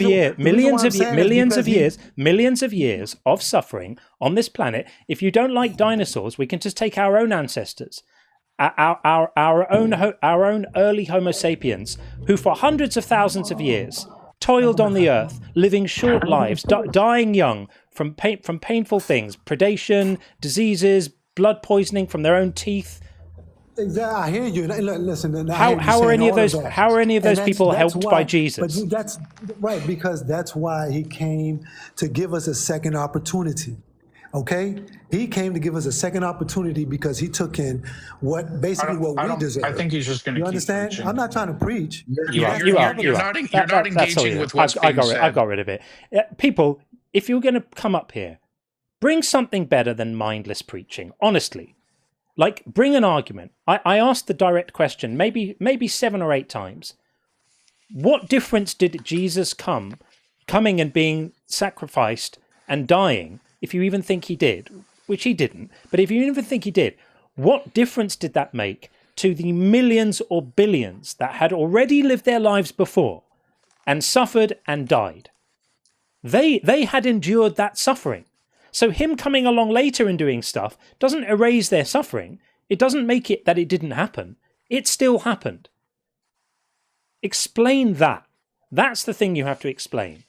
Explain the fact that, our species has been around on the earth for like 300,000 or 400,000 years. And for 99.9% of that time, human beings had an absolutely terrible time. Like very, very low life expectancy, massively high infant mortality rate, scrabbling around to survive, having to hunt and forage and survive the elements and survive all sorts of horrific things. And all of that, for some reason, designed by a God who, after hundreds of thousands of years of just watching it happen, suddenly decides to send Himself along to be nailed to a piece of wood. Like that's going to help anything. It is absolutely pathetic. So if you're going to come in here, bring an actual argument. Don't just ignore everything we ask and then resume preaching and then say, I'm not preaching. You are. You're just preaching. It's extremely silly. Stop it. Okay, we're going to bring in Joseph Tadlock, and then we'll get in Clifford after that. We've spoken to Clifford before. Bringing in Joseph right now. Hopefully, not so much mindless preaching. Hey, Joseph, how are you? I'm doing all right. How are you? Just woke up. What? Good. What's going on? I'm glad you're awake. I'll get your name, Tadlock, as well. Get your name up on the screen like that. Welcome in. Right. We're saying God is evil and silly. And people are saying, well, look at all the wonderful stuff Jesus did.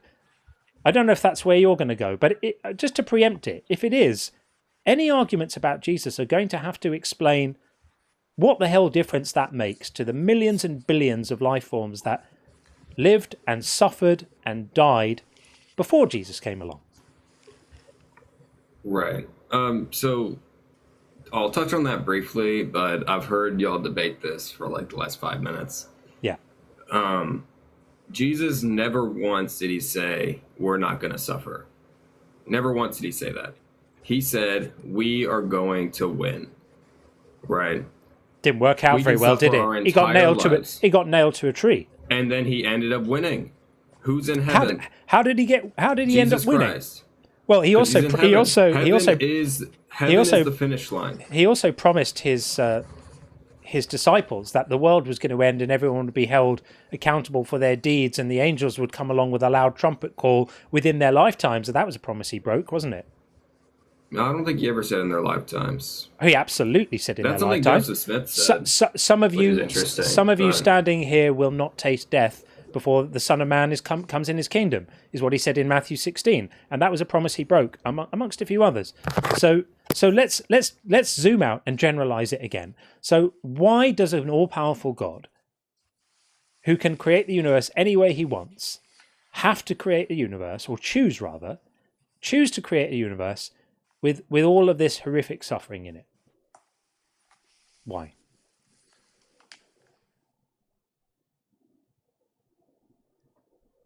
Oh, He's teacupped. You seem to be teacupped. Maybe something more important came along. Either he got a call, or Joseph, if you're minimize the app, we can't hear you. The app functions that way. We'll give you. There we go. That's it. Yeah. Stay present. Stay present. So you heard the question I asked you, right? Why does God make a universe where he could make a universe any way he wants? He chooses to make a universe with so much easily avoidable suffering. Why does he do that? Right. Okay. Let's take two kids. Right. One of them never suffered a day in their life. They get every toy, every ambition, everything they could ever want is handed to them. How do they end up when they're adults? Do they end up sweet, gentle children, or do they end up spoiled brats? So you're saying we would all end up spoiled brats if children didn't die of leukemia? That's not what I'm saying. So why do children die of leukemia? Children die of leukemia. I can't tell you that. I'm not God. I can't tell you why kids get sick. So but could God stop the children dying of leukemia? Theoretically, I'm sure he could. He could do anything. But he chooses not to. Anything logical. But he chooses not to. So I'm suggesting that a God who imposes, I'm not saying that God needs to give us the perfect life with absolutely everything all wonderful. And by the way, an all-powerful God could give us the perfect life with everything all wonderful and ensure that we all turn out to be model citizens too. But even if we indulge in, we broke his law. Well, we didn't, because it wasn't perfect, was it? Because otherwise it wouldn't have gone so catastrophically wrong, and he wouldn't have been, forced or persuaded to mess everything up as badly as he did. But you've said God could prevent the children getting leukemia, but he chooses not to, and you don't know why. Well, I'm going to posit to you that a God who chooses to give children leukemia and then die and have their parents bury them in boxes is not all good. Is not even remotely good. I think it's pretty disgusting. Right. A God who could avoid it, who could make the universe exactly as it is, but just without the leukemia, but chooses, I'm going to have the leukemia anyway, is pretty evil, don't you think? I think you're misinterpreting what this life is. This life is not the end-all, be-all. This life is the prequel. Right. Okay, we are in constant pursuit of eternal life, not this life. Yes. This is just this is worldly desires, worldly needs. None of this will matter when we're dead. Joseph, if I punch you in the nose, and I'm not threatening to, I'm not a violent person. If I punch you in the nose and then later on I give you $50,000, yeah, so yes, you got punched in the nose, but to me, I can't speak for you, that would be well worth it. I'll let someone, maybe not someone like Mike Tyson, but I'll let someone punch me in the nose for 50 grand. So that's worth it, but wouldn't it be better to get the 50 grand without getting punched in the nose? So you keep talking about everything's going to be all better later on. How does that make the children dying of leukemia today necessary? Because the problem we have is with unnecessary suffering. And if God is all powerful, he can instantiate any end goal, any greater good without the suffering. Right. And you're the resident expert on what is and isn't necessary, not the creator of the universe. I'm not a resident expert, but it's just logical. If God is all powerful, under the subset of all, I should say set, because all isn't a subset of anything. Under the set of all includes instantiating any greater good God could achieve without the suffering. That's just a logical entailment. Right. But I'm telling you, suffering is necessary to reach a point of acknowledging God, right? No. Do angels acknowledge? Do angels? Two questions. One, do angels suffer? Two, do angels acknowledge that God exists?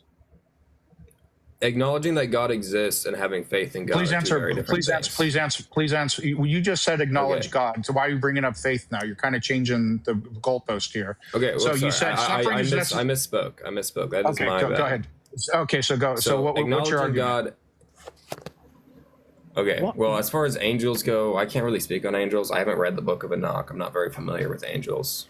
But why does God have to arrange things in such a ridiculous way that people have to suffer in order to acknowledge Him? Why not just? We are told that we will understand that in eternal life. But this is just a cope. This is just you're asking difficult questions. I can't answer them. We'll understand it later. I'm telling you that this stuff makes absolutely no sense, none at all. Which is why I say it's silly, and that the God that you're venerating here is completely evil. And the thing that really shocks me every time I hear a response like yours, Joseph, is how quick you are to just wave away the real suffering of so many people and sentient beings, billions and billions and billions over the years.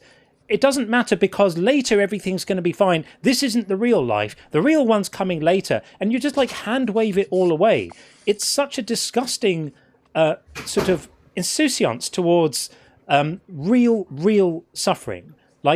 It's like you just minimize it and make it mean nothing because later nice things are going to happen. Real suffering is real. I promise you, if I cut off your fingers now or set you on fire now or hurt someone you care about now, your suffering would be very, very real to you. And it wouldn't become irrelevant because one day later in some other place, some imagined realm somewhere, something nice might happen and God might give you a pretty balloon and some cake. It's such a disgusting, dehumanizing way of looking at the world. And part of the reason I hate religion so much is that it disconnects people with the reality of human suffering. And we are actually better humans when we engage with it authentically, which is to acknowledge its significance, not minimize its significance by going, oh, well, it doesn't really matter.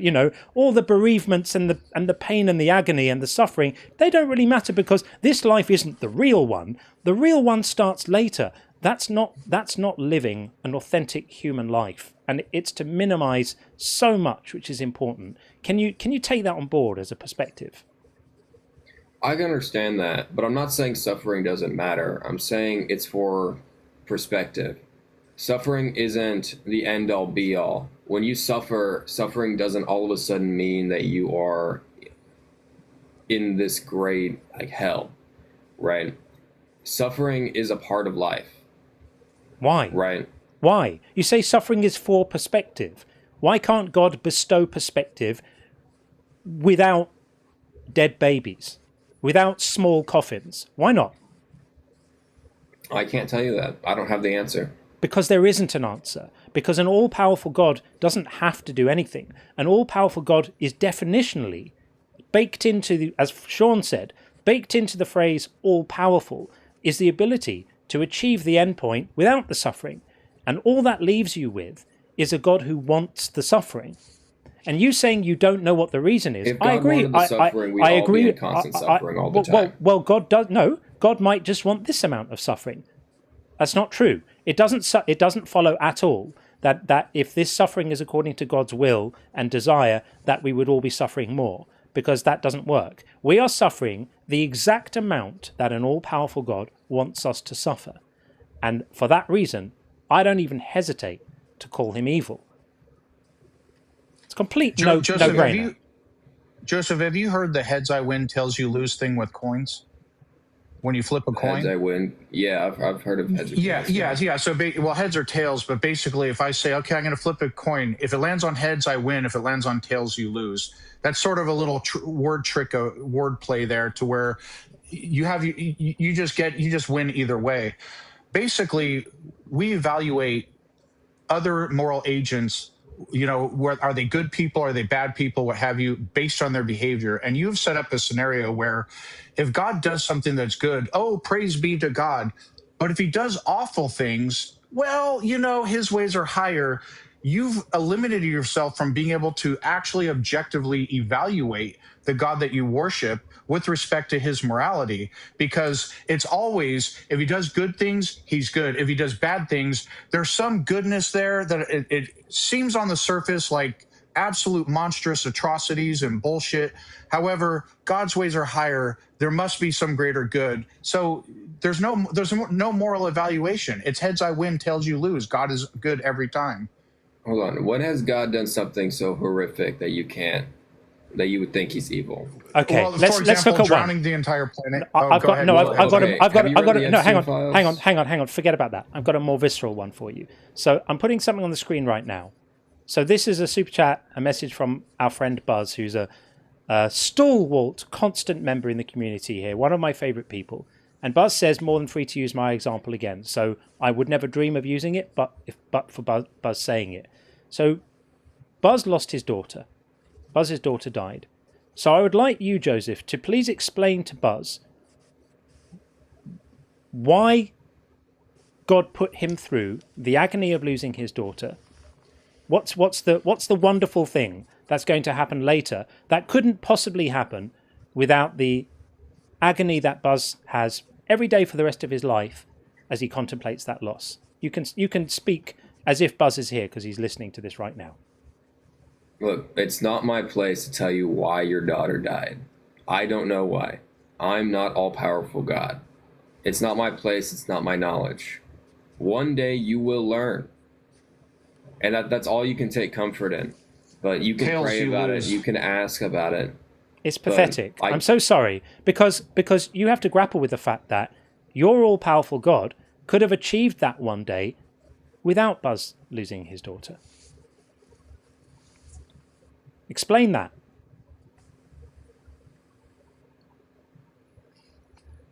This is quite the spot. You do have me kind of pinned against the wall here.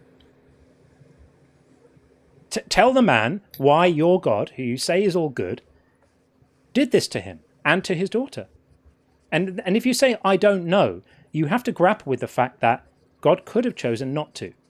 And God could have achieved any outcome he wanted without the death.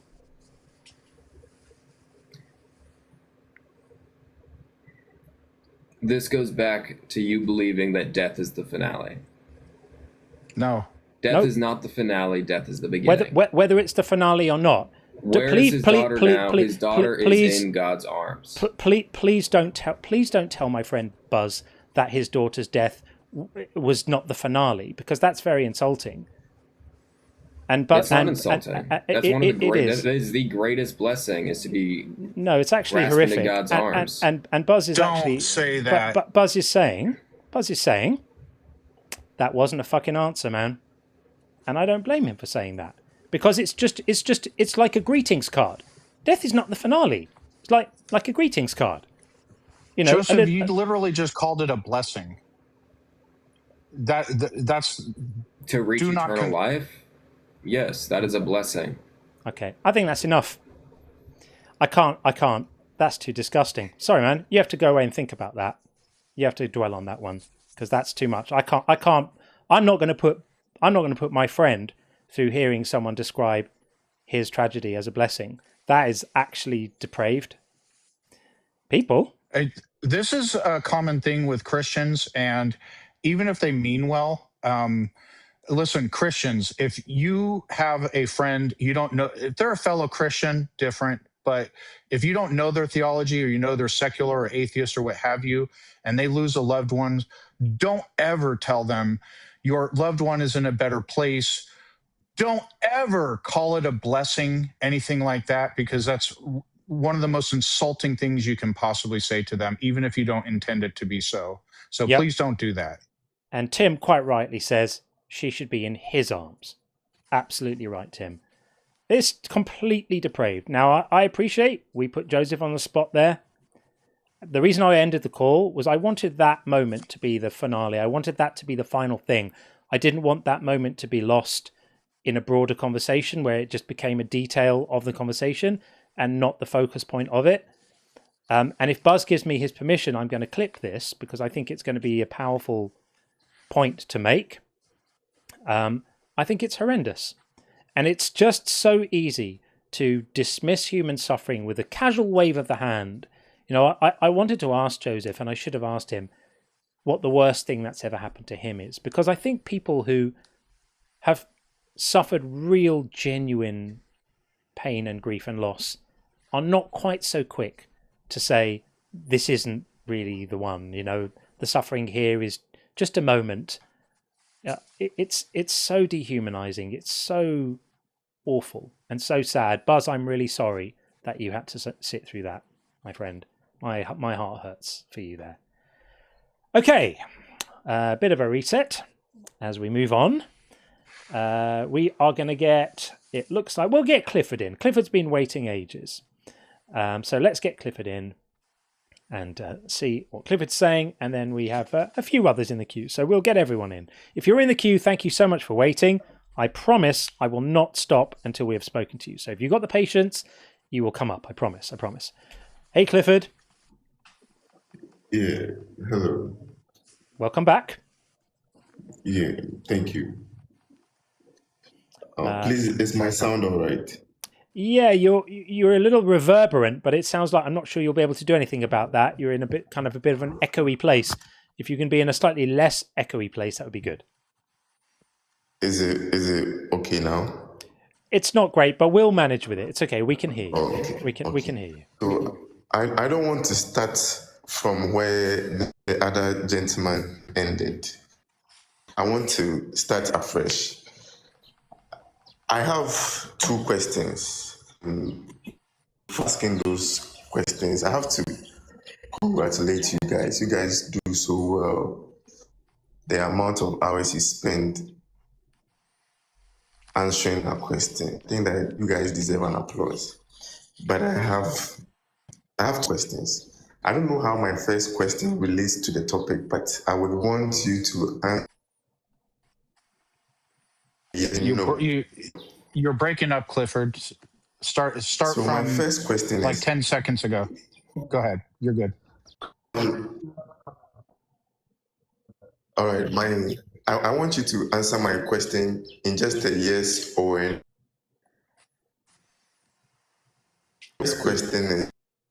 We'd be delighted to answer your question if we can hear it, but sadly you're cutting out quite a lot, Clifford. We can't hear what you're saying. The same. Clifford, can you get better signal? Please. Yeah, I think it's better now. Yeah, can you hear me now? Yeah, go ahead. Yeah. Ask your first question. Hello? Yeah, ask your first question, Clifford. So my first question is, just answer yes or no. Yes, sir. Just think about it and just answer me in a yes or no. So my first question is, do you believe that white people and black people trace the same ancestry? Yeah. So that's my first question. Of course. Yes. All people do, Okay. and not just people. All mammals do, and not just mammals. All life does. Every single living thing on Earth eventually derives from the same ancestry. Okay. So my second question is, do you believe in Jesus Christ, not as the spiritual being, but as the human being who has a DNA that he actually lived on this planet? Do you believe it's true, or historically it's not true? I think it's more likely true than not. I'm not solidly strong on that, but I'm Yes or no? freely. Yes or no? I'm given. I am answering your question. There are degrees of belief. I'm saying I have a mild degree of belief that it is true. So you are saying no? No, That's a yes. It's a gentle yes. It's a yes, but not too confident. So I would say yes, maybe a 60% likelihood.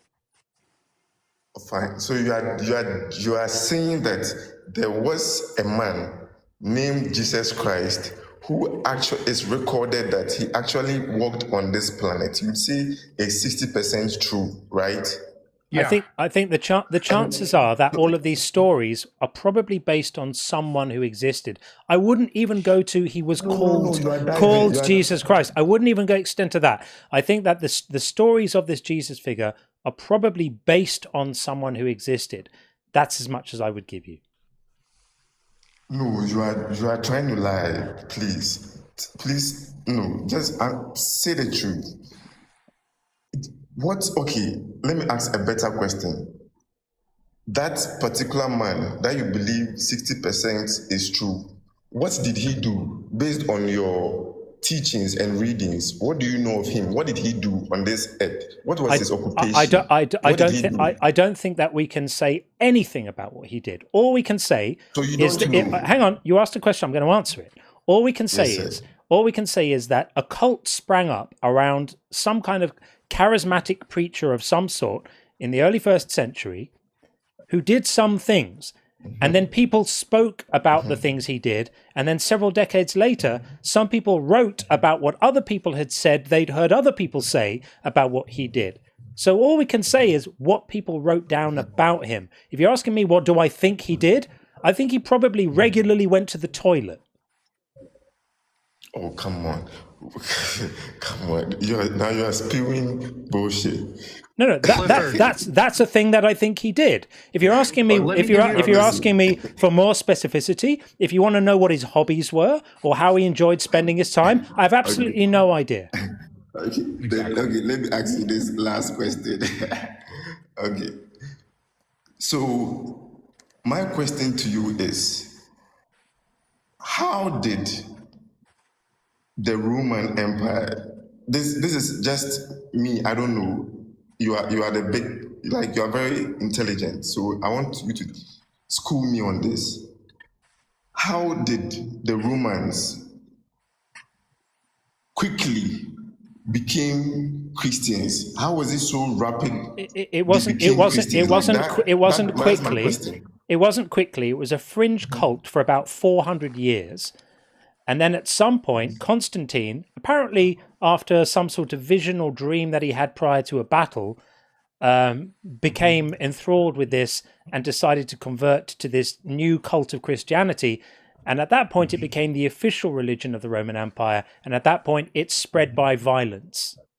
And spreading something by violence is a very effective way of spreading it. That's how it spread so quickly. So you are saying that there's no record historically on the judgment of Jesus Christ by Pontius Pilate? None at all.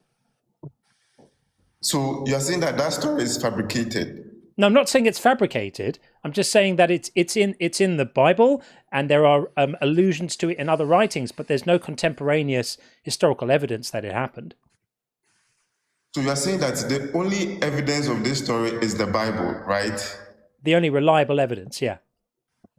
Oh, why are you saying reliable? In fact, sorry, it's not reliable. Sorry, what I mean is the only thing that points to it specifically is what I meant. I misspoke. There is no evidence outside of the Bible of any of that stuff. Okay. We will continue some other time. Good night. All right. Thanks for coming up. There you go. Here endeth today's lesson. There you go. It's astonishing, really, because these events are so important in the minds of so many people and yet so poorly attested to. What can you do? Okay, we are going to do a couple of super chats and then get Lance in. Lance will be in next. But lest I fall too far behind, I wouldn't want to do that. We are going to go with Mike Ellison. Thank you so much, Mike, for this very generous super chat. Here's a suggestion for a yes/no question to ask callers. Do you see why your story doesn't hold water? Modern day Christians are demanded to defend the dumb theological decisions that led to a spaghetti strainer of a story. I guess that's kind of what we were just talking about. It's just like the evidence isn't there to shore this stuff up. It's like campfire stories spread for decades. And as Sean often says, like, I can't remember the details of a conversation I had yesterday, let alone last week or last month, let alone 30 or 40 years ago. And if it wasn't even me, it's something I heard about a conversation someone heard that someone else had. It's completely ludicrous that these things are given so much credence on the basis of such catastrophically poor evidence. Really. I mean, you wouldn't accept this as evidence of a speeding ticket. Mike Ellison says, it's chilling that there was no word for rape in biblical Hebrew. That says everything about what they thought of women. Completely agree. Yep. I absolutely agree. And women were just the property of men. So just the idea of consent wasn't even a thing. So there was no purpose for a concept like rape, because women were just there to be used by men for, whatever they wanted to use them for. And David Burke, always great to see you, David. Thank you. Reading tome Christian Theology, third by Millard Erickson, recommended by DZ. All right. Strongly recommended to you both. While a Christian, Erickson does discuss issues. Finished the chapter on evil. Wow, he pulls out of his bum. All right. There is a really good book that I want to recommend that I read a few years ago. And funnily enough, I pulled it off my shelf last week and I've got loads of notes in it from when I read it. It's called The Mind of the Bible Believer by Edmund Cohen. I think it's Edmund. Very, very good book. Used to be a Christian, ended up not being one. I think he became a psychologist. And he writes about specifically Christian belief through the lens of understanding human psychology. Very, very, very good book. But yeah, thank you for recommending that one, David. Appreciate it. And then the last one for now will be also from David. How do Christians get to do unto others? Isn't that the height of subjective morality? Sounds like your standard of the well-being of others. No, what am I? Your standard of well-being of others. No, what am I missing? Yeah, I guess it's saying it is pretty subjective, isn't it? It's saying do unto others what you would subjectively want them to do to you. That's an excellent argument. That the golden rule as described by Christianity is actually subjective morality, isn't it? Because everyone has a different idea of how they would want to be treated by others. That's a really good argument, which is that I haven't why heard I prefer before. the platinum rule. You've heard of the platinum rule, of course, John, right? Yeah, treat others. Yeah. Do unto others. Yeah, go ahead. You say it. You got it. Yeah. Do unto others as they would have you do unto them. As they would have you do unto them. Exactly that. Yeah. Excellent stuff. Okay, we will get Lance in, as I suggested, and then a few others in the queue. As I said before, if you're in the queue, thank you so much for being there. I promise I will get to you, so just be patient. We don't let the calls drag on for ages and ages here. So if you want to come up and you're in the queue, I promise you will. Bringing Lance in right now. Hopefully that's going to work and resolve. TikTok is still thinking about it. There we are. Hey, Lance, how are you? Hey, how's it? Can you hear me? Yes, we can hear you. How are you? Good. Your name is John Congen. Excuse me if I'm pronouncing that wrong. I'm John. Yeah, John Cohen. You can just call me John, and this is Sean. Welcome in. What have you got? Hi, John and Sean. Hello.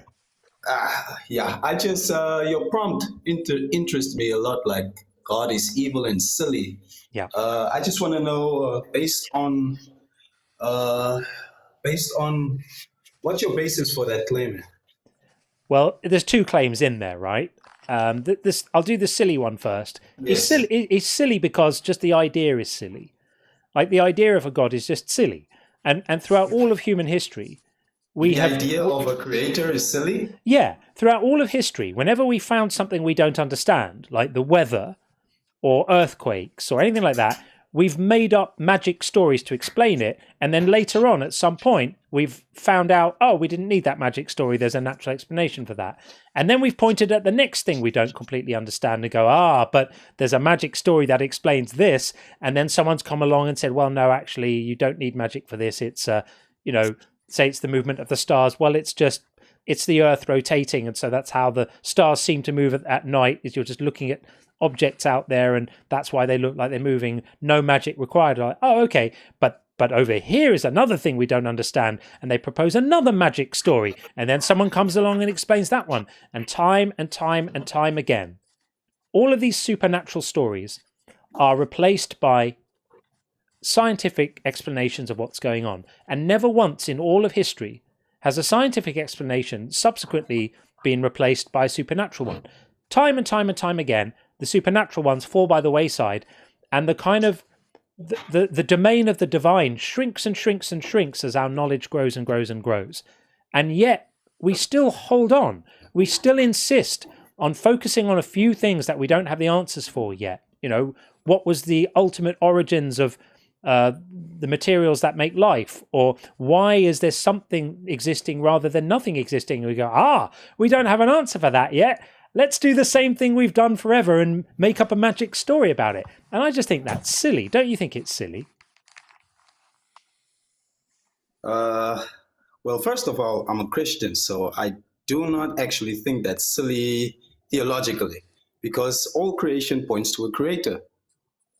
But that's what people used that we are a look creation. around. But that's what people used to say about thunder and lightning. Let me ask you like that. Thunder and lightning points to creator, was what people used to say. And now we know that it doesn't. So I'm going to say to you, the thing that you're pointing at and calling creation, and by the way, you don't get to call it creation until you've established that it's created. We're just going to call it reality.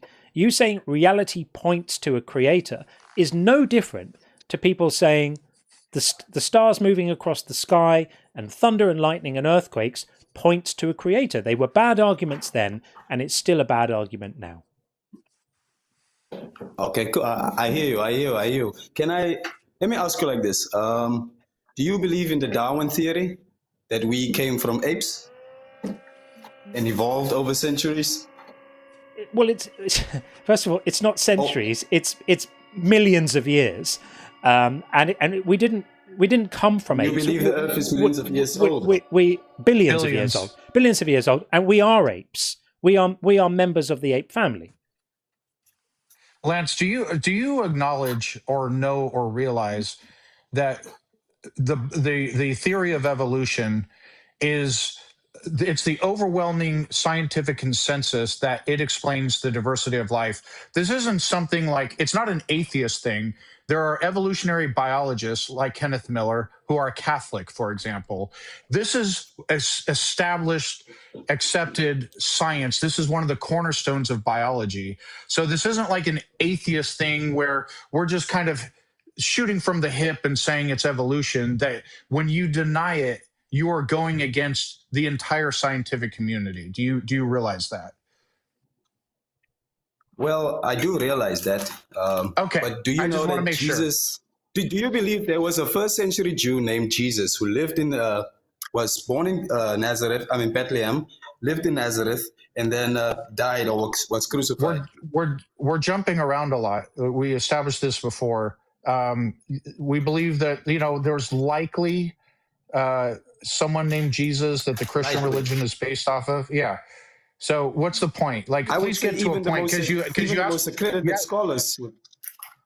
Lance, or I'm trying to move linearly. Yes. You brought up evolution. We responded to it, and then you just jumped over to someone named Jesus lived and died. So, like, please pick a direction. Yes. Sorry for changing the topic. Sorry, but I just wanted to establish a theological basis based on your beliefs. I believe you guys are atheists, or am I wrong? Yeah, we're atheists. Yeah.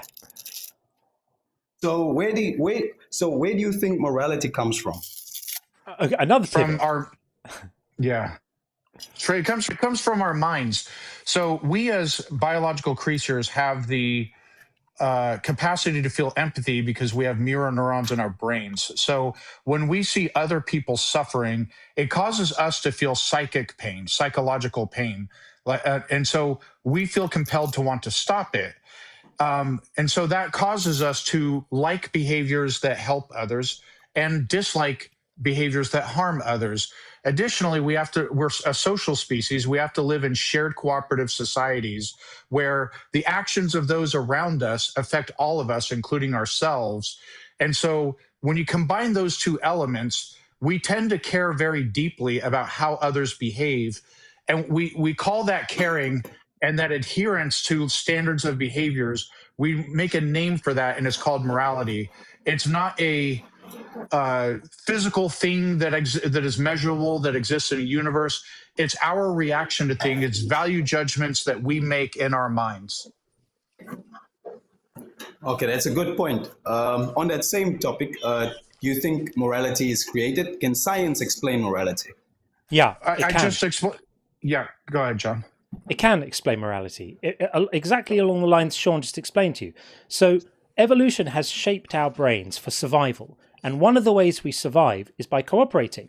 And one of the ways we cooperate with each other is by being invested in each other's well-being. That promotes better cooperation, and better cooperation promotes survival. And so we have these strong instincts in our brain which cause us to feel certain emotions when we see others suffer. And we don't like those emotions. And so we try to act to stop that suffering and to stop those uncomfortable emotions. That's why when you hear a child cry in distress, it kind of hurts you.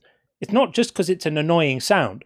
It's because you're witnessing someone suffering, and it makes you feel a kind of way because your brain is optimized to experience discomfort when someone else suffers. Now, there are some people, obviously, who deviate from this. There are some people who have very, very little empathy and compassion. But as the norm, on average, Homo sapiens, our species, our brains are optimized to avoid the sensations we have when others suffer. And that's how science, to a certain extent, explains our moral intuitions. Okay, thank you. That's a good explanation. Yeah, just lastly on the first prompt, God is evil. Can you collaborate on that? Yeah, I elaborate on it for sure. Yeah. So the God that you believe in is a moral monster. I mean, no matter how much you might want to focus on all the lovely things Jesus said while he stood on the Mount of Olives, and all the lovely things he said about blessed are the meek, if you think that Jesus is God, then Jesus is the one who commanded unbelievable atrocities that we would not hesitate to condemn a human being for now. Mass murder, mass genocide, mass killing, slavery. Mass genocide. Yeah, the killing of... Are you referring to Sodom and Gomorrah, or no? Sodom and Gomorrah. Sodom and Gomorrah wasn't an order. It was something he did himself. In Sodom and Gomorrah, it wasn't an order. He just decided that the people of that place were all corrupt, and so he decided to kill them all apart from Lot, the man who slept with his daughters. Yes, but did you know that God gave them 400 years to repent of their sins because they were engaging in homosexual activities? Do you find this morally accurate? Okay, so you're now stepping into an area which is going to change the flavor of the conversation a little bit, away from the sort of slightly more abstract discussions about God's morality towards the slightly more concrete considerations of you being a homophobic bigot. Is that the direction that you wanted to take the conversation? No, that's not the direction I wanted to take the conversation. Would you like to reverse out of this particular cul-de-sac and go somewhere else, or would you like to stay here? No, look, like I just believe that that God is all good. So even when God does when he does stuff like the Sodom and Gomorrah, it's like he gave them chance to repent. And this is like theologically, we won't understand everything why God does what he does, because our finite thinking is just so every single person in that town was deserving of murder because some of the people in that town were doing things of which God disapproved. That's your argument. All the children, all the people who weren't doing bad things anymore, maybe old people in advanced old age who were just sitting in their chairs and watching the world go by, and all the young babies, all of those people all deserved the death penalty because some people were engaging in acts that your God deems to be sexually immoral, even though those kind of things are a part of the natural animal kingdom that he created. That's your argument at the moment. But God states that a man should don't do it. Don't do it. A man and a woman. Don't do it. Okay, you really want to go there? All right, we'll go there. We'll go there. So you are, unfortunately, you are a homophobic bigot, and the reason you are is that you're so blinded by the religious brainwashing you've had that it's turned you into a horrendous person. So you're now discriminating against people who happen to be gay, just on the basis of your own religious preconvictions, which are pretty disgusting, if I may say. So this is the same God who totally fine about the killing of children, totally fine about young girls being stoned to death, totally fine about slavery, totally fine about genocide, totally fine about ethnic cleansing, totally fine about women having their wombs ripped open and the babies smashed against the rocks, totally fine about all of that stuff. But when a man wants to love another man, suddenly you have a big problem with that. Do you see why some of us might think that shows you in a less than optimum light? No, I won't think that, because a man and another man, can they reproduce? Who cares? You think that's the order of things? He really wants to go there, doesn't he? Do you think that that's the order of things? If a man and a man were in the beginning... You asked a question. I want to address it. No, a man cannot reproduce with a man. However, that's irrelevant for a number of reasons. One, we don't have a duty to reproduce. Two, I'm pretty sure if an infertile couple decided to marry, that's a man and a woman, you wouldn't have a problem with it, even though they don't reproduce. So what is your next argument? Because that one doesn't work. Oh, also, lastly, if a man is if a man is gay, excuse me, hold on, one more thing on that. If a man is gay, he's not going to be having relations with a woman anyway. So he's already not going to reproduce. So what harm, even if that was an issue or he had a duty to, what harm would it be for him to enter into a gay relationship and be happy for the rest of their lives? They're not going to reproduce anyway, so it does nothing to affect the population, even if you want to go down that ridiculous route. So what's your next argument? Hang on, before your next argument, I have heard someone in the chat say, by keeping this caller on, you're bordering on platforming his views. So what I'm going to do is I'm torn between just kicking you off for being an absolutely horrific, horrendous, homophobic asshole, and engaging with you to show how your horrible views collapse under a feather of critical thinking. So what I'm going to do is I'm going to put a vote to the room. And if people want us to continue to demolish your views and show how poor they are, well, then the room is going to vote for us to continue doing that. And if people are so sickened by your horrific bigotry that they prefer us to move on to a less nauseating caller, then they will vote for that. So I put myself and you at the mercy of the room, and I'm putting a vote out right now, and to both rooms. Well, I think that'll be pretty unfair. Like we'll see most of the room are like. Well, some people quite enjoy hearing people like you torn to shreds. I quite enjoy doing it, but some people are so sickened by it that they'd rather not. So we will see where it lands. We're just running the poll right now. Yes, guys. I'm just asking questions. Sure, I know. I'm very optimistic. You're optimistic, I know, but you are a fairly nauseating homophobic bigot. So we're just going to see what the room says. Let's see. Okay, I think the get rid of him seems to have it. Funnily enough, interestingly, there were more for keeping you. There were more for keeping you in on the TikTok side, but more for throwing you out on the YouTube side. And the YouTube audience is sizable. So let me just see how many people voted in that. Let's do this properly. So. I'm asking the real questions, bro. Like I'm not even that theologically prepared at the moment. I know. Like, no, you're extremely ill prepared. We can all tell. Yeah. Okay. It's a tricky one. Let's see. We've got 36 voting for yes on the TikTok side, and then 54% of 200 people. No, it's quite a lot more. Okay. I'm afraid you're too disgusting. 52% only. 52% of 200 people. Yeah. So think about your views. Your religion is making you is making you a horrible person. Don't be one, Lance. Be better. Absolutely nauseating. Right. Okay. There we are.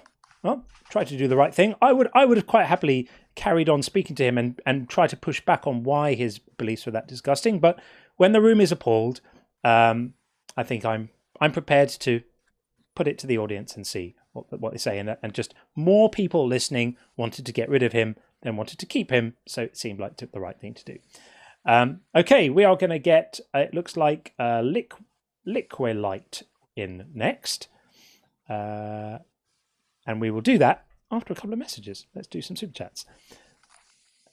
McDubbin, thank you for this. Is caller claiming, this is why we were speaking to ex-young Devon earlier, is caller claiming the Holocaust wasn't a genocide because there were some Jewish people who survived the horrific event? Very, very, very good point. in response to people who said that the slaughter of the Amalekites wasn't a genocide because some of them survived. I think that's an excellent argument, the best I've heard so far. I will use it again in the future. I wish I'd thought of it. Thank you so much, McDubbin. And House 70, thank you for the super chat. Not only God ordered the massacre, he punished those that didn't completely follow through. He did indeed. And the apologetics of spurious survivorship only highlights the immorality of divine command. Very, very well said. Very well said indeed. And David Burke said, ordered Unconvinced on Kindle, hardcover and Audible. That's incredible.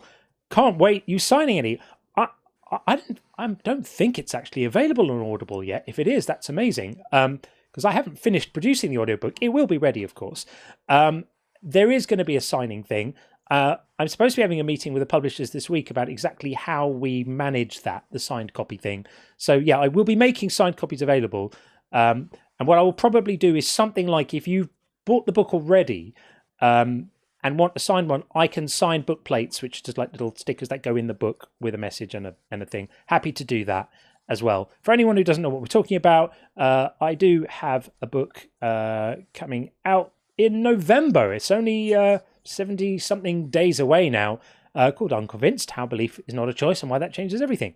So that's what David is talking about. Thank you, David. That's super kind. I really appreciate that. Okay, let's get our next guest in.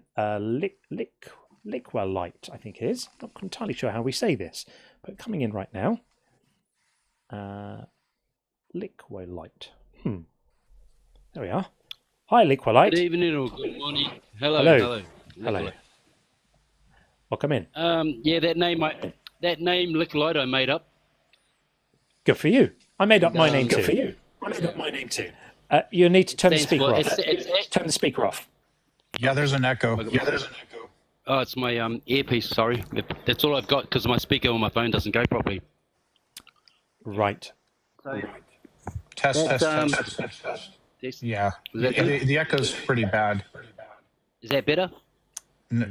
Test. No. Okay. Is there anything you can do about that? Are we on speaker at all? Hang on, mate. Are you in a car? No. I've got my headpiece in. I haven't got my Bluetooth because it doesn't work properly. It's run out of batteries. Right. So I've got this cheap budget little bloody earpiece I'm using. It seems to be better now. There we go. Okay. Yeah. What would you like to say? I would agree. Nicole, one last thing. Are you chewing gum right now? I've just got a lolly in my mouth. That's all. Okay. Yeah. It's audible and it'll annoy some viewers. So please, it's worse than like splashing water for some people. All right. I've taken it out. Thank you. Okay. So evolution. Yeah. Yes, I would agree with you boys, with you gentlemen, that it is billions of years old, this planet. Okay. And I would have to say that, yeah, we come from apes. I'd have to agree with that too. Okay. Well, we are apes, but if you're accepting evolution do you accept evolution explains the diversity of life and the echoes back? Well, there's a beauty. There's if you think about it hard enough, there's a bit of a beauty in it that creation is able to evolve on its own, and I find that remarkable. Well, it's not so much that it's not really a thing that it does. It's just a thing that happens as a result of creatures being born differently, and some of them surviving more effectively than others. Well, there's that, and there's also there's a word called native, which means original, right? And sometimes you get sick of talking to humans, and sometimes you got to look at the other animals that we have on this planet. It just takes one thing. Like, we've got a frog. I know of this frog called an Archie's frog. They say it's 365 million years old. Oh, well, and it doesn't have a voice.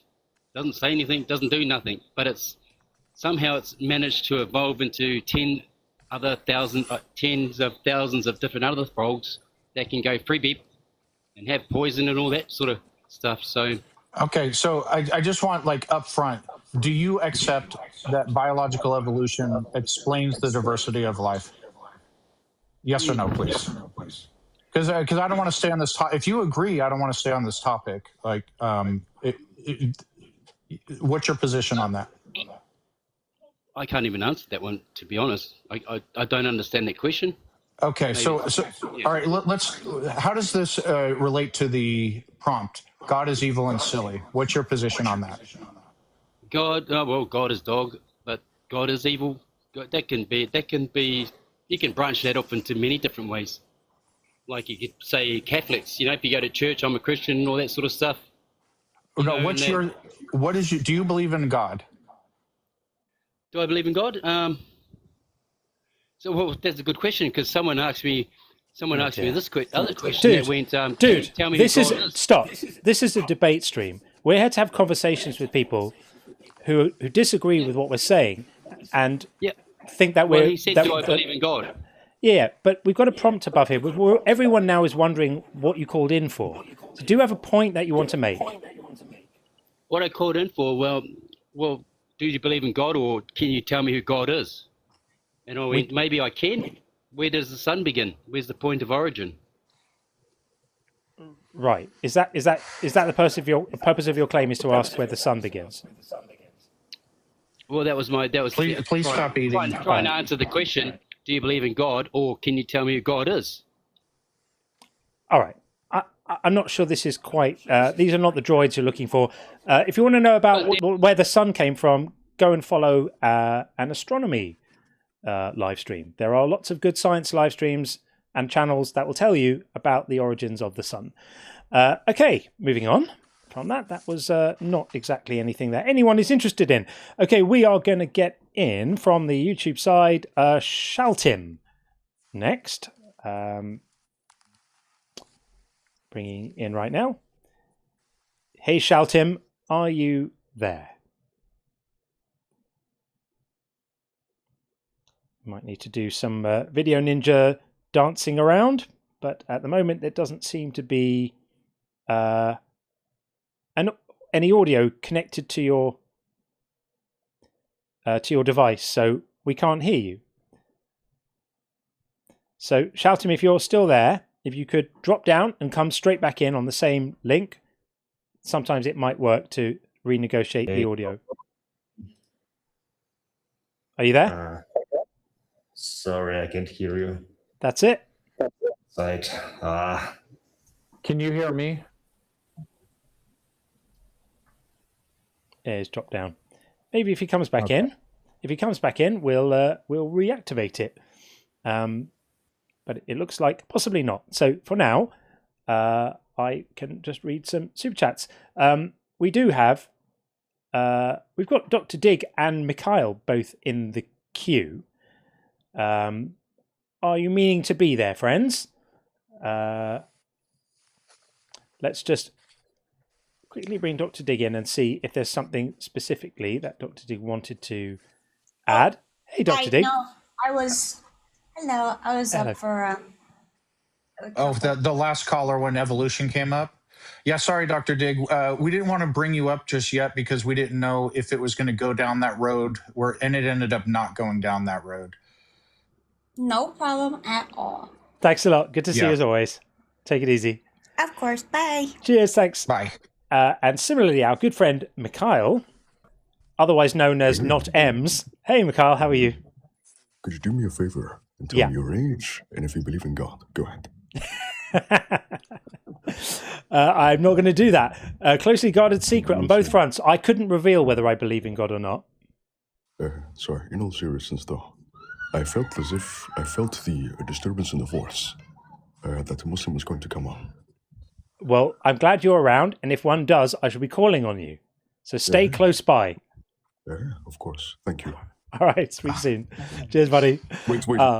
When he says a disturbance in the force, I believe him. I legit believe him. I think we all feel a certain kind of way when he speaks. Okay, that voice kind of gives you that Jedi vibe, doesn't it? Just a little bit. Yeah. Yeah. Just a little bit. Okay, so KN Young, thank you for the super chat. God killing babies because he knew they'd grow up to do evil things completely banjanxes the free will argument. It really does, doesn't it? It really, really does. Because in the one moment they want to tell you all about your free will and how God can't do anything and you have your free will and all of that good stuff.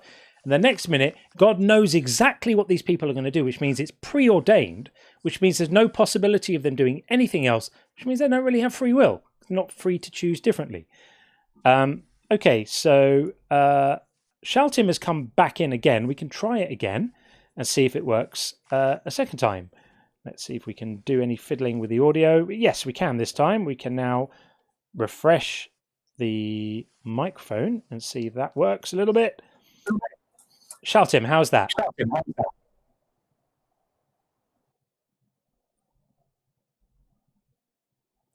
Are you there?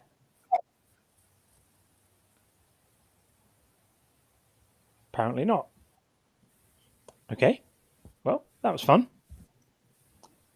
That is still not working, my friend. Sorry. Okay, onwards and onwards. Scruffy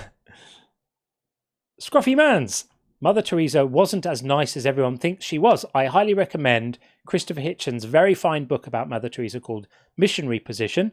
He tells it how it was. It was very bad. She was something of a ghoul. Did you really title the book Missionary Position? Yeah. Okay. And it's a very, very good book. It's quite a short book. You'll read it in like 2 days, 3 days. It was absolutely disgusting. She basically optimized her operation to maximize suffering.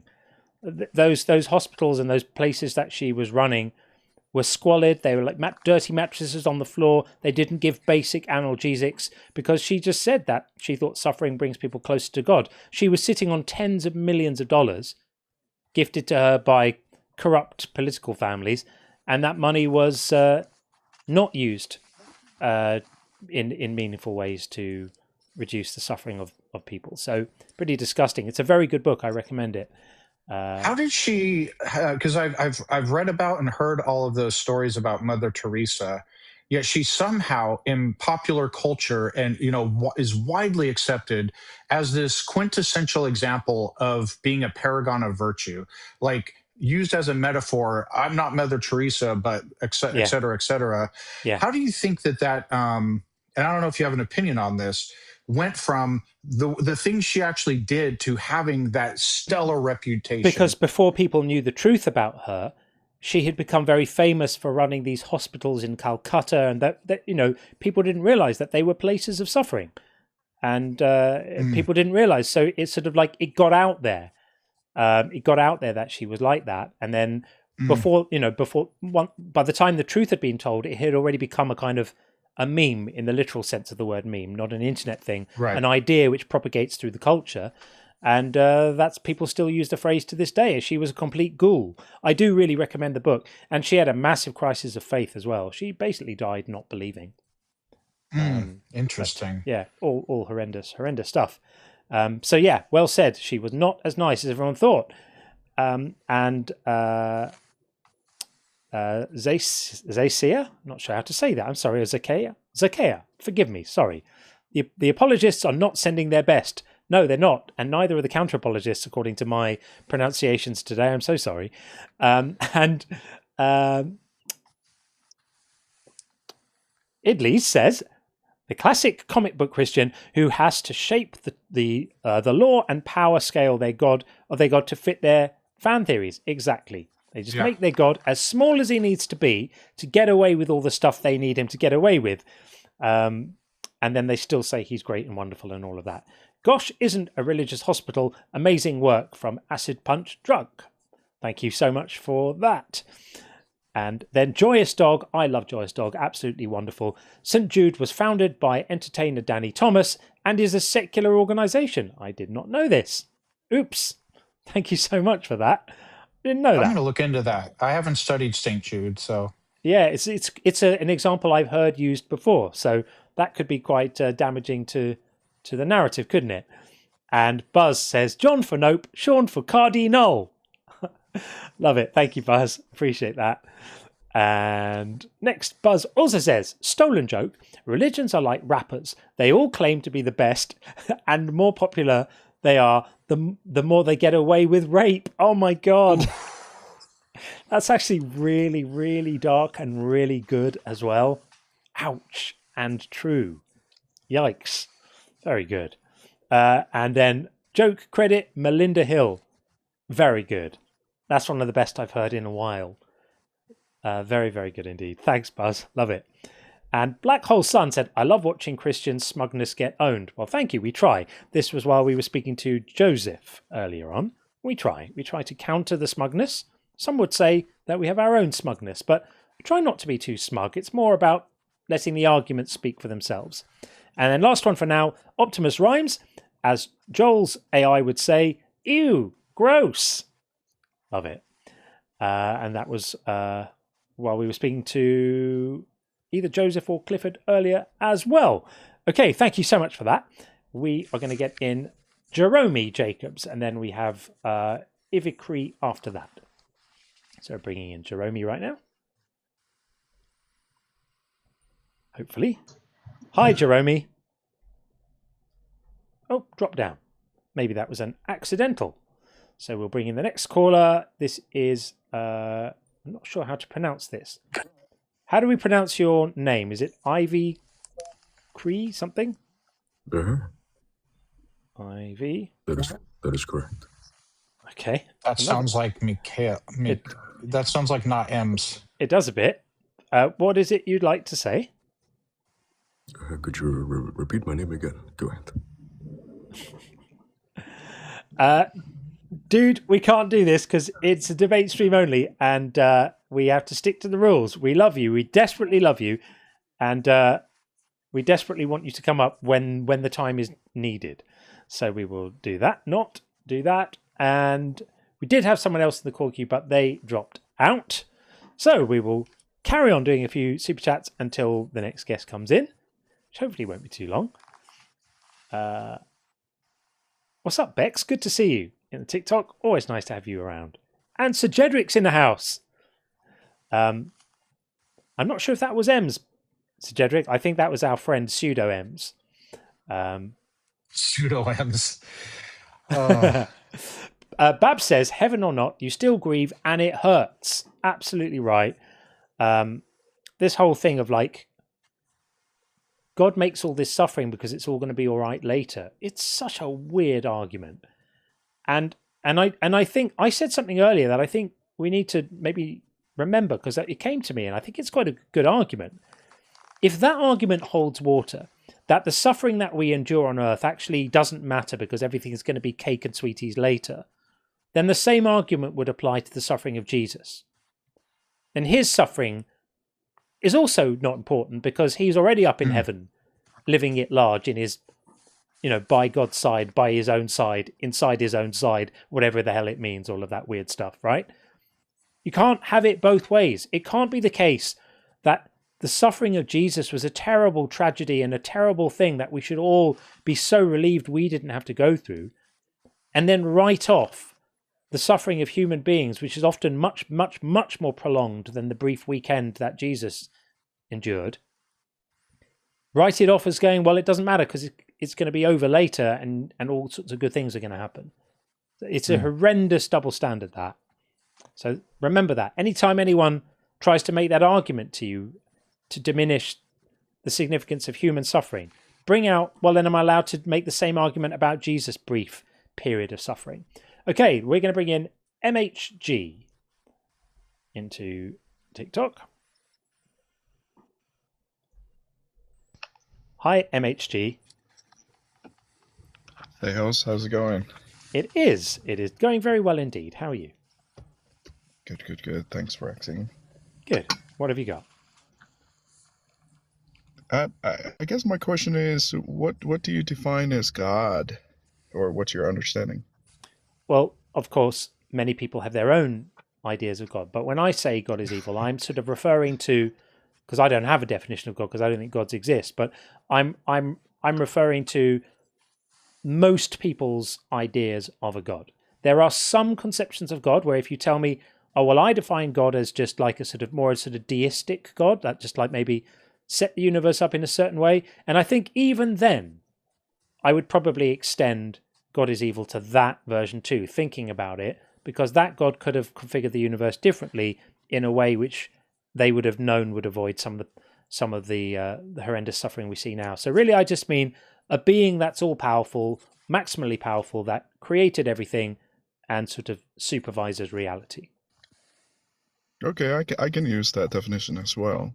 Sure. So how about your God? How about let's go with your God? What do you believe in a God? Yes, sir.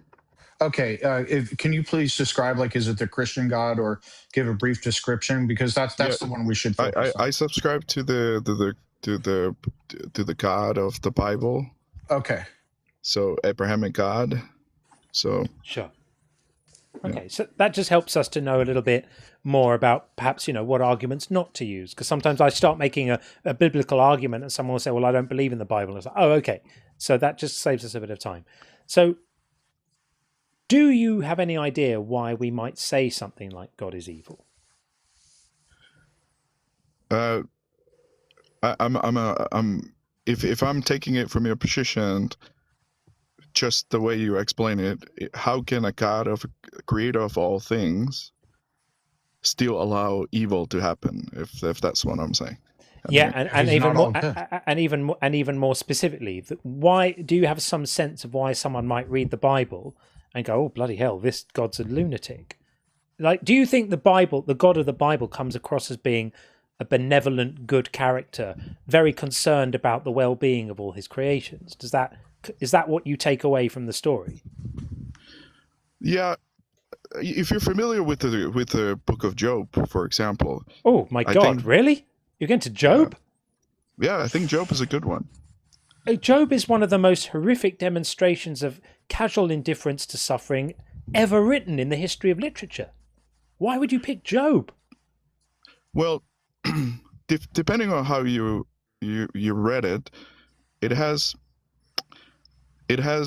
42 chapters, and the question that you're raising, those questions come along to Job, and I think we can find those questions at the end. He completely screwed this guy over. God sits there with Satan, having a sort of almost like a pal's bet about what it would take for this man to lose faith, this righteous man to lose faith in God. And they put him through. By the way, Satan gets God's permission to go and completely destroy this man's life. They put him through the most unbearable loss as a kind of experiment to see who's right. Job didn't ask to take part in this hideous, gruesome ritual and testing. And they destroy his life. They take away everything from him. They murder they have children killed. And all for the sake of a bet. It's absolutely depraved. Why would you not be horrified by that?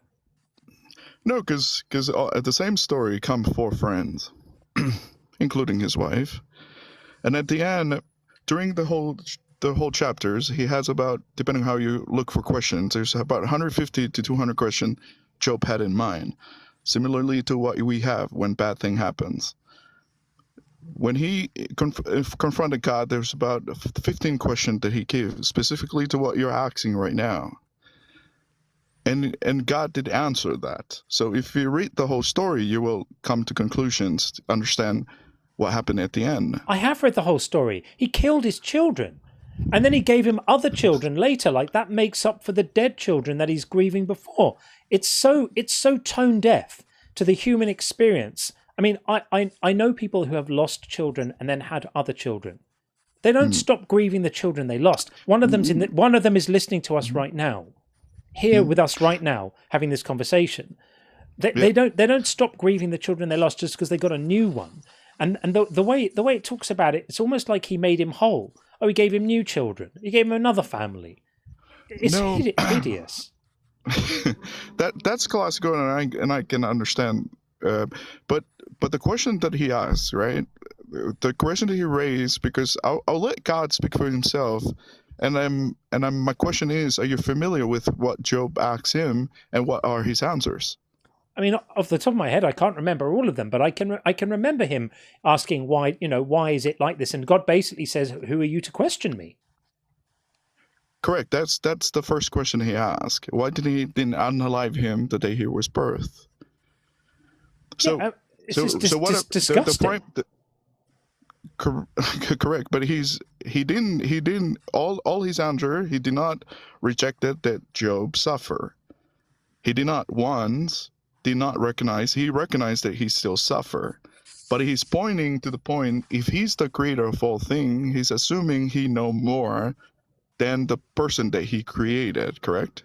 That makes it worse. So basically saying, okay, I'm going to make you suffer because I know more about why you're suffering, but I'm not going to tell you why. I'm just going to say to you, you have to continue to suffer in darkness and mystery. I've got reasons, but I'm not going to make you party to them because you're small and I'm big, so F you.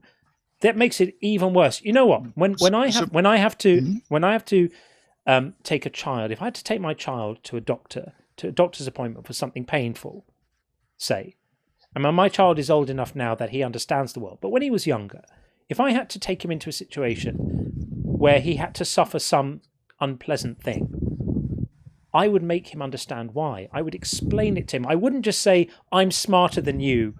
Sorry, mate. Sorry, lols. Your problem. I would explain it to him so he understood it and it made sense. God doesn't do that for Job. Yeah, I would disagree, but the reason why I brought this up so we can understand the framework. Do you have children of your own? I just told you I do. So if you created them, so you're giving them the best things that your kids can ever do. When your kids do bad things, did you create that bad thing as well? No.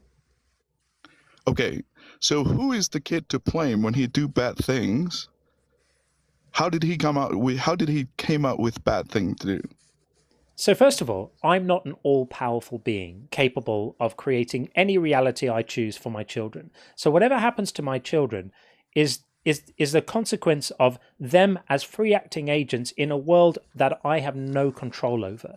That analogy doesn't work for God because so you reject the idea of no, you created your kids. I may have created. You've asked me a question. I'm answering it. Well, I'm answering your question. Laying out the structure, but go ahead. But you asked a question, and I'm answering it. So when my children are out in the world making their own decisions of what they want to do, they are free agents, and they are interacting with a world I can't control. That's not the same. That's not the same as God, where the free agents are acting on a world that God can control. Totally different situation.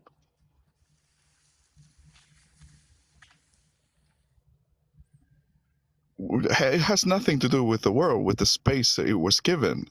You are the creator of your kids. What's the point that you're trying to reach? My question is, you are who create your kids. You teach your kid what you expect them to be. And the minute I say, when they do bad thing, do you assume that responsibility? You said no. I don't assume responsibility for anybody for the actions of any other person. People are responsible for their own actions. But how does that? You can't say what your son did. You created it. I don't understand what point you're trying to make. Are you trying to say that because I had a son, that I am somehow responsible for the actions of my son? No, I'm just laying out the foundation where we can come together. Who God is. God in this position is a creator. He's creator of you and me. You created your son. You let your son go to the world, and when your son does bad thing, you don't own that. You're not accountable to that. You didn't create that. And is it yes or no? Yeah, well, you already said. I've no, already granted this, but I don't understand what point you're hoping to establish by this. Well, it's obviously from what I'm hearing from the reading of Job, because you thought it was the worst book to use it as example. And when I lay out the foundations of Job, of how the story goes, you rejected it. This is how it went down. I didn't reject it. I agreed with what you're saying. And I said, it's absolutely fucking hideous that he destroys this man's life for the sake of a bet. Who would do that? And that's the story that you pick to demonstrate that God is virtuous. Are you all right? He did not destroy Job for losing of a pet. That's not necessarily true. The story, God himself answered. If he's the creator of all things, then pain of this world, it doesn't necessarily mean is eternally. Meaning he's the creator of all things. What? He's teaching you that. Are you seriously saying that this man destroyed Job's life just to make a philosophical point that people are responsible for their own actions? I mean, this is completely vapid. Make an argument. What are you saying here? Why is God not completely evil for having destroyed this man's life to make a point? Explain. Why not? The reason why I say it, imagine you're the one who created the game and you created the rules and everything else, right? There's a characters that will play your game and enjoy it. Now the characters can say, this game is rubbish, but at the same time you are the actors of the game. It doesn't make any sense. Another vapid example. Because your appealing to your morality is higher than who created you, correct? The 1,300 people listening to you right now, trying to figure out what point you're even trying to make. This is all nonsense. So explain to us why it was ethical for God to destroy this man's life to make a point. Then the question is, why is it ethical for God to create us to begin with? So you didn't answer his question. I was actually going to ask the same thing. I was going to make it specific to killing his kids to make it specific. But yeah, please answer his question and begin with, it was ethical for God to destroy Job's life because...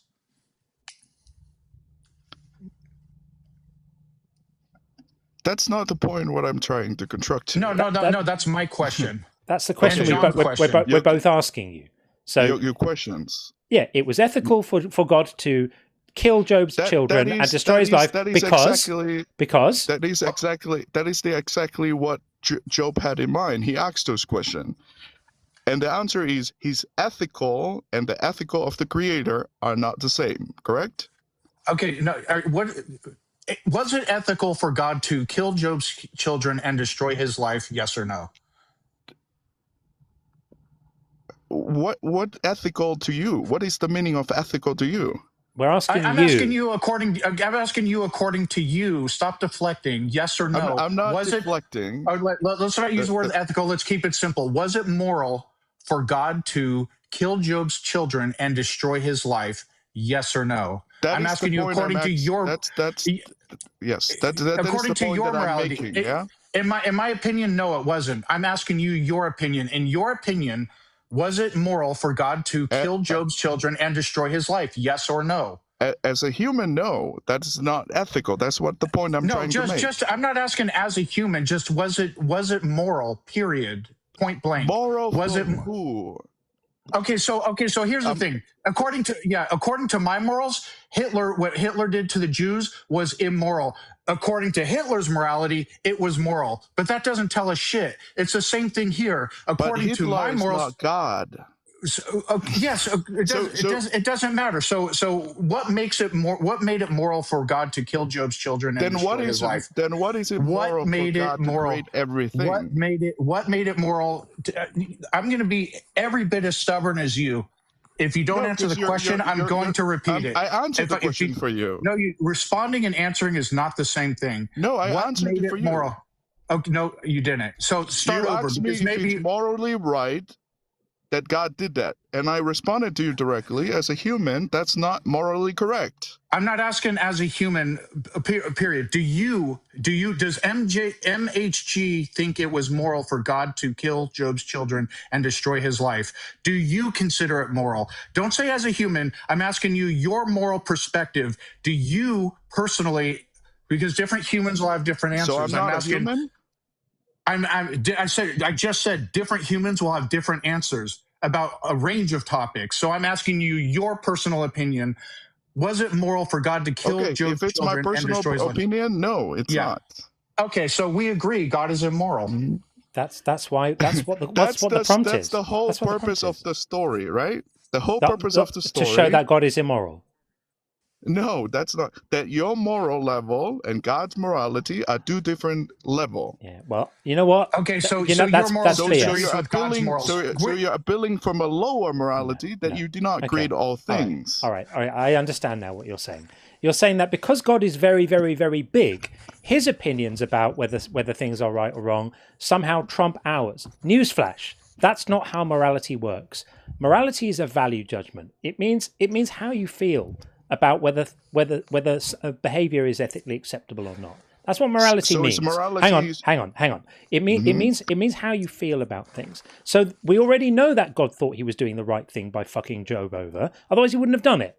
We already know that. But the idea that you say his morality is higher than yours, possibly because he knows more, that is to misunderstand what we mean by morality. By morality, what we mean is whether we feel that something is right or wrong. So if I feel that something is wrong, it's because it goes against my values of what right and wrong actually mean. And those are based on basically considerations about suffering, right? Avoiding suffering. Things that cause suffering, bad. Things that don't cause suffering or promote well-being, good. That's broadly how I think about these things. The idea that you can say, well, we can't criticize God because his morality is somehow better or bigger or stronger or higher is just a cop-out. It's to not understand what it actually means to think about ethics. There's no bad for humans, good for God. An action is either ethical or it isn't ethical. Yes. If we're not understand the framework is given, the first question that it was asked, why you didn't unalive me before the day of born? He responded, the response that he gave, where were you before the foundations of the earth, right? If you criticize using a secondary morality, you have to look at the first morality. Then what is the morality for God to create all things? This is where the framework I'm trying to draw, so we can represent the it's teaching completely itself. irrelevant. It's completely irrelevant. Just because God created all things, doesn't give him a license to. It doesn't make it suddenly ethical for him to. In what world? In any world, it doesn't make him. It's suddenly ethical just because he created something for him to start inflicting pain on them. That's his argument. That's the biblical argument to try to justify the brutality that you're currently justifying. You might buy it. I don't. No, because you're appealing. So you're appealing right now to a social construct to what we think is morality. MHG, do you consider God to be good? Identified that your morality and my morality are not the same, correct? MHG, do you consider God to be good? That he created all things? That makes I'm asking you. It's a simple. Okay, so God. So all right. So you judge God to be all good. I'm glad you agree. We can judge God. You're judging God to be all good. I'm judging God to be a moral monster. I'm glad we both agree that both of us can judge God. Now, the basis of me calling him a moral monster is he does shit like kills Joe's children and destroys his life on a bet. I consider that to be bad. You might consider it to be good. If you can judge God, so can I. You don't get to have it both ways where you can't judge God unless you're going to say nice things about him. You can either judge him or you can't. I didn't think I did that this whole time. I said you are allowed to critique whatever you critique. Yeah. The problem is we have to. If we don't agree in the framework, that's understandable. I'm not disagreeing with you for calling a creator that way. I don't disagree with you at all. Matter of fact. Okay, so then we agree. God is evil. For according to your perspective, yeah. But it's a misrepresenting. How about but not according to your perspective? So you're not agreeing. You're making argument Y to try to argue X. That's what you're doing. You don't do that. You can't prove X. I'm judging God based on his act. That's what do you believe that there's a creator of all things? No. But I'm judging the character that exists. So therefore, your whole premise of your life is argue Y to prove argument X. No, we're just critiquing a character. We're critiquing a made-up character from a book, and we're saying this made-up character from the book acts like an evil asshole. Here are the 150 reasons why. And then you come in and say, and then you come in and say, well, you say two things. One, you say, well, yes, all of these things are evil for a human, but in God morality, they're all good, as if that's actually as if that means anything. And then you say that we're being inconsistent. That's because, not what I said. Brother. And then you say that we're being inconsistent. Literally what you said. You're using argument why. And then you say we're being inconsistent because we don't believe that the God exists. We shouldn't be able to judge the character of this God in a book. That's a ridiculous position for you to take. You ought to know better than that. We don't have to think that God exists in order to examine the moral teachings of this text and the character of the deity described in the text and go, well, looking at these teachings and looking at the character, these things are clearly horrible.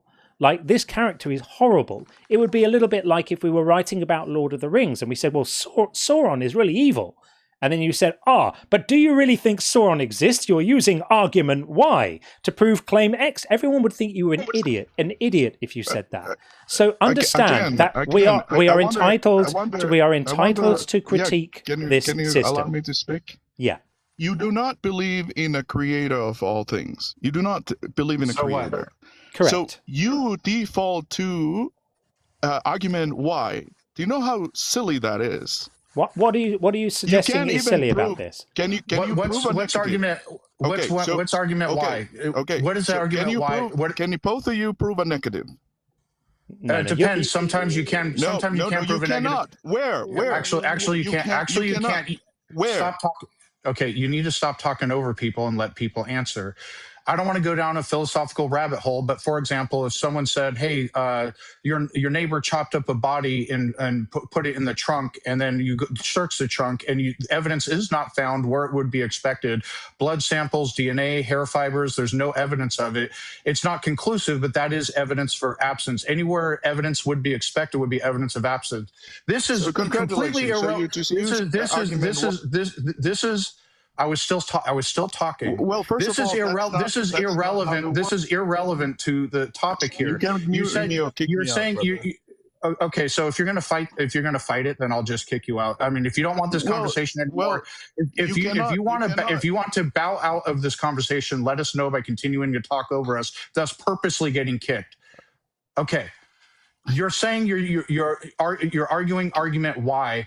What is Y? That's a variable. That is a variable. What is the Y? Steelman our actual argument.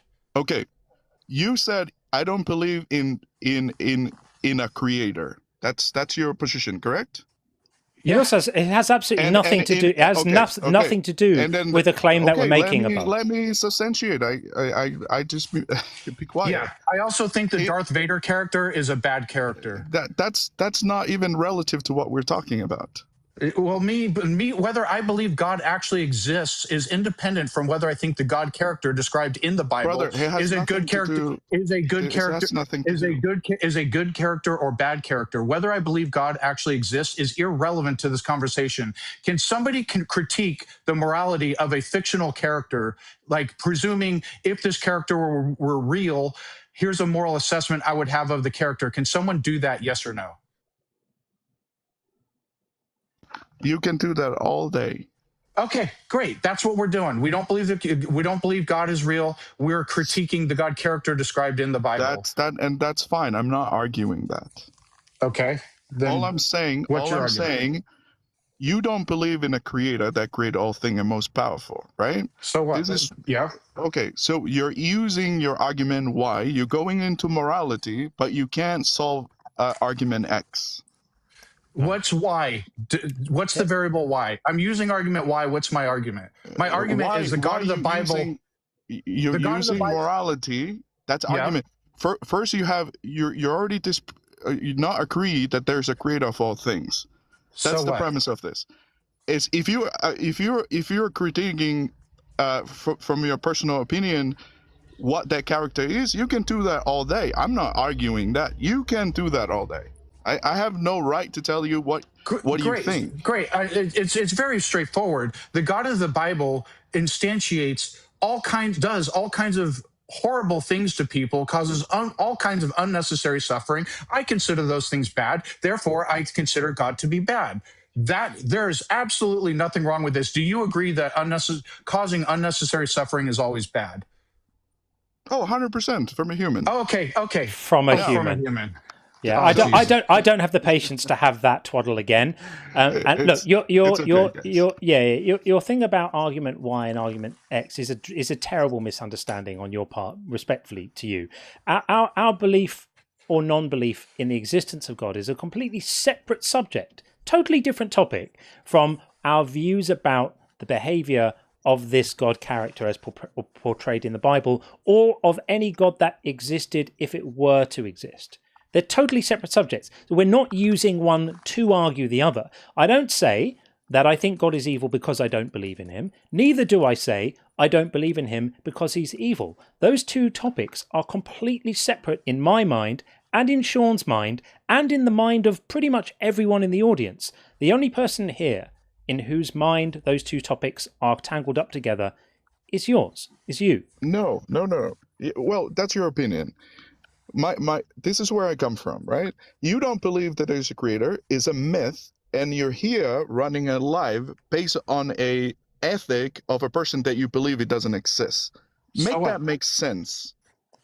Okay, I've tried to yourself now. Tried to explain it a couple of times already. Your nervous laughter is not going to change the fact that you're completely missing the point. Nobody's nervous laugh. I'm laughing at the idiocy of this argument. Well, everybody here can see you missing the point over and over again, which is why they're starting to get exasperated. Is that nothing I've said about his morality rests in any way on any assumptions about his existence.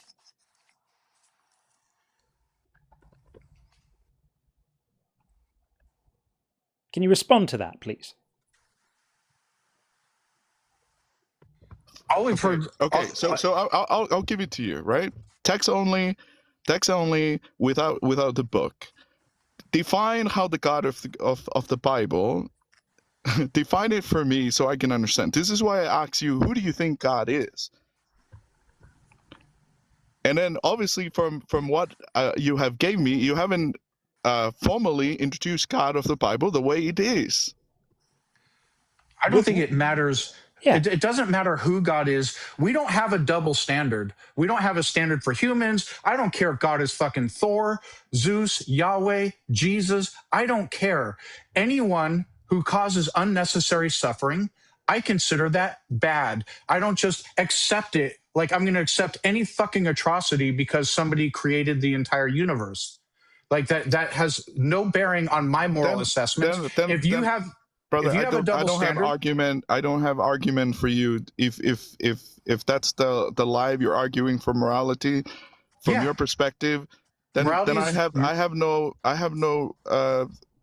no problem with that. I'll leave you in peace to do your thing. It's okay. Not that hard. Okay, cool. Thanks for coming up. Nice one. All right, there we are.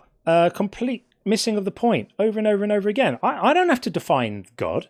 You're the one claiming there's a God. I'm just saying that the concept of a God is evil. If you ask me which God, well, then I'll say, okay, well, which God do you believe in? And then you say the God of the Bible. Then I'll respond to you about the God of the Bible. And I'll tell you the things it said. It's not my fault you brought up fucking Job. I mean, my God, who would do that? That would be the last thing to bring up. I know We've had a few right? do that. Yeah, I know. That's crazy. It's weird, isn't it? It's weird. Very strange. Okay, we are going to bring in Onimisi next. I will do a couple of super chats and then we will bring in Onimisi. Stay where you are. I'll get you in 2 minutes. Ben Duhova says, I was agnostic atheist, then lost our third daughter 38 weeks. I'm so sorry, stillborn, 16 years ago. If suffering is a pathway to God, then why am I still an atheist? Yeah, and I'm so sorry to hear about that loss. That's awful. I'm sorry. And Buzz says, Joseph was damn near as bad as that one Muslim guy that I cursed out in Arabic. The ultimate blessing. What a gross human being. I know, Buzz. It was absolutely sickening. I'm sorry that you had to hear that. I literally felt sick hearing that argument. Disgusting. Tim said, they have fingers and toes of saints. Heck, I think there is a wee out there, but no one saved Jesus. Dung, the holy shit. That would be one way. That would certainly be one way. And Buzz said, John, never be sorry. If the worst thing that ever happened in my life can be used to bring listeners out of harmful mindsets en masse, I approve 100%. Thank you, Buzz. Thank you. I appreciate that. I feel very privileged to have you around here. But it's very generous of you to offer to share your pain in a way that does some good. So I think we all recognize that in you. So thank you so much. And last for now, Miko, thank you so much for sending out 5 memberships. I really appreciate that. Speaking of memberships, I've become remiss about the bingo just because it's been offline for a bit recently. I've not been paying proper attention to it. So let me do that not here. Pastor Ferry called takes more faith to be an atheist. Let's have a look. I don't think anyone has said that. No, and these are all Pastor Ferry quotes that Pastor Ferry would not have called these. So I'm going to disallow all of these. I know Pastor Ferry quite well, and I know that Pastor Ferry didn't call these. And sadly, he may have called 1 or 2 of them, and but that's just the way it is till it's fixed. I'm pretty confident that those were not called by Pastor Ferry. No, I didn't. Says Pastor Ferry. She did not call any of them, and therefore that was someone else trying to be Pastor Ferry and failing. Okay, well, that's fine. We will come back and move on. Thank you so much for that, Miko. That's super kind. And our guest just dropped out. That's annoying. I was just about to bring them in.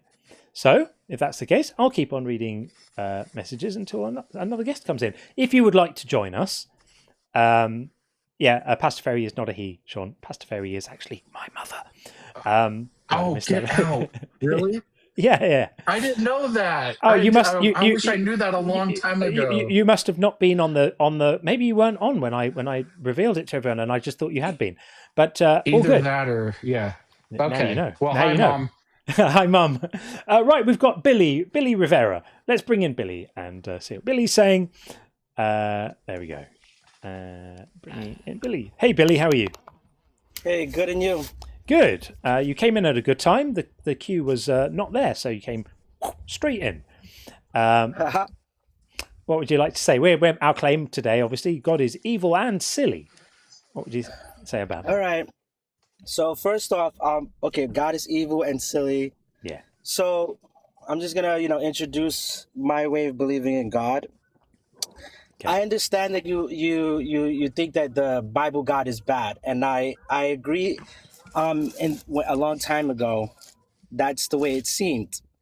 But I was a pantheist, and I still am, believing that God is the universe, that He created everything beautiful. The beautiful universe shows me that God is real. I could feel God's love. I could feel it through the wind. I could see it through the sun, and everything that's beautiful, basically. So that helped me believe. But I talked to the Christian before, who believed in the Bible, and I said the Bible God is man-made, just like what you guys say. Sure. When you say, sorry, go ahead, Sean. Yeah, is the universe a thinking agent, according to what you believe? Yes, it is. Okay, so the universe itself is conscious. Yes. What evidence do you have that should convince any rational person that the universe itself is conscious? The fact that the universe is beautiful, not just Earth, but the whole universe.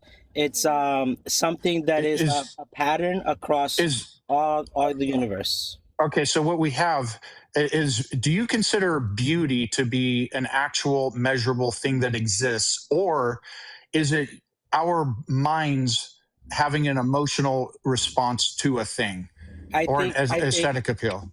I think it's measurable, and that it's not just our minds. What's a unit of measure of beauty? So, like, for example, distance can be inches, centimeters, miles. There's all kinds of different units of measure for distance. That's just one example. Weight, other things. There's lots of measurable things. What is a unit of measure of beauty, and how do we measure it? All right. So, you ever heard of fractals? Yeah. We know what fractals are. They're recurring mathematical functions that can be mapped into very pretty Yeah. recursive patterns. So exactly. So the universe has these geometrical patterns, and certain things in the design of our universe that they may seem natural, but at the same time, it's something that is beautiful. There's Yeah, fabric that's of not the universe used. that's not answering my question. So like the if two people, one person says a painting is beautiful, the other says it's kind of ugly, I don't like it. How do we measure who is right? All right, so for the most part, most people, I believe that most people agree that the universe and the earth is beautiful. You didn't answer my question. So do you agree that beauty is no, I said a painting, and you said I asked you a question about a painting, and you talked about the universe. So if one person says a painting is beautiful, another says it's ugly, how do you measure who is right? You get other people involved.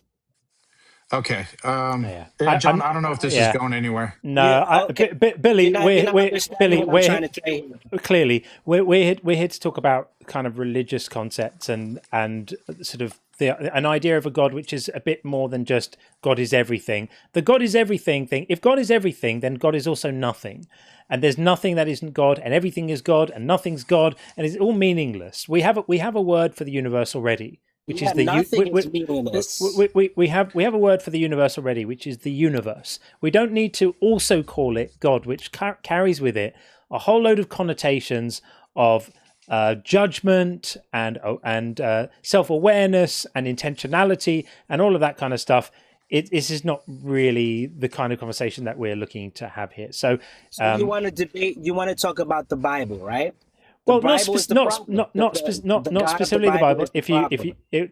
We're glad that you agree with us that the God of the Bible is evil. So thanks for that. Thanks for coming up to tell us that, Billy. Okay, we're going to move on, and we are going to get in. Looks like first Lou Mishkin. I'm not sure exactly how to say that, but there we are, coming in nonetheless. Hopefully.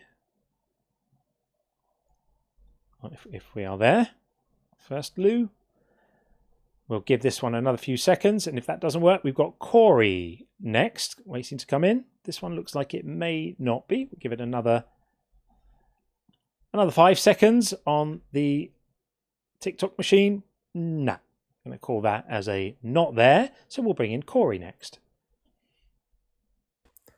Hi, Corey. Hello. How are you?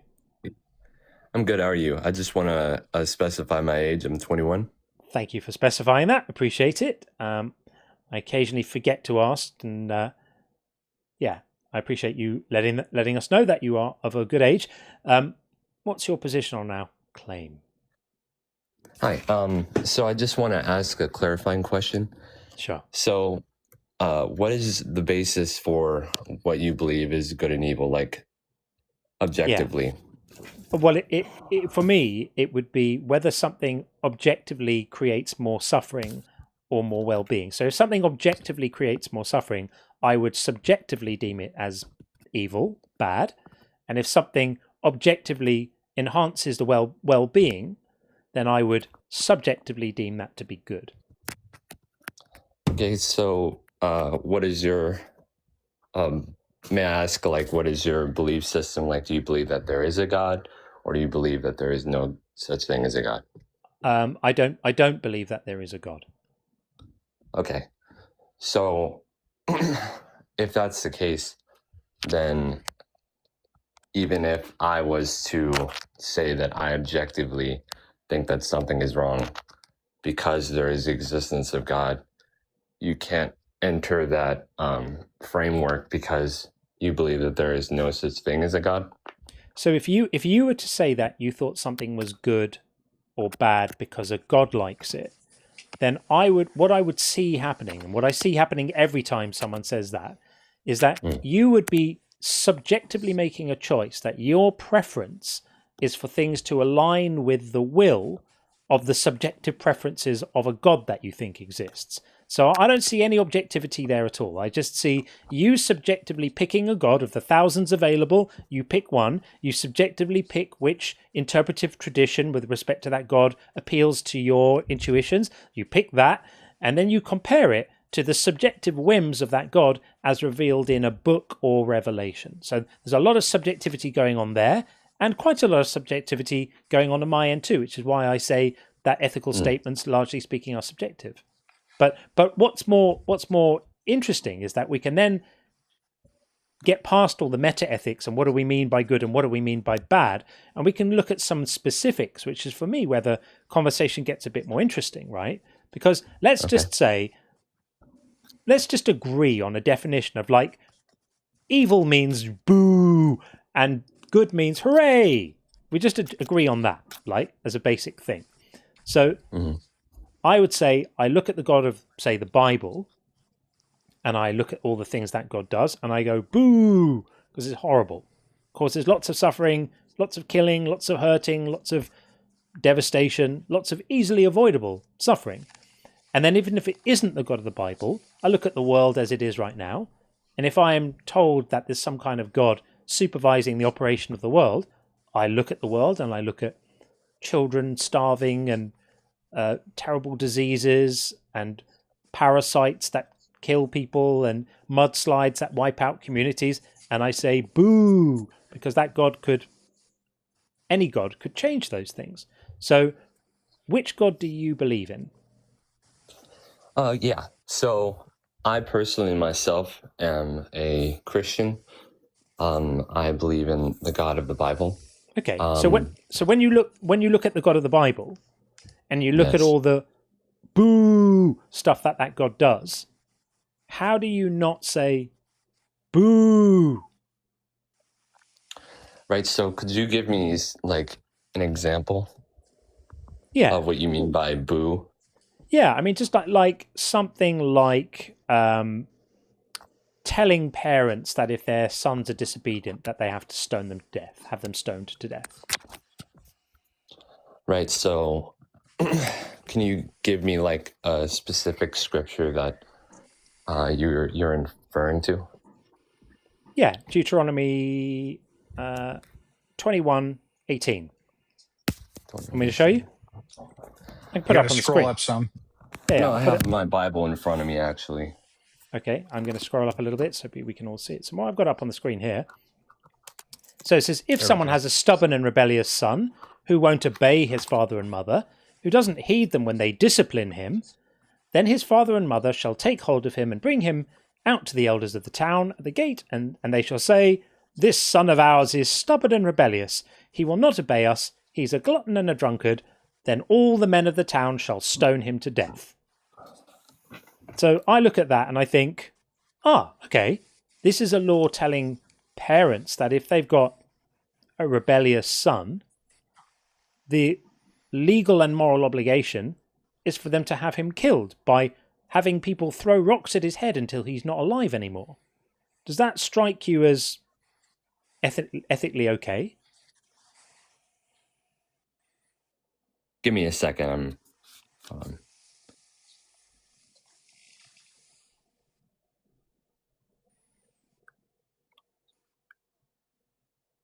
So this wasn't, as we see, 2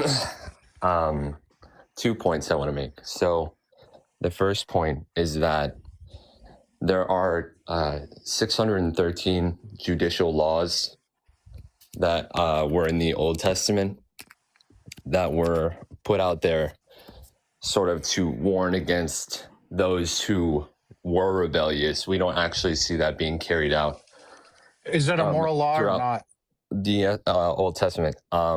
You're saying, is it a moral law or not? Do you consider that law to be moral? So I consider that to be civil. That's a civil law. That wasn't. I'm sorry. You must have misunderstood my question. I didn't ask you if it's civil or ceremonial or any of that. So no, that's not a moral law. It's also not civil. It's not civil. It's framed in specifically theological language. Look at it again. So you shall purge the evil from your midst, and all Israel will hear and be afraid. This is not a civil law. This is theological law given from God to his people by Moses about how to maintain their theological purity. This is about purging evil. It's not a civil law. Sorry. Right. So this law was put in place to push people away from the thought of being rebellious or going against and in your the opinion, parents. that's a moral way. That is a moral way to do it, is to have the town stone the children to death for being drunken, disorderly, and disobedient. In your view, that's moral. Okay, yeah.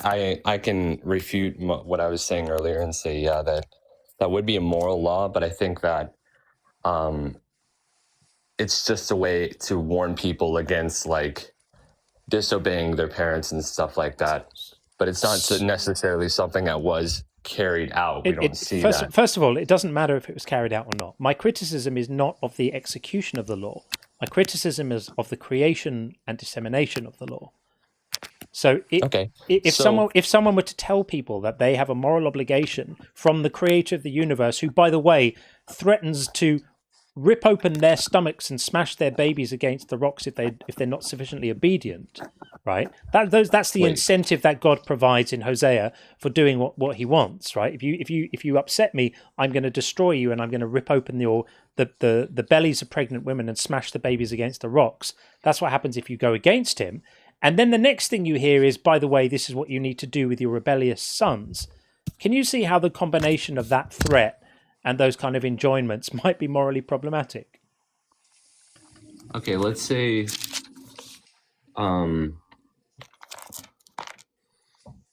for example, we're both making the presupposition that the law was fulfilled. Nope. No. That the law I'm making zero presuppositions, which is why I said to you. You were saying that I'm separating. God put out this law, so it must have happened. No. I never said that once. Listening.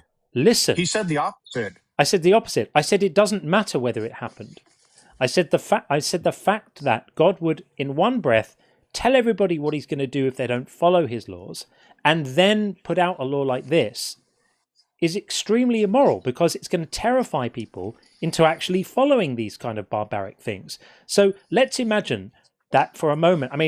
Let's imagine for a moment that Moses said this to the people, and a few of them followed it. Do you see that as being a good thing?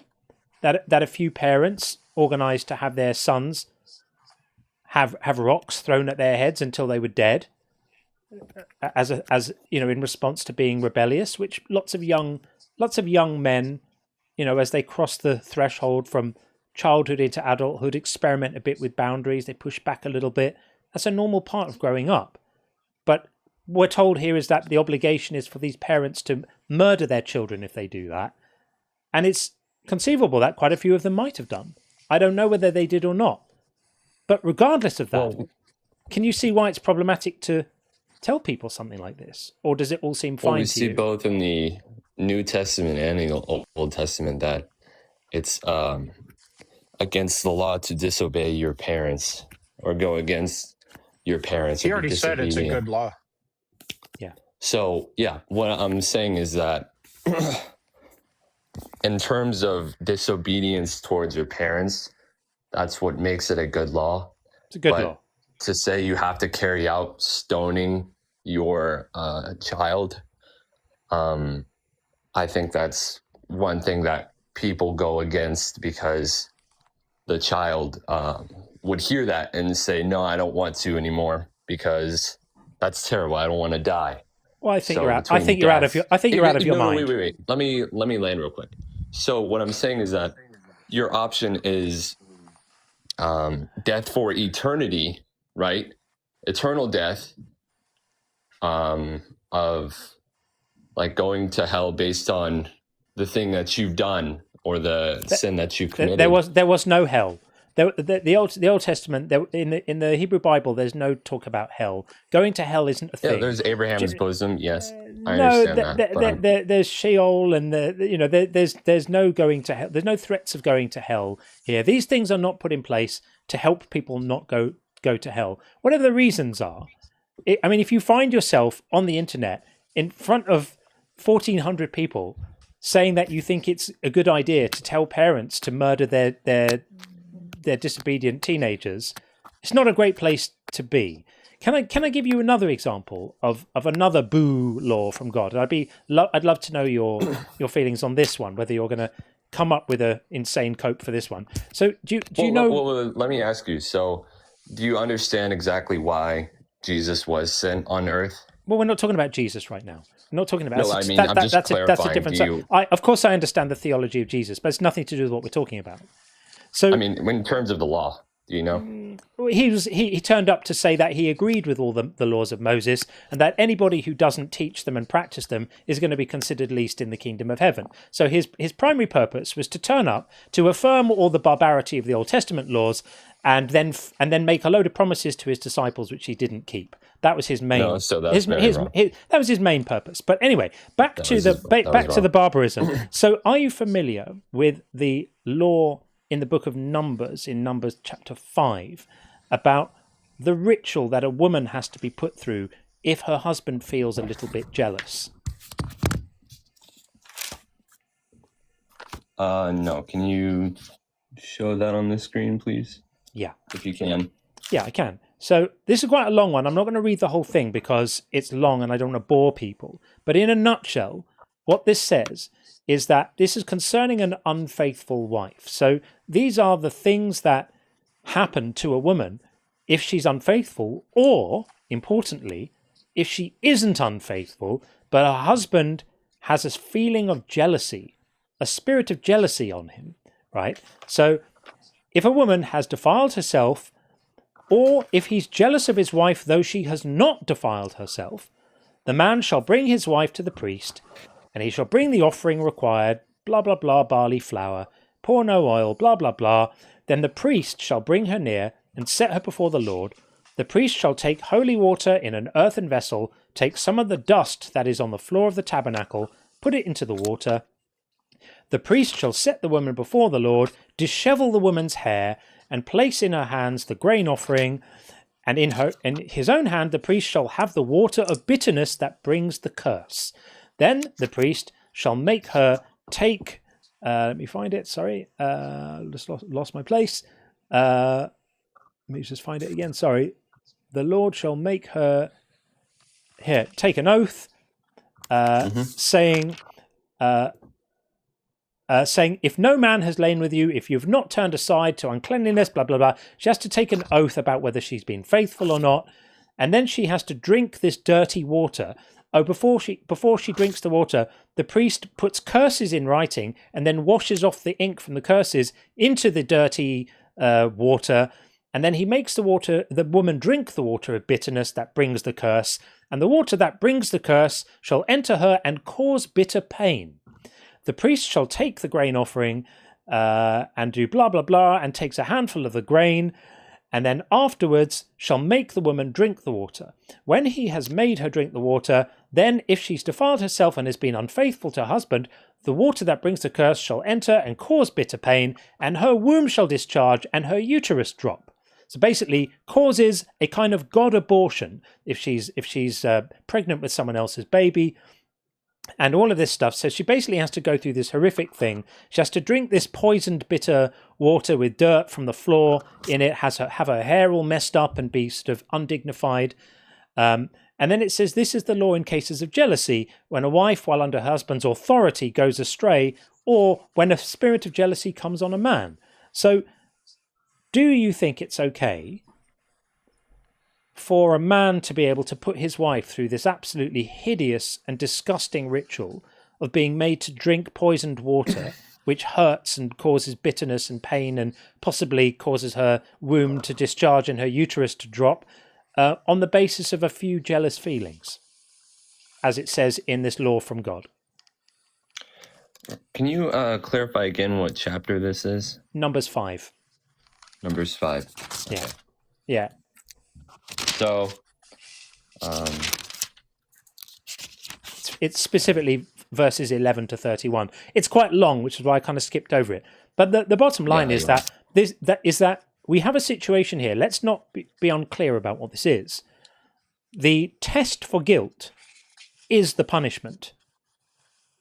So normally, anyone sane writing laws has a test for guilt, and then if guilt is established, then a punishment may be imposed. In this instance, the guilt is presumed on the basis of the husband's jealous feelings, and the woman is therefore subjected to the punishment as the test. The test is the punishment. You think that's okay? So this is in a tribute to okay, yeah, I see. So again, I would have to say that this is detesting people from wanting to go through these, wanting to go against the law. Before you answer, remember that the woman doesn't have to have done anything wrong to suffer this particular punishment. All that has to happen is her husband needs to feel a bit jealous. Carry on. Okay, wait. So it says, a man's wife goes astray and she's unfaithful to her husband. Yeah, it Right, also so she's says committing it adultery. it also says that this applies when she has not gone astray and he just feels a little bit jealous. It specifically says if a spirit of jealousy comes on him and he is jealous of his wife who has defiled herself, or if a spirit of jealousy comes on him and he is jealous of his wife though she has not defiled herself. So in this instance, there would have been some number of times when the wife had gone astray, and your argument about this law is here to stop that happening and put people off going astray, that might apply there. I still think it's fucking barbaric, but okay. But it also would apply in instances where the woman had done absolutely nothing wrong whatsoever, had been completely innocent of all things, and all that had happened is the husband has a spirit of jealousy. By the way, there's no law that allows the husband to be put through anything like this if the wife feels a spirit of jealousy. I wonder why that could possibly be. So I'll ask you again, do you think it's okay for a woman to be put through this degrading, humiliating and painful ritual on the basis of her husband's hurt touchy feels?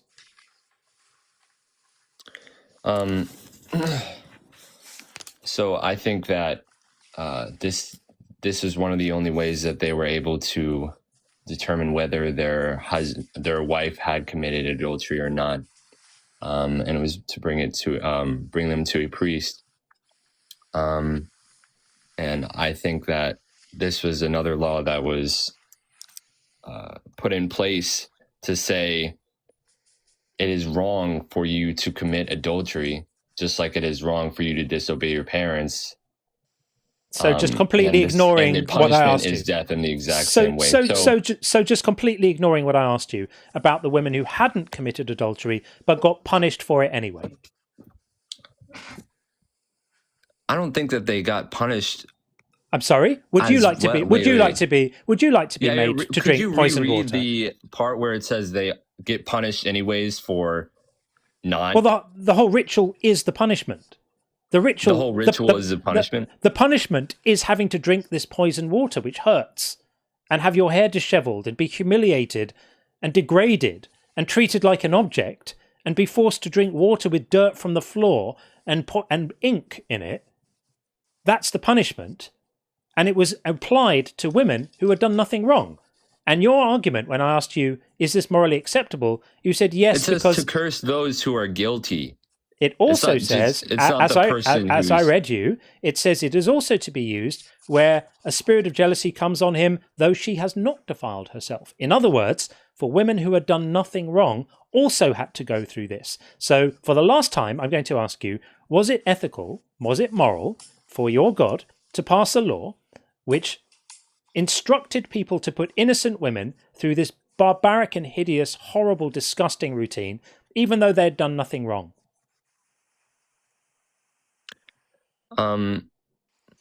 So it seems to me as I'm reading this that the woman is, if she's not committing adultery, then she doesn't have to suffer in anything. She doesn't have to suffer in that bitter cup that she drank. She has but to it only curses her if she has to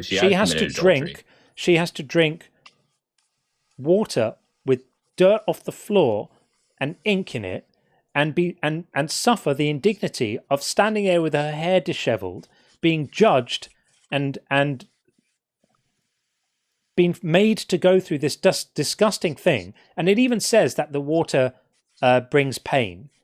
It's even worse. It's even worse if she happens to be pregnant. Somehow we're also expected to believe, by the way, in Bible voodoo, which is that the water would somehow know whether she had in fact been unfaithful, and that the reaction of the water to her body would be different if she had been unfaithful. That's laughable. That any adult would believe that is completely laughable.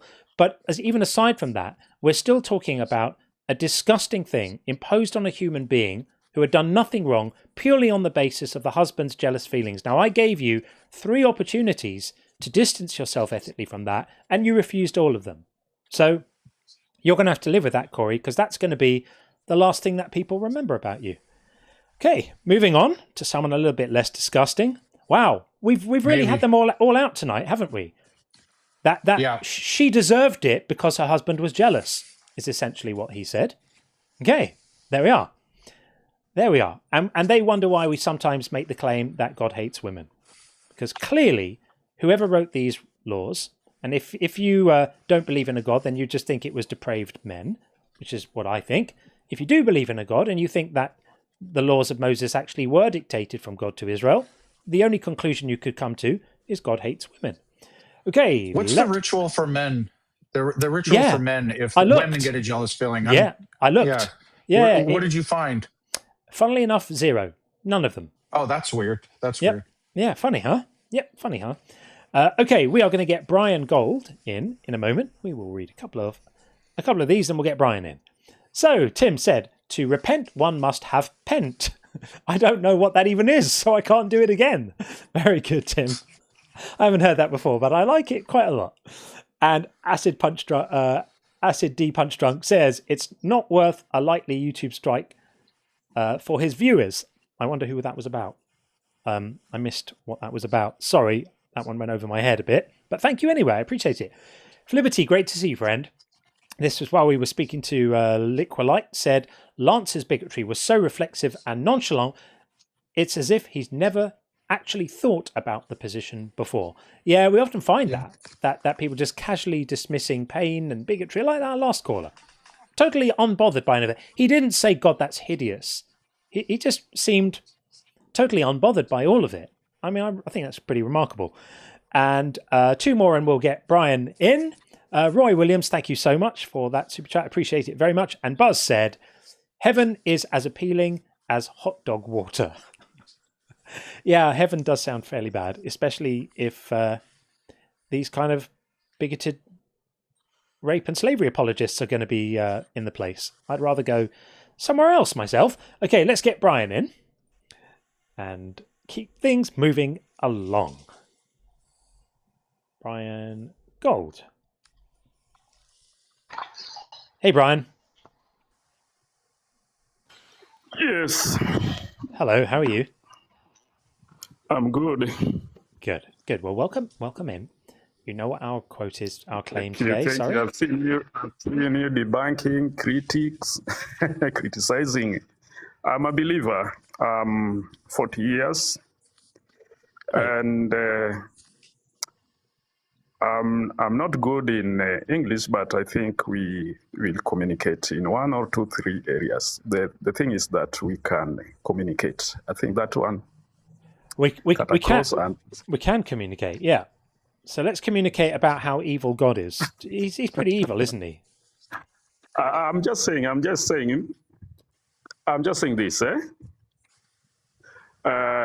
maybe in some instances, you might feel maybe I'm not pro-English, but I beg to bear with me in some instances. So, yes. All right, we can go ahead. Sure. So we think that God is pretty evil because of all the completely messed up, horrendous stuff that he does and commands and supervises and allows to happen and invigilates. Why does it not bother you? Why does all of that horrible stuff not bother you? Why are you so quick to just say, oh, well, he's God, it must be good when he does all of these terrible things? Why does that happen?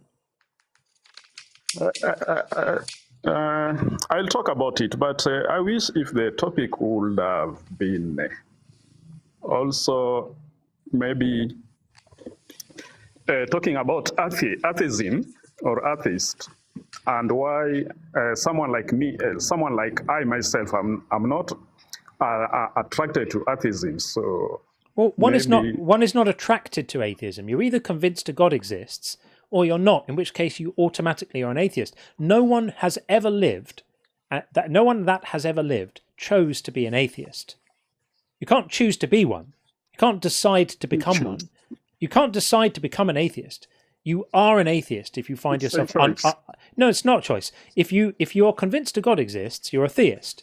And if you're not convinced a God exists, you're an atheist. There's no choice involved. So it's not something that you can be attracted to or not attracted to. So let's go back to where we. Okay, we will go there. But let us settle this. Yeah, okay. It's your opinion to say that it's not a choice. No, it's not. It's not an opinion. It's actually not, Brian. It's actually not an opinion. Okay, John, there's no standard on this. It's actually not. Someone on other opinion, it might be. It's not an opinion. It's just a fact based on what the word means. So to be an atheist means that you find yourself unpersuaded of the claims about a God that you've heard. There's no choice involved in that. Anyone could decide to have whatever opinions they like, but that's not going to make that not be true.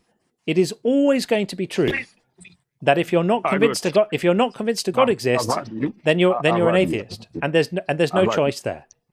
And it is the same as in similar case, yeah, with the believers or Christians.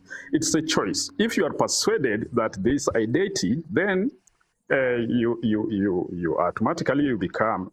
Yeah, and that's not a choice either, that's my not friend. A choice. But let us not get derailed right now into conversation about that, because we do that topic quite often. If you want to talk about whether belief is a choice, we do that topic once, twice a week. So come back next time we're talking about that. But right now we're talking about what an absolutely insufferable piece of work this God of yours is.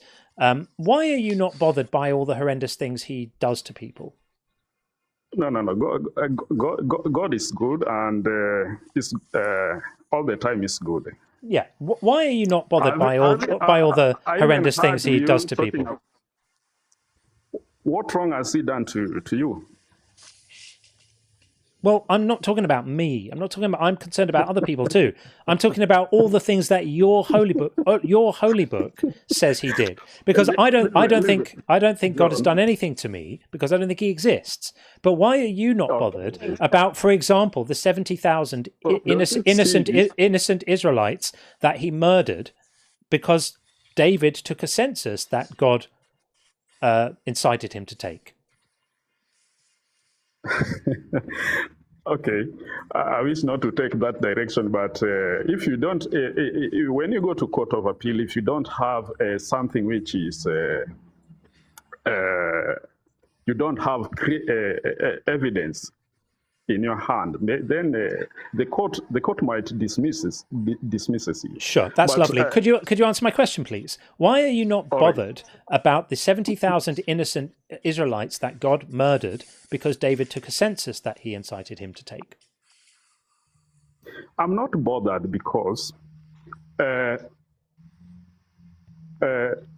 of all, I've said this: God is good, and is good all the time. Now, whenever you see in all this passage that maybe like the flood, David took, so on and so forth, many people were unalived, and so on and so forth. The Bible itself tells us this.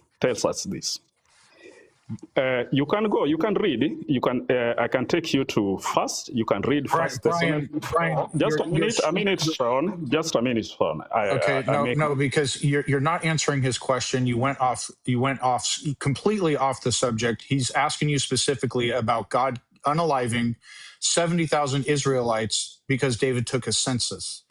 So that's what he's asking you about. And you said, I'm not bothered because God is good. That's the thing you need to actually demonstrate that you have a justified reason to believe God is good. So he's asking you about the act. We know you think God is good. Why is it okay to unalive 70,000 people who did not commit the crime? Just a minute. That's where that's where I was heading to. I'm saying Okay, this. get to the 70,000. Sure, listen. I'm taking, because maybe I'll answer that one. You'll take me maybe back to maybe to the flood and so on and so forth. So I want to take it just in one bunch to answer Just, you. No, stick topic by topic. Topic by topic. Why was that okay? Let me land. I'm saying Not on the this. flood. Not on the flood. We're not talking about that. I'm happy to talk about that, but we're not. Stay linear. I'm John asked you. Okay, so it was okay for God to kill 70,000 people who did not commit the crime because. Sean, I've heard you guys. So let me land. But let me give my answers. Now, the Bible itself says this. In 1 Thessalonians 4:14 says this: do not be offended with any person who was unalived believing in Jesus Christ, because their unalivement is just a temporary, it's just like a sleeping. So those people who died. Not asking about Jesus.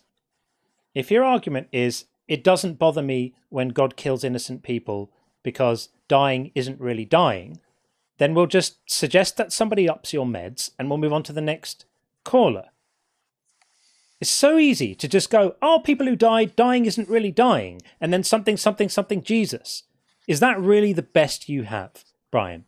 We're talking about a God who killed 70,000 people. Killed 70,000 people as a punishment. It was framed specifically by God as a punishment. So if it was good, why was it used as a punishment? It was explicitly told by God that to David that this is a punishment. So why was it right? Why was it right for 70,000 people to be punished? Whether death is the end or not is irrelevant.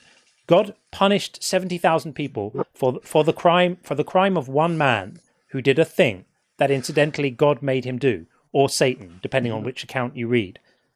So why I want you to tell me I want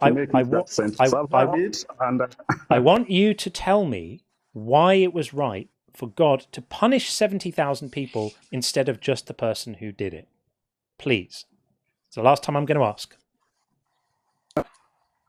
I think I've even answered you guys. No, you definitely haven't. You want answers according to your taste, but according to Christians, I'll just give you the basic answer how it should be.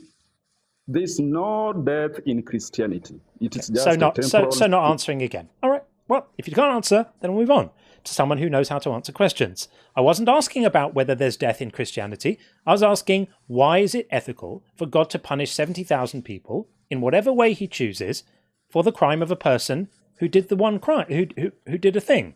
The 70,000 people who were punished with a death which isn't really a death didn't do the crime. My question wasn't, is death really death? My question was, why did they get punished and not David? Incapable of answering, therefore not fit for conversation. This is what we want. We just want people to engage honestly. If you're just coming up here to preach, forget about it. Go somewhere else. We're not having it. Okay, we are going to bring in, it looks like Deutel Paul next. I'm not entirely sure how to pronounce that, but we will do a couple of super chats and then bring in Paul next. So hold where you are, Deutel Paul, and Killmanger as well, and someone else whose name I can't read. If you're in the TikTok queue, I see you, and I promise we'll get you in. Buzz said, hi again, my first child was not replaced by my second. It's like saying mom is replaced by dad. My second child asks all the time about the first. That breaks my heart to hear, Buzz. Yeah, what a horrific thing for anyone to suggest. And while MHG was on talking about all of this horrendous stuff, Buzz said, no, but John doesn't have an Isaiah 45:7 about that chap. I'm now not remembering exactly what 45:7 was. It will come back to me in a minute. I'll look it up in a minute and and clarify what that was, Buzz. Thank you. And lastly, Babs said, I still grieve my son who died in 2014. Babs, sorry, I did know that. You've mentioned it before. So we all feel that loss for you as well. Okay, let's get Deutel Paul in next.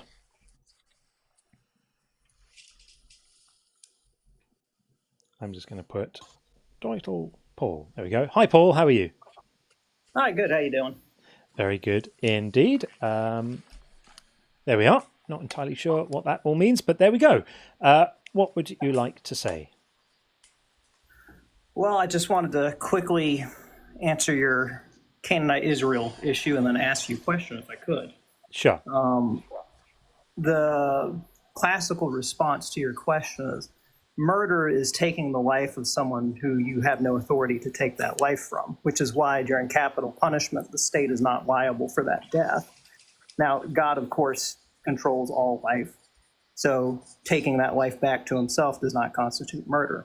So God could just kill as many people as he wants on a whim, and it's totally fine just because he has the authority to do it. Totally fine, totally morally fine. I could say it could even be like legally fine if God is making the rules. You could say that those killings are within the framework of his laws, but I'm talking about morally. And your justification here is that because they are, as you say, within his sort of jurisdiction, it's totally fine for him to kill whoever he wants, absolutely no problem. Well, you're saying murder and death are always objectively morally wrong. That's your claim. Well, not necessarily. I'm saying that so then God did nothing wrong. No. I'm saying that if God is going to use death as a punishment, then the punishment should be applied to people who are being punished, not to innocent people who he just happens to have authority over, so he can just slaughter as many as he wants because you say it's okay legally. So you do believe that murder is morally wrong objectively. Well, murder can be described as killing of which we disapprove. It's not strictly legal. It's killing of which we disapprove. So that's why I used the word. That's why I used the word murder in this case, because it would be killing that of which I disapprove. Doidel, so hold on. This is Doidel. Hold on. This is important. No, hold on, Doyle. Okay, because we're getting off track here. All right. What is legal is independent from what is moral. I think we would agree that we all think if you go across the world, there's laws in all these different countries. We agree with some of them. We think they're morally okay. The ones we disagree with. You're stuck on a semantic game of referring to things as just murder instead of killing. It's the killing that we have an issue with because you're trying to get a semantic game. Well, it can't actually be murder if God's doing it because God's the ultimate authority. So therefore, it's always lawful. We're not worried about lawful. We're worried about what we consider to be moral. And no, we don't believe in objective morals. If you want to have it derail and have a separate conversation about that, that's not happening because, the philosophy of ethics, whether moral realism is the case, moral anti-realism, that's a separate conversation, oftentimes meant to detract because Christians don't want to talk about the text that's in the Bible. I'm happy to have a philosophical debate or discussion with you about morality itself as a separate issue. We're specifically addressing the doctrines and what the Bible claims that God did. So why is it okay for God to kill 70,000 people who were not responsible for the crime? Why is that okay? You have to unmute. You muted me, so I couldn't answer. So I already gave you the answer internal to the Christian faith, which is coherent to the faith itself. But if you believe that death and killing are wrong, and that's objectively wrong, you didn't give me an answer. And if you did, I didn't hear it. Please repeat it. Hold on. No, if you did, please repeat it. It's okay for God to kill 70,000 people who did not commit the crime because why? He can take back any life he wants because he's the grounding of all moral goodness.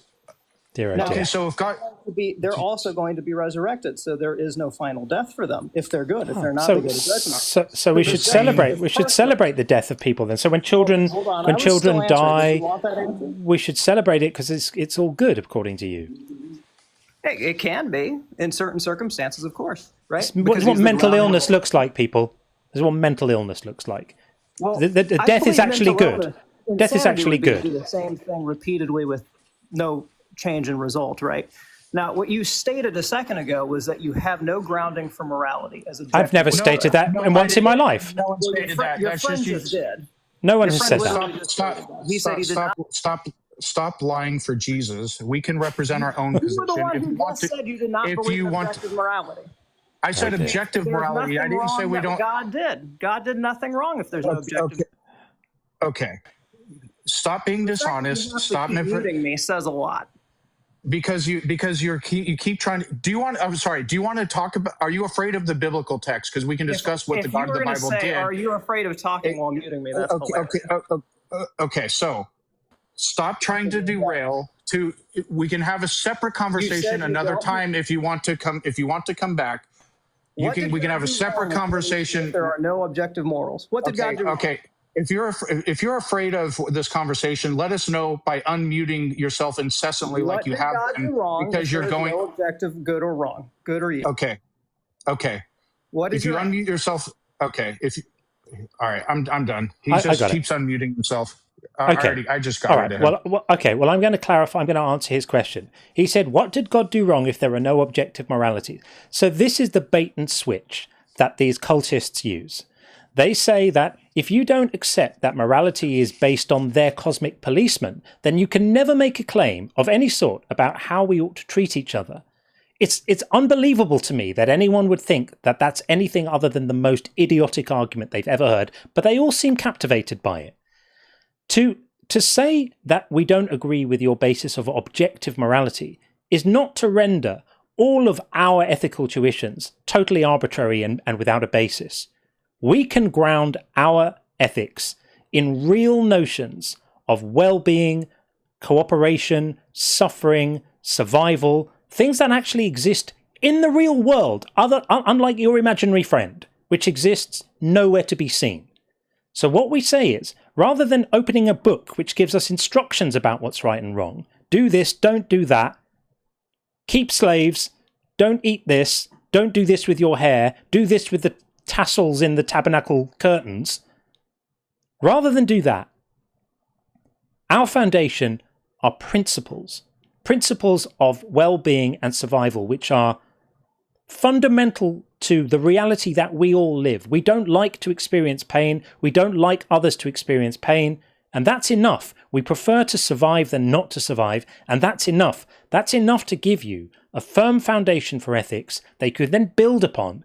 And then you can look at the behavior of these disgusting deities and their rampant killing sprees, which you just wave off with a wave of your hand as being totally fine because God made them so he can kill them all, and actually killing's not a problem because death doesn't really mean death. And you think you're standing on philosophically solid ground. You're standing in porridge. And it's up to your neck right now. So the next time, anyone listening, the next time you hear someone say to you, without objective morals, how can you say something is right and wrong? Know that you're speaking to someone who understands absolutely nothing about moral philosophy and has not thought about this for 5 seconds beyond what their pastor told them. Someone told them that's a compelling argument, and someone did them a disservice. So there we are. We will say goodbye to that particular person and move on. Move on. Amazing. And they always deliver the bullshit with such unbelievable confidence as well. Incredible. Yeah. There we are. Okay. Our next guest is going to be, it looks like Killmonger. I'm not entirely sure how we spell or say this with lots of funny symbols and stuff, but we'll try it like this. Coming in right now. Hi, Killmonger. How are you? Hi. How are you guys? Hello. How are you? I'm good, and yourself? Good. What have you got to say? Yo, I've been listening to you guys, and honestly now, how do I say this? Okay. I understand it's, I mean,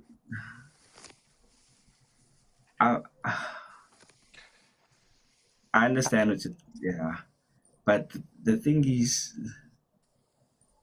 that's how. Out with it, man. Come on. You can do it. Speak. Okay. So the thing is this: humans, we view things and see things differently compared to how God views things and see things, because God isn't human, obviously.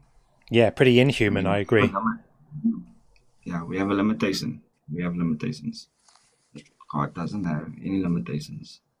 So, but Is this from our God's? perspective, obviously, Is from this our God's perspective, ways are higher, so we can't really judge him? basically. Yeah. Okay. Do you Yeah, consider that's true. God? Do you consider God to be good? I do. I do. Okay. Sometimes So even if you know that's you judging him, right? So if you no, that's can not me judge, judging me. That's not me judging him.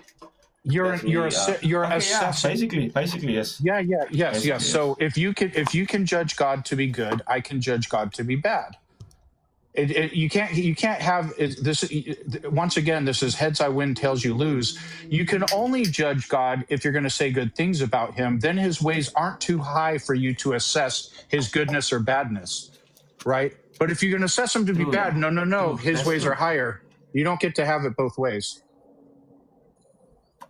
But the thing is this: you see the Bible now, in general, it gives us stories. There's lots of stories of lots of different things that. Okay, first let me say this: I'm a Christian, but when I grew up, as I grew up, let me rather say like I'm 31 at the moment. So, yeah, as I grew up, I had an issue with Christianity. Mm-hmm.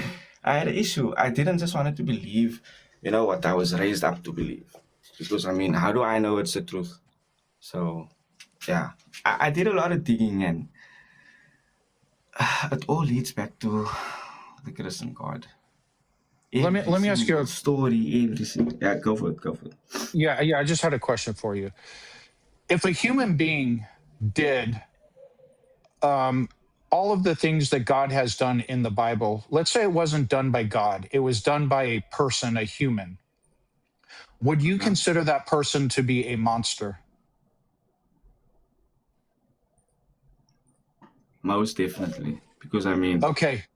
So here's a question for you. Most definitely. Yeah. Well, but here's a question: why lower your moral standards for the God that you revere and worship? Shouldn't he have higher standards? Yes, most definitely. But this is something I struggled with, honestly speaking. Okay, I appreciate you being honest about that. Yeah, true. I mean, I did. You're right. I did. Many times questions crossed my mind. Many times I've been angry with God. Sometimes I haven't even. I stopped speaking to him and stuff. So, I mean, it's human. It's human nature. So, but then there was this thought I had, man. Like, what do I know? Like, what do I really know? What do I know? Right. What do I know, man, about the universe, about how things actually work? What do I? That's a great question. That's a great question. And you know what? So for much of it, you don't know. There are some answers you may have, depending on how much you know about science or what have you, and other answers nobody has. And it's okay to say, I don't know.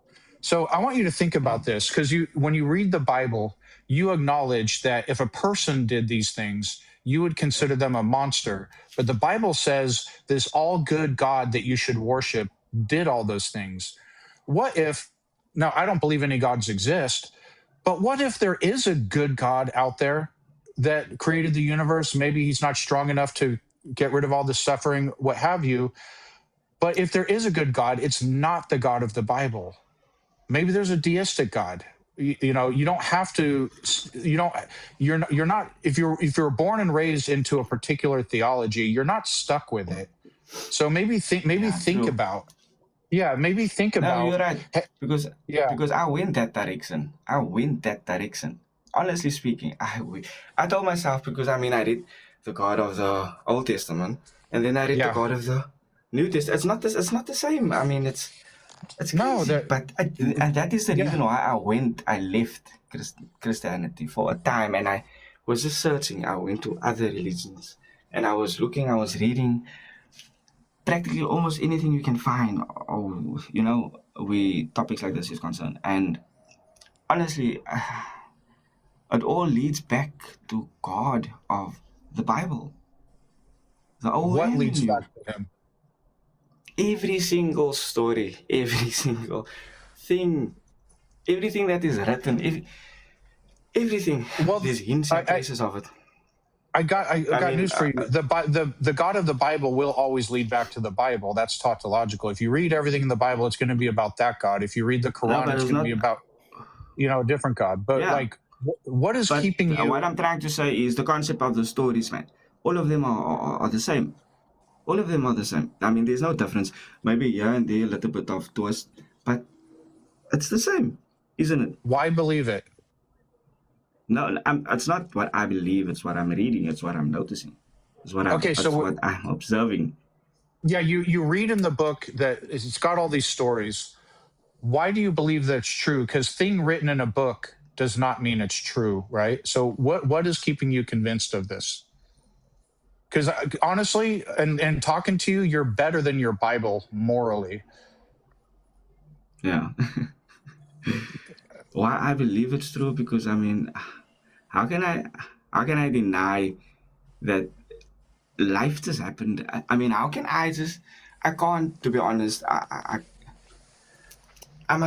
don't know, man. Can I give you some advice? Can I give you some advice? Don't think in your head that the only two options are I believe in the God of the Bible or nothing. Like lots of people spend some time in a middle position between those two. I know Sean did. When I don't want to speak for Sean, but Sean lost his belief in the God of the Bible, and for a while stayed with there must be something. And how long were you in that space, Sean? Years. I don't remember exactly how many years, but some years. Some number of years, right? So don't think in your head that it's black and white, that either I must believe all of this horrible biblical bullshit or nothing. You can take a position somewhere in the middle where you're like, okay, that stuff doesn't make sense. It's crazy. It's horrible. It's ethically problematic. I don't want anything to do with that horrible nonsense. But I can't quite bring myself to think there's nothing. Well, okay. Well, then you inhabit that space in the middle while you figure it out. Learn some science. Read up on what some of the current theories are that explain some of the things that we don't yet understand. And if necessary, just stick with I don't know. There's nothing wrong with just saying I don't know. I don't know is okay. Underrated, I think. But I do know. I do know. Okay, so true. I'm trying not to. How can I say? But yeah, okay. God, for us, we're going to see God as evil. What I'm trying to say is, yes, concept of humans, we're going to, if these things happen, these things happened, and obviously we're going to view it as evil, but can you view something as, can you view it now? What I'm trying to say is, can you view this? Because, yes, you have a point. That's evil. To us humans, it's evil. But the thing is this, God is not like us. He's not like us. So, he made us. What do we know? Truly, man, physically. I believe that there is more than just physical things. I believe beyond the physical. What I'm trying to say. So, like spiritual. What if it is? Maybe make an example. That is spiritual stuff that's happening, or the spiritual world is ill. And there's consequences to the spiritual world, and maybe God is just trying to, I don't know, prevent certain things from happening to us in the spiritual realm, things that we don't know of or about. How do we know? I'm just making an example. Can we really say that the things he's doing is evil? Yes, we can. We are not like him. We can say that. We are not like him. Doesn't matter. Because we can still say that. We can still recognize that causing unnecessary, avoidable suffering to innocent people, it can't be squared with being good. I mean, if that doesn't mean evil, then what means evil? Yeah, true. True, you have a point, but I feel like I can't because if I do that, I feel like I'm gonna be placing myself on the same level as God, you know? Well, I think you're on a high. I think you're on a can't. higher level than God, Yeah. as Sean said. You sound like a much more decent, thoughtful, ethical being than this God. So that to me, I already have more respect for you than I do for him. Thank you. And just be nice to yourself. Think about this stuff. Let your mind be free. There's Yeah, no such thing as an evil thought. Let your mind go. Follow the evidence. Yeah. See where you end up. Most definitely. Thanks. All right, buddy. Keep It was well. great speaking to you guys. It was great speaking. Thanks for coming up. Cheers. Feel free to come back again. Take care. Most definitely. Most definitely. Thanks. Bye. Sorry. Good. Good on him for being willing to just be a bit more flexible. I know it's hard. It's so hard when you've been in something for a long time and these ideas and values are baked in, and fear of hell and all of this kind of stuff. So I admire him for being willing to think that way. You can really see him struggling with this, and I know. hope he gets through it. Yeah, my heart went out a bit to him. So I hope he does all right. And we're here anyway. If you're still listening, if you have other questions or other things or other ideas you want to bounce off us, if you hear an argument against something we've said and you wonder what our response to that would have been, come back another time, and we'll definitely welcome you back up and we'll discuss it. Honestly, I mean that genuinely. Okay, so here's what we're going to do before we move on. We're going to do a little quick thing. There's a little diversion, a mini diversion. So our erstwhile interferer has indeed been trying to mess with stuff again, which is fine. We're not going to let them.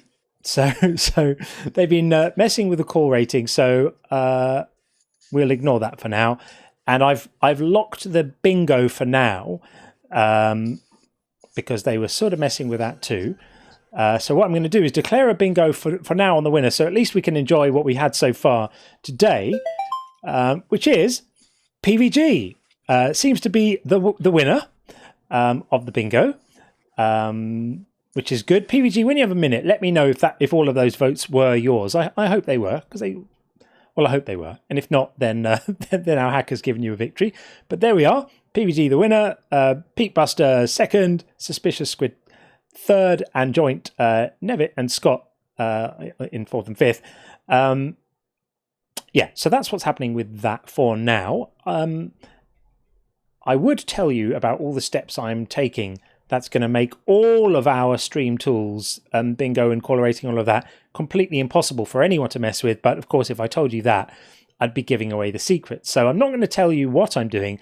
I'm just going to tell you that I'm doing. And it'll take another, maybe a week or two until everything is in good shape again.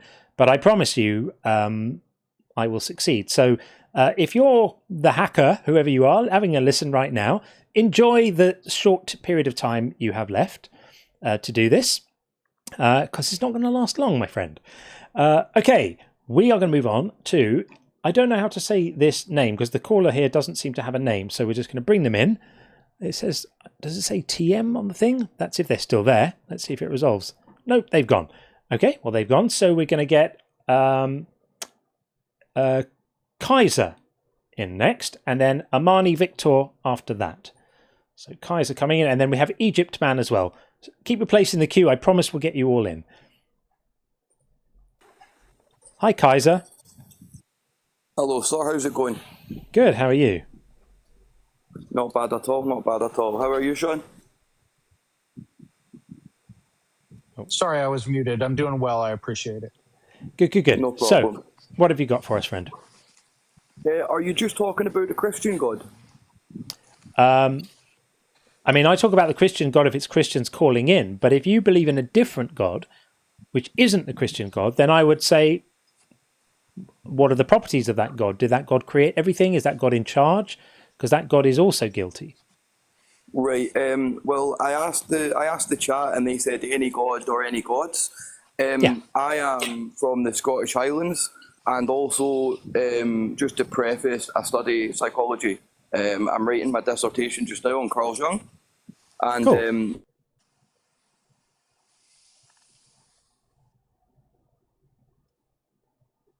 You there? We want to hear the rest of what you're saying. You've suddenly gone quiet. Come on, Kaiser, you can do it. Don't bail on us, Kaiser. Don't leave us. Come on. Yeah, he's not teacupped or anything. No. Not muted. Is it a signal thing? Oh, there we go. Must have been Maybe a it was a thing. signal. What a shame. Well, we will never find out unless he comes back. If he comes back... Oh, he is back. Okay, let's try again. Let's see.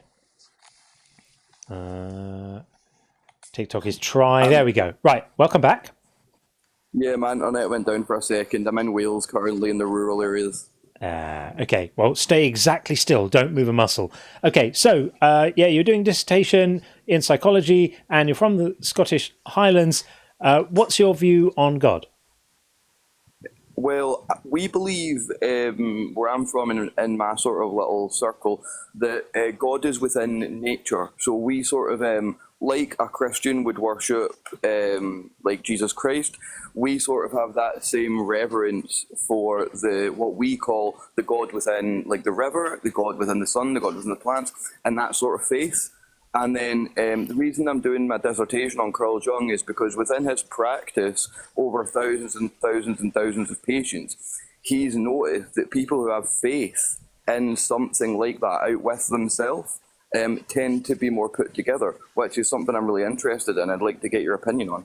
Well, my opinion would be that I'm never making an argument to say that religious faith might not be useful or helpful to some people.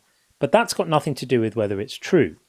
So it could be the case that millions of people feel better because they have religious faith. That's great for those people. Fantastic. That's got nothing to do with whether the claims of that faith are true. They could all be false, and those people still feel better because the ideas they hold in their head make them feel better about life. That's great. That's called a utility argument. And I think utility arguments are interesting, but only in as much as they affect a discussion about whether religious practice is good for people or not.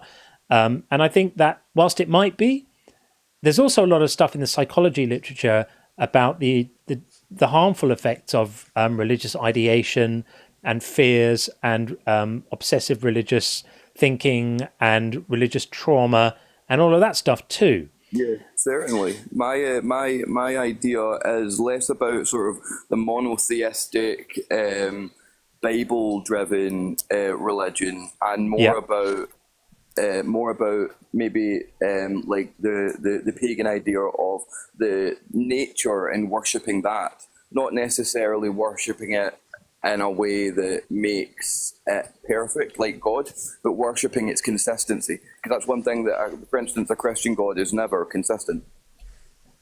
Yeah, well, I mean, I think you can define God into sort of almost out of existence. You could just say, okay, well, we're going to say God is all the leaves or something, and we love leaves. Okay. Right. Well, I would give the argument that it would be a higher intelligence, but that higher intelligence, I don't know if you know about the mycelial network. For 300 miles underneath the ground throughout the entire world, plants talk to each other. For instance, when a tree, as you say, if it's an apple tree, once the apple falls and the trees are spread, that tree will send nutrients to its own offspring. So that higher intelligence that we don't quite understand is sort of what I'm defining as God in this context. Yeah. First of all, I'm skeptical that trees have an ability to send nutrients to their own offspring. They do. You should Google it right now. You should Google it right now. I mean, are you talking about their own offspring, as in the seeds that belong to that tree, right? When they fall through the mycelial network, they will send nutrients to their own seeds, to their own offspring. That's a fact. And not to others. Yes. I mean, if that's true, then that's an interesting piece of biochemistry that I didn't know about, and I'd be interested to know more about that. It's through it's through the network that's underneath the ground, the mycelial network. It's have you ever opened up like a rock or looked under a bit of mud or something and seen those little white lines? That's how the nutrients are sent from plant to plant. And where I'm from, we actually worship that version of intelligence almost like a god. That's what I'd like your opinion on. So neither of us are botanists, so I take respectfully what you're saying with a grain of salt. We have Dr. Dig up here now, so we can defer to her. She's a biologist. I'm not sure how much she knows about botany, but Dr. Dig, welcome. Hi, I know about the mycelial network. I also was raised as a Gaelic pagan. This was my whole childhood. So the mycelial network is not what you're kind of conflating the offspring as like of the apples. Like the apples aren't the offspring of the mycelium. You understand that, right? Oh, he left again. He left. It must be a signal thing. But anyway, thanks for coming up, Dr. D. Or he's back again. We'll bring him back in once again. But this is a little bit out of scope, isn't it? Really, because we're talking about, Yeah, this is gods. I mean, these pagan ideas are like. I mean, these. Oh. Sorry, carry on. Yeah. The ideas of the pagan, like the way that I was raised to understand it is there's not really like there isn't a god like in, I don't know, it's a much earlier form of, I think, like understanding and appreciating our environment that's disembodied from like a creator god. It's that the creation in itself has spiritual properties and therefore deserves reverence, and like all of the things around us and their beauty and complexity deserve reverence. But this is very, very different than what Christians believe. This might be out of the scope of my first question when I came in. I mean, I actually live in the forest. I live in nature. I have done for a long time, and it's the idea that we have the same sort of faith, but we have faith in nature. For instance, if the sun did not rise, or if the plants did not bloom in spring, we would not survive. So that's our that's our, what would you call it? But Kaiser, sorry. Yeah, this is, I think, I mean, I'm getting vibes of like druids in D&D type of thing. Respectfully, like I think this is probably outside of the scope of like the topic that we have going here. Well, that's why I did ask. Yeah, I asked the chat, like, what god or gods are we talking about? No, it's fine. No. I mean, you believe in something you consider a deity, so we're not criticizing you or anything like for coming up. We appreciate your insight, but I just wanted your opinions on it, on what you would consider that compared to Christianity. I mean, it's vastly different, especially ethically. I would. Dr. Day, go ahead. Yes, I would consider it ethically. I wouldn't say superior, but I would prefer it ethically, because in our pagan beliefs, there's no system of like, we have a dad in the sky or a dad in the moon. And although I know in paganism, it's like moon is female, but there's no like eternal punishment that will be visited upon us if we incorrectly make our offerings or or have doubt in the consistency of the sun, and that punishment, that built-in punishment for like thought crimes and questioning the natural world around us is sort of the hallmark of the discussions that we have when we're speaking to Christians? Yeah, it's mainly, as I'm saying, I'm writing my dissertation right now, and when it comes to having faith, like what I see as faith and what Christians see as faith seem to be very different things, but they both, psychologically speaking, have the same effect on a person. You know, I have this faith in something outside of myself, which is the nature that I surround myself with, while Christians have a faith in this sort of disparate, all good, sort of ineffable being in the sky. And it was the difference between the two that I was really hoping to hear your thoughts on. Yeah, I think that there are a couple big elements of Christianity and like the Abrahamic religions that are missing from paganism. One is, like I said, that there's this all-knowing, all-loving, all-powerful creator that if in all these ways we go against that, will be punished with eternal torment. Well, we don't have that. I would argue that that's. Go ahead. Oh, I think he's. Yeah, I think we might have to bail on that one because we keep on just losing the signal, and it's sort of not really ideal. So we will do that, and we'll move on. I think, Kaiser, we keep on losing your. Thanks a lot. Yeah, we'll move on. But thanks for having me. Thanks for coming. Have a great night, and I'll definitely be back to listen. Thank you. Good luck with dissertation. Thanks. Alrighty, thanks, Dr. Dig, as always. Thank you. All right, keep well. Okay, we're going to bring in Amani Victor and then Godly Man after that. Congrats to John Klein, newly appointed YouTube mod. Thank you so much. I appreciate that very much indeed. Okay, Amani Victor coming in. We'll change the name in here. Amani. Hi, Amani.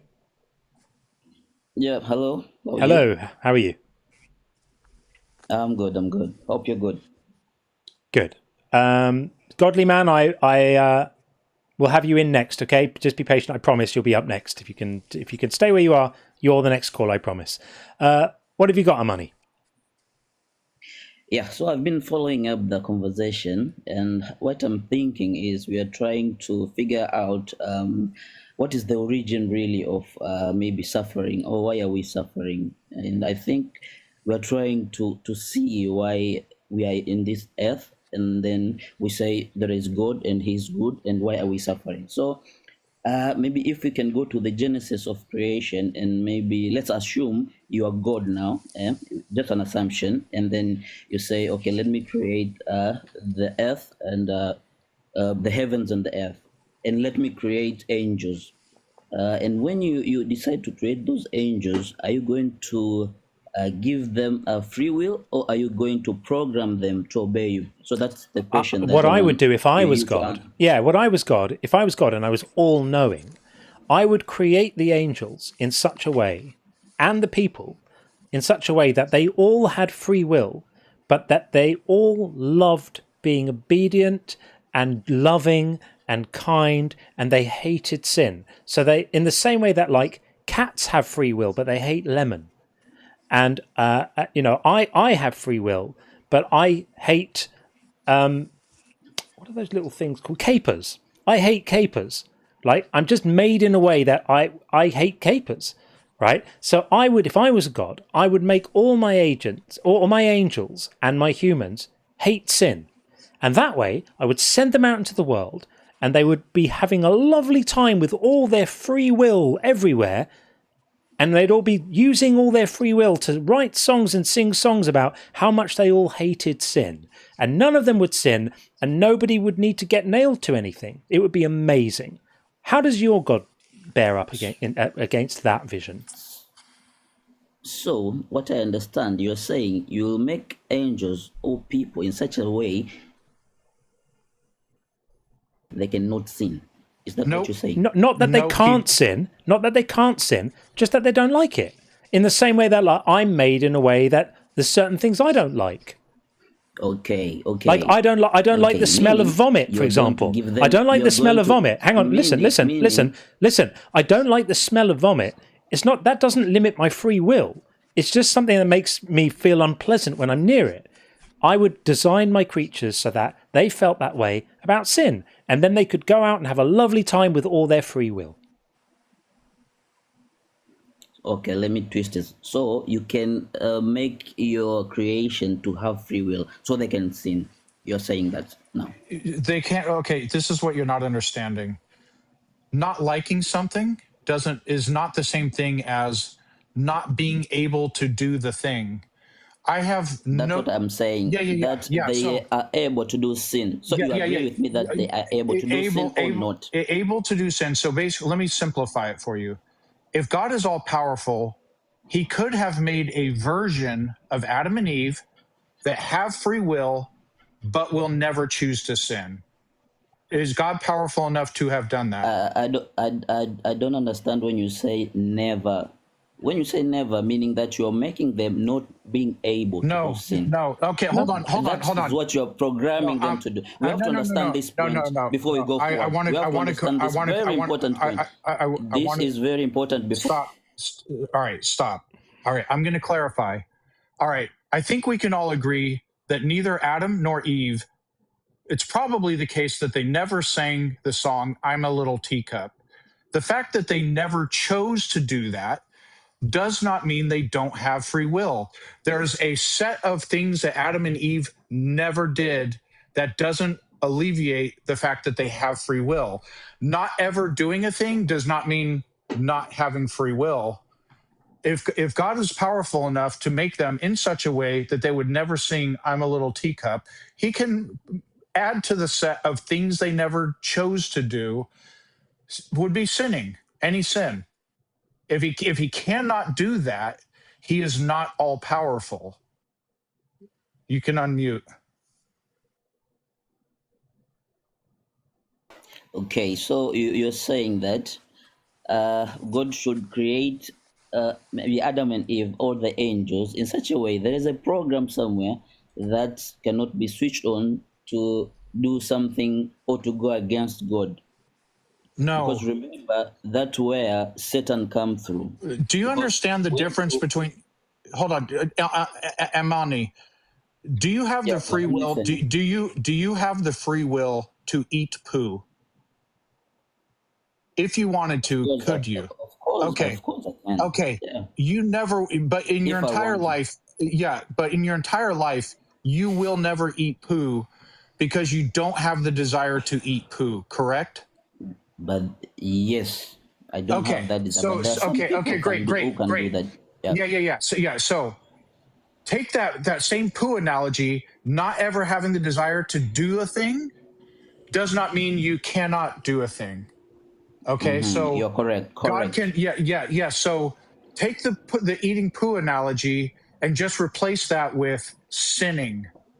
So God can make people in such a way that they have free will, they have the ability to sin, but to them it will be equivalent to eating poo. They just don't want to do it because it grosses them out.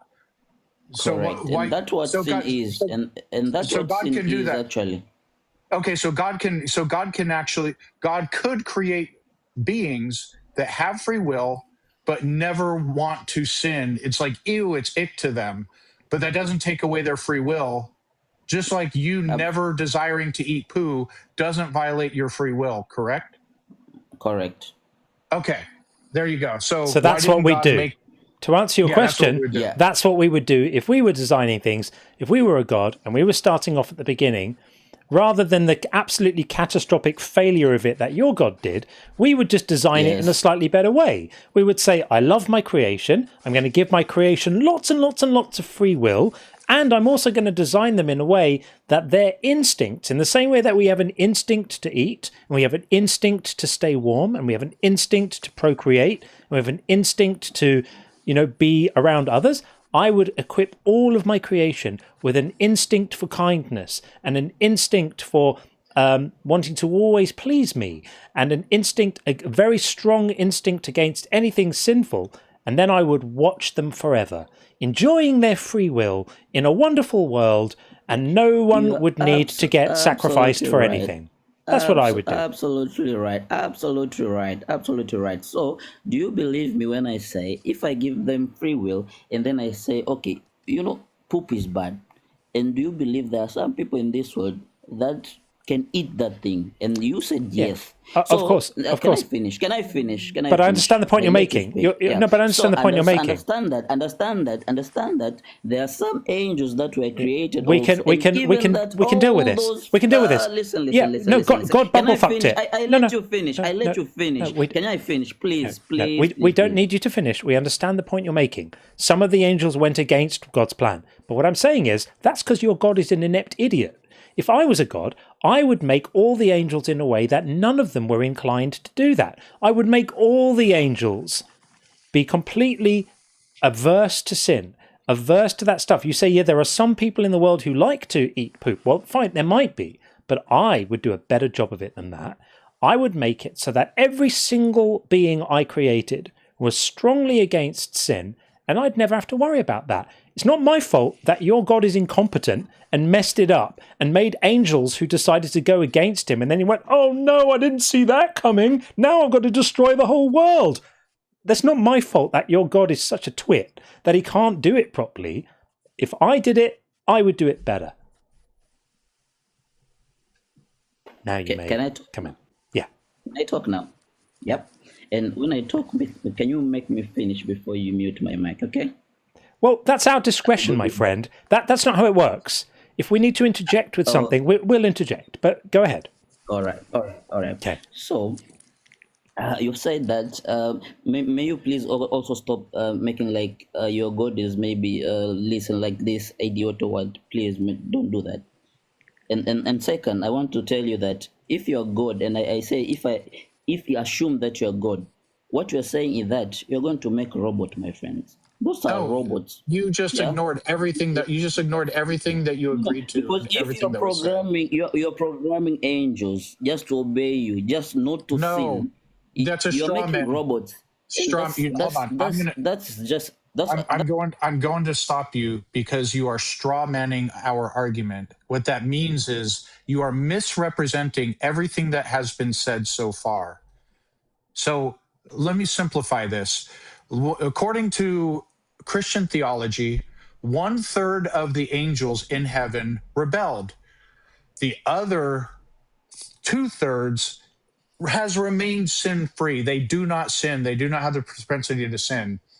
If God only made the 2/3 who don't have an inclination to sin, if he only made them, or only made more like them, you would have angels who have free will and will never sin. And if he could do that for angels, he could do that with people or whatever life form he wants to create. Absolutely. And that's what God does not want to do. Absolutely. That's why he gives you free will. Then that's on him. No. Are 2/3 of the angels have never sinned, correct? Correct. Okay. Because they've choose not to sin. Right. So hold on. Stop there. Stop there. Right.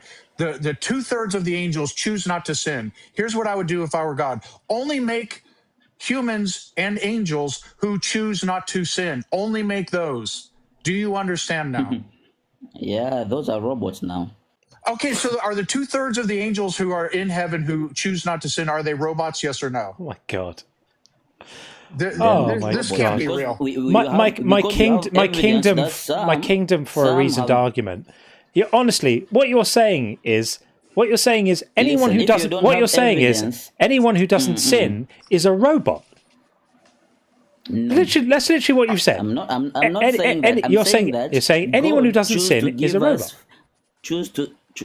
I say God choose to give his creation free will, not forcing a creation to obey. Amanivi. Yeah? Okay, so let me. I'm going to try one more time. And Godly Man will get you in a minute because God knows this is absolutely painful to listen to. Are the 2/3 of angels who have never sinned, are they robots? Yes or no? No, they are not robots because they have free will. Okay, got it. They are not robots. So God, so here's what I would do if I were God. Only make beings who are like them, not robots, and who will never sin. You agreed they're not robots. So if God only makes those, that's what I would do if I were God. Yeah. That's the one. Just do that. So if you're making only those who obey you, you think you're making only those who obey you. Only those who you agreed are not robots. Yes, the ones you agreed who are not robots, who never sin, only make those that you agreed, one more time, are not robots. What is your rebuttal? So if you're a manufacturer, okay, you're in an industry, you're manufacturing a product, okay? So you want this prototype to have sweetness and this prototype to have bitterness.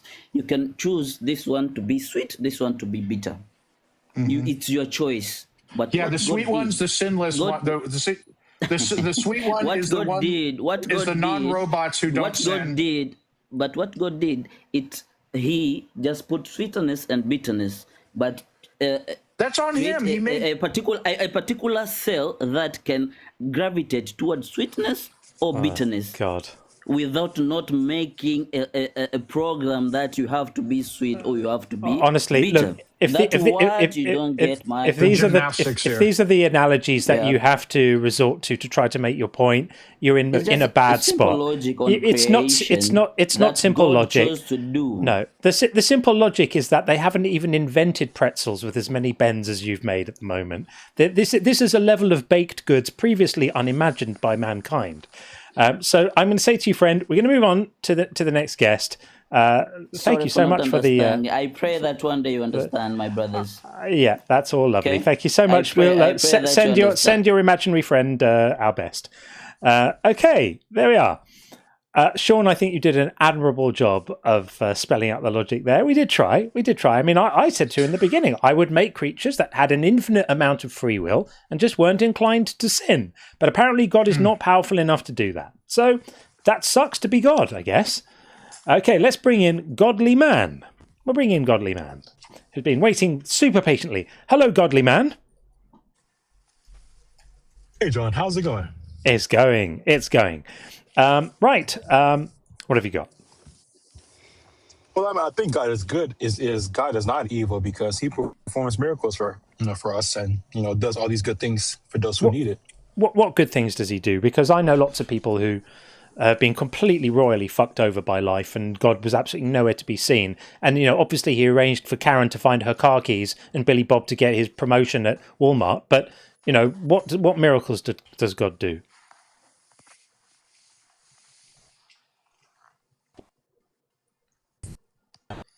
I mean, the first miracle would be giving you a decent internet connection. Apparently unable to perform that one. It's because better. You're gonna have to pray to the Holy Spirit on this one. Yeah, it's not the best. I think God is. You need to pray to God to give you a good signal right now and see if He helps. Okay, I got you. Okay, so right now it sounds all choppy and everything, right? Yeah, but it's calmed down now. So the question I asked you is, what miracles? Because apparently we've got a kind of heads I win, tails you lose situation going on here, where people pray for things and they come true. Everyone goes, aha, evidence that God answers prayer. When people pray for things and they don't come true, people go, aha, evidence that God has the wisdom of when to say maybe and not right now. So whatever happens is completely consistent with the idea that God is listening to prayers and providing miracles, except these answered prayers just happen to happen. They just happen to take place at exactly the same rate as pure chance. And I agree that when it comes to like the same way that we have prophets that's specially chosen by God, that God has direct connection to, that are certified His, the same way we have doctors who are certified, MDs, those who are PhDs and all that. There are those whom God has specifically selected and are trained and anointed by Him, that if you go with them and they pray for you, you will get better results. Like, has that worked out for amputees? Does it work for amputees? Actually, there are those who have ministries that help, do all that stuff. Obviously, when the Bible preaches about humility, so they're not going to be bragging about it. They just do their work. I'm calling major league BS on that. I'm calling major league bullshit on people who describe themselves as being anointed prophets and claim to be able to grow back people's missing limbs. Absolute bollocks. This is just an industry full of hucksters and con artists and the self-deluded and nothing more than that. All of this is... Then why don't you ask God to use you to help heal other people's amputees? Because God can all of use this, you. He cannot. All of this is bullshit. All of this is bullshit. Why don't you believe God can use you? Because if there were people walking around in the world right now able to help people grow missing limbs back, it's something we would know about. It's not something that would be spoken about in hushed circles within the corridors of ministry and nowhere else. That's completely lunacy. No one here is gullible enough to buy that. So come with something better. The Bible teaches those who look to get praised by others, they'll get their paid in full. But it teaches about humility, doing even the 72. It says, "Do not boast about yourself. Do not even ask to be paid. Just do your work." I promise you that if people were growing back the missing limbs of others, it would be a thing that would be known about. Even if the people doing it were super humble, it would represent something absolutely astronomical. It would be the biggest news that mankind has ever had, and it would come out at some point. It wouldn't be a thing that nobody knows about. This is complete nonsense. I remember, John, but there's people like you who wouldn't believe it. They'll say, "No, this didn't happen." All that. No one with a brain would believe this.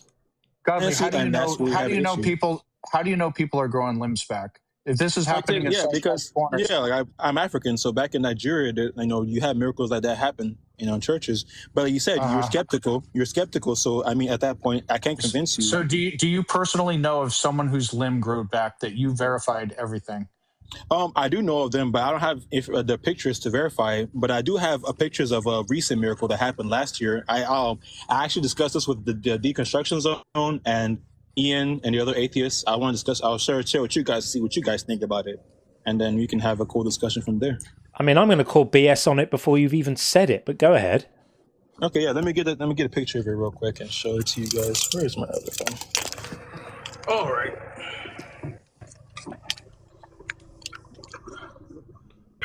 So so that's why I say it's going to be hard to show people that you guys are naturally skeptical, which is understandable.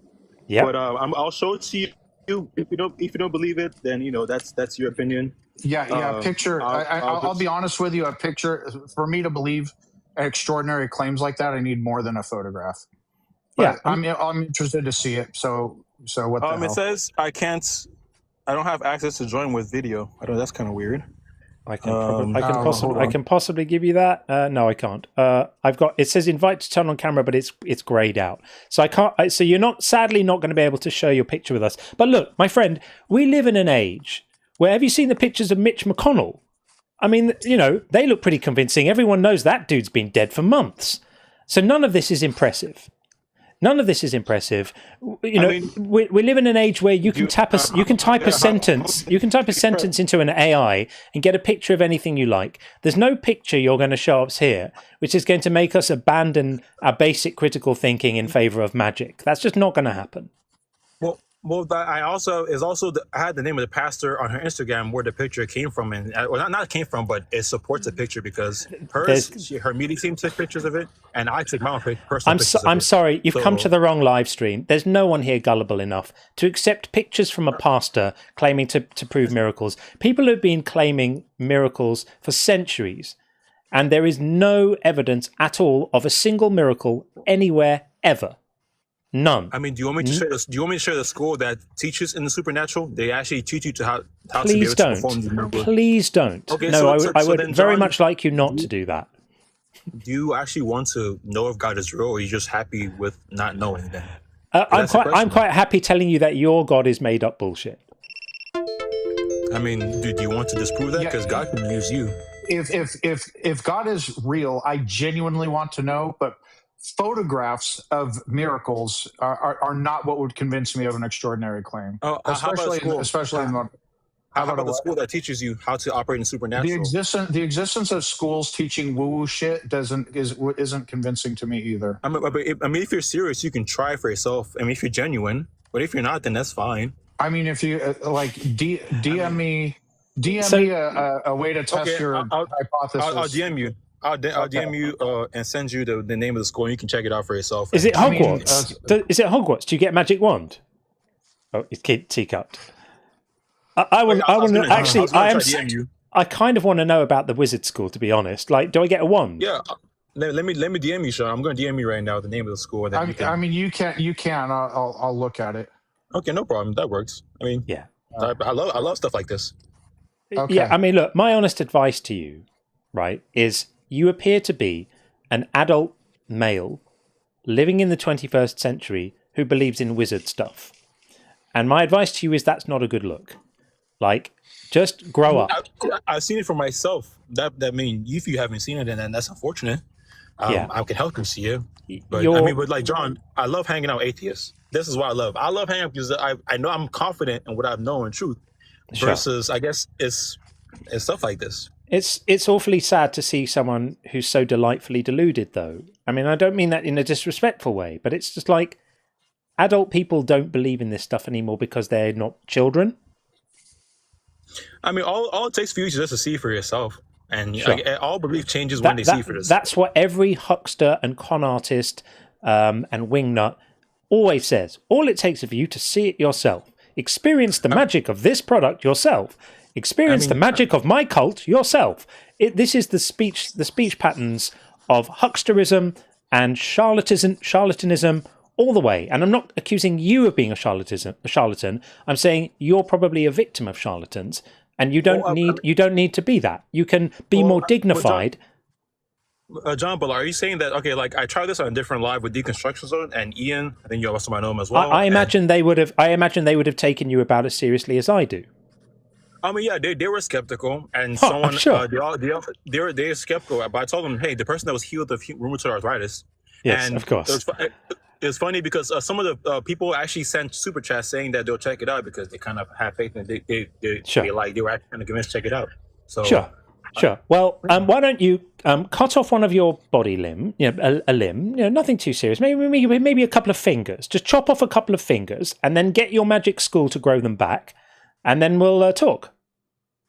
Oh, I mean, we can both join the magic school and see for ourselves. You can drop out if you want to. I mean, you can drop out if you want to. That's all good. Thank you for coming up to spread the word of woo. We appreciate your magical, fantastical thinking. It's very entertaining indeed. But I genuinely hope that you find a way out of it, because your mind is pickled by this nonsense, and it's tragic to see adult people in that state. And disclaimer: don't cut off any body parts, please. Please. Yeah, no, I won't. But John, thank you though. I just enjoy these spaces, hang with you guys. Like it's wonderful. Good stuff. All right, thanks, man. Keep well. You as well. All right, thank you so much. Okay, pretty cray. Yeah, thanks, Sean. Covering there. We don't need to get sued by anyone. Okay, Pushback Ministries. We will have you in next. Cheers, godly man. Take care.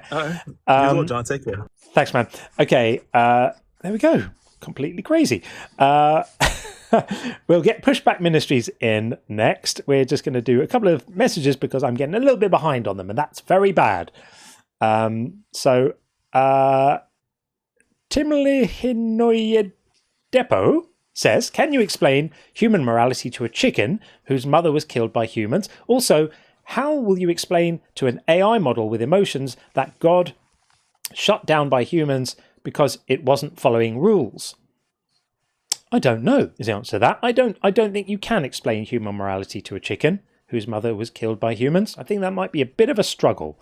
I would struggle to explain most things to a chicken. At least it's never worked for me in the past. And Indentured Cervix, thank you for this. I will never not love your name. Don't you love it how God only has rights and no responsibilities towards us whatsoever? Oh, I like that. I've not heard it framed like that before. Yeah. All the things that he has a right to do, nothing about what he might be obligated to do. Pushback will be with you in just a second. 2 more and we'll get Pushback Ministries in. The last 2 will be for now. Anina says, shouldn't a higher power, if any existed, have a higher morality than regular people. Religious logic Yes. don't logic. Exactly. You've said that, Sean, many times. Absolutely right. Absolutely right. And then final for now, Ben Sayegh, thank you so much for this. They love comparing humans to God when it's convenient. You created your kids, but as soon as you turn the tables, suddenly we can't know what God is thinking, or he has a higher morality. Hypocrites. Yep, it's extremely silly. Extremely inconsistent and very, very silly indeed. Okay, let's get Pushback Ministries in. We have, of course, spoken before. Welcome back, Pushback. Hey, how y'all doing? We are good. How are you? Good, good. Can't complain. Good. What would you like to say about... Hold on one second. I'm getting some feedback. Hold on one second. Fixing the audio. Yep. All right, I'm back. Sorry. Okay. I had YouTube going in the background. Welcome back again. Yeah, so what would you like to say about quite how evil God is? And silly. Evil and silly. Well, I don't think that God is evil or silly. I was an atheist for a long time. Oh, so. I know. He's so evil, though. He's so evil. I mean, the fact that you were an atheist for a long time is irrelevant. He does all of this horrible, terrible stuff.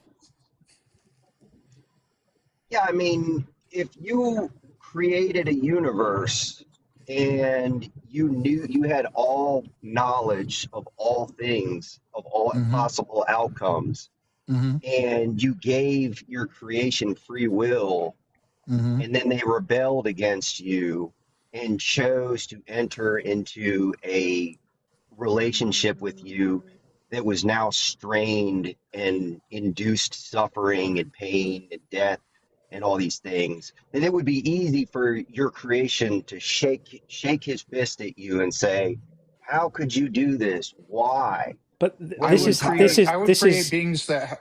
Yeah, this is in danger of being exactly the same conversation we had 2 calls ago, where someone seemed completely incapable of understanding that an all-powerful being such as the one you just described could make his creation, in his creatures and his created beings, in such a way that they had full free will, but just didn't have those inclinations to be that way. Now, our previous caller seemed completely incapable of understanding this concept. Let's see if you fare any better.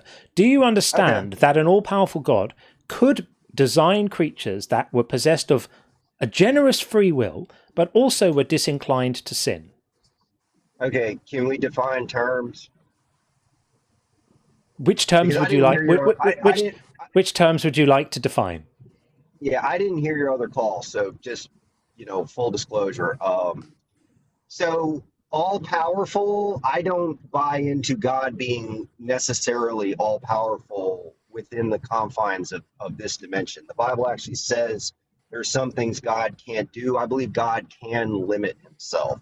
So I didn't say all-powerful. I said he has all knowledge. That would be perfect foreknowledge.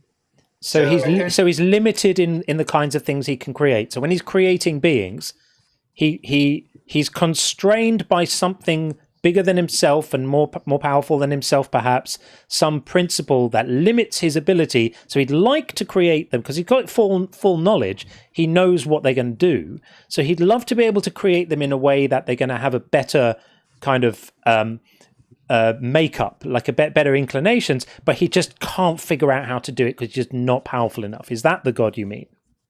Well, so you're injecting some things there. You're injecting that it's something bigger than himself. And I'm not God, so I'm not going to be able to give you a perfect explanation. I'm going off the scripture. And the scripture clearly states that there are some things that God can't do. Is he all powerful? I don't know. The short answer is, but within the confines of this dimension, the 3D dimension, I would say that God is limited within some things. For example, if God is able to give us free will, and we truly have free will, that is a choice to choose against his will, then he has limited himself in not always vetoing everything we do. And that wouldn't be love anyway. That wouldn't be love. That's not addressing the issue. No, hold on. You're not addressing what John was saying. You're not addressing what John is saying. If God is all powerful, and it sounds like you're saying he's not all powerful, but he should be able to create beings that have free will that will never sin. Like, do the angels that are currently in heaven right now do they sin ever? So we don't know. So I'm not going to comment on something we don't know. So heaven. So do you think potentially heaven sin is happening in heaven right now? I would say no. I'm not sure if the scripture really says that. I would say no. So you would say no. So you don't have a problem. Are the angels in heaven, do they have free will, or are they robots? So we don't know 100%. I feel like you guys. So what you're doing is equivocating. You're trying to make me state things that are outside of the scripture. I'm just. So you don't know. Did certain angels rebel along with Lucifer? That I do believe the scripture teaches. Okay. Yes. Okay. So there was rebellion. So that means they have free will, right? That means they have free will, right? Not necessarily, because so God programmed them to rebel. Hold on. Well, you keep cutting me off, man. I mean, are we going to have a discussion or not? All right. Okay. No, go ahead. So the way I look, so I'm relatively Calvinist. So the way I look at it is that God has veto power. So that means that God has foreknowledge of every result and every potential result. Right. It also means that God does not always choose, or he limits himself to exercising every veto power. For example, Satan attacked Job. God could have stopped Satan, but he gave the green light and sat back and didn't allow that. Was that within God's will? No, death and sin and these things are not within God's will, but God can suspend his will at times. So now to answer your question, the angels in heaven, we know there was a rebellion. Did God know that was going to happen? I would say yes. I would say he knew it was going to happen, but he allowed it to happen. It's not my question. Orchestrate it to happen. All right. So if certain angels rebelled, it is either the case that angels have free will, and those that rebelled chose to do it, or if they don't have free will, God programmed them to rebel, which means literally it wasn't even their own doing. It was God programming them to do this whole rebellion thing. Which one do you believe is the case? So it's a false dichotomy, because what's the third option? Well, it's potential that for a time period, free will was allowed, or God's controlling or not granting free will to angels could have been suspended for a cause that we don't know. So to assert it has to be one or the other is a false dichotomy. Okay. We're limited in our knowledge and understanding of the things of God. And I can't speak to there's not other options or other potential possibilities, especially with our finite minds that have very limited access to information, and a God that has complete knowledge in the totality of all things and all potential things. Okay, so you're saying potentially all the angels had free will, and then later on God just for reasons decided to make them all robots to where they no longer have free will. I mean, I guess that's possible. It's a little bit ridiculous, but so in the short of it, if God is all power, you don't think God is all powerful, so you think God has no choice but to make versions of humans who will sin, as opposed to humans that have free will that won't sin. Like he's not powerful enough to do the latter.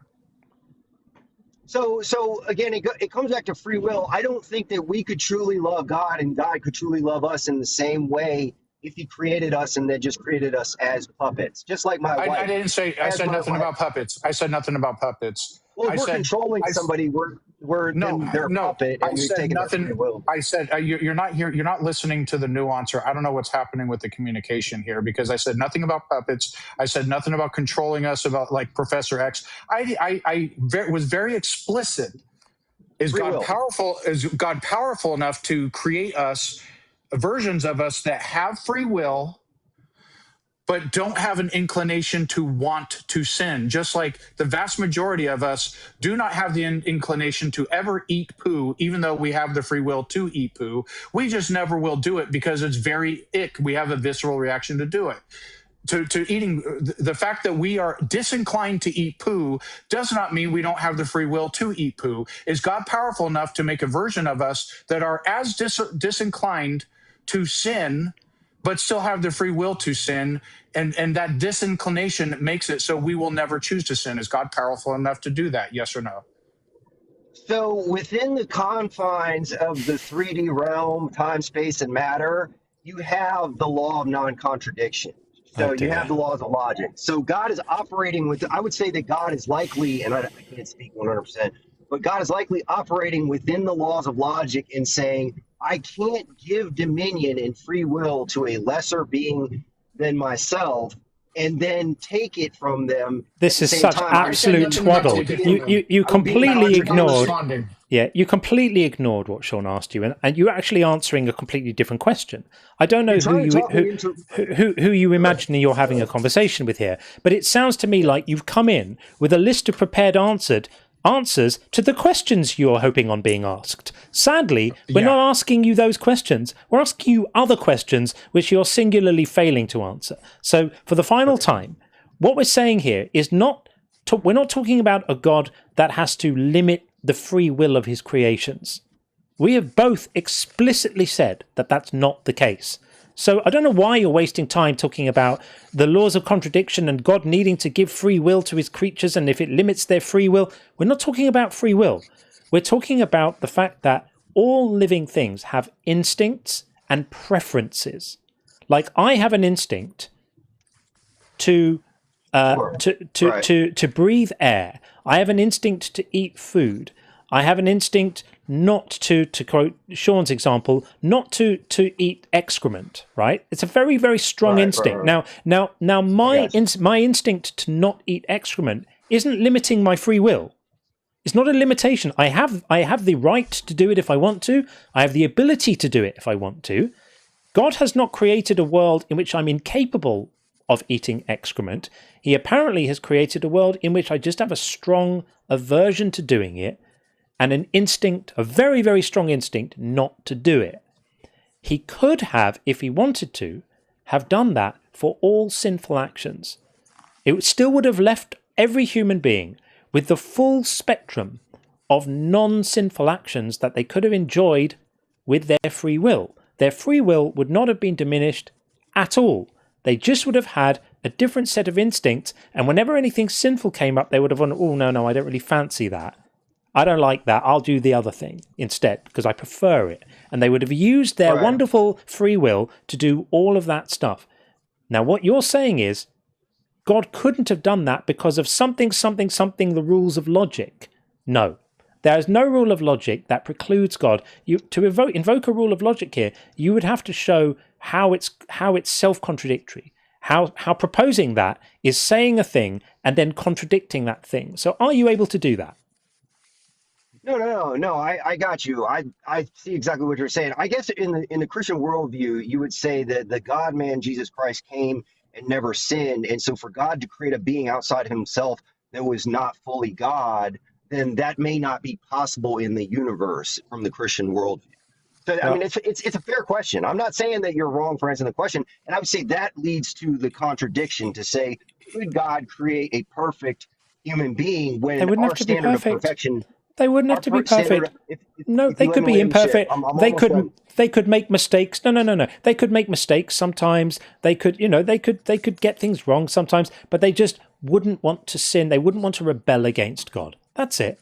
That's all they would need to do. This is not perfection. We're not demanding it. And by the way, an all-powerful God, I know you don't believe he is, could create perfect human beings. He could make all the human beings perfect. Apparently we're made in his own image and he's rather perfect. So he could have done that, but he didn't. So he either chose not to or he wasn't capable of doing it. Either way, not very good. And none of this even gets us to how evil he is for all the absolutely horrendous shit that he did and commanded and supervised.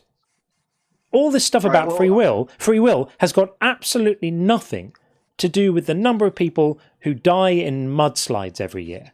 Just something as random as that. Yeah. Some number of thousand people die in mudslides every year. Yeah, and that's a fair argument. And obviously in the Christian worldview, we look back to that original sin and say we don't know the true consequences of our actions. Do our actions affect the environment around us, the weather, other people? You're shrinking your God again. You're shrinking your God again. He's getting tiny. He's disappearing. Now he I can't mean, that's control not the an weather argument. either. Now he can't control the weather either. He can create the entire universe. He can create the planet. He can design how the weather system works on the planet. But once it's going, when it comes to stopping, storms and mudslides and hurricanes and floods, he just can't figure it out. This is a tiny little inept, incompetent God you're now worshipping. What a shame. Right. From your worldview, from a rebellious standpoint, I would expect you to say that. But let me just ask you this: is it logically possible that a supernaturally powerful God could create beings with free will? They could rebel against him, and then he could limit himself and say, "Okay, I'm going to give you what you ask. You've opened Pandora's box. Here you go." It's logically possible, but it makes him a hellacious dick if he does.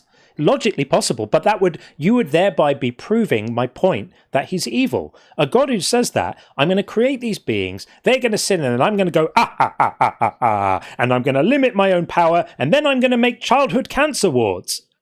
My God, that's the guy you like. So no, to be clear, I would actually agree with you if he didn't send his son on a cross to die for our sins. Who cares and about gave that? Every man a way that anybody can do. Anybody is capable of taking their trust out of themselves, taking it off the idol, and putting it in Christ, and then returning back to him. And if you do, that's also not true. So it's also demonstrably false that anyone is capable of doing that.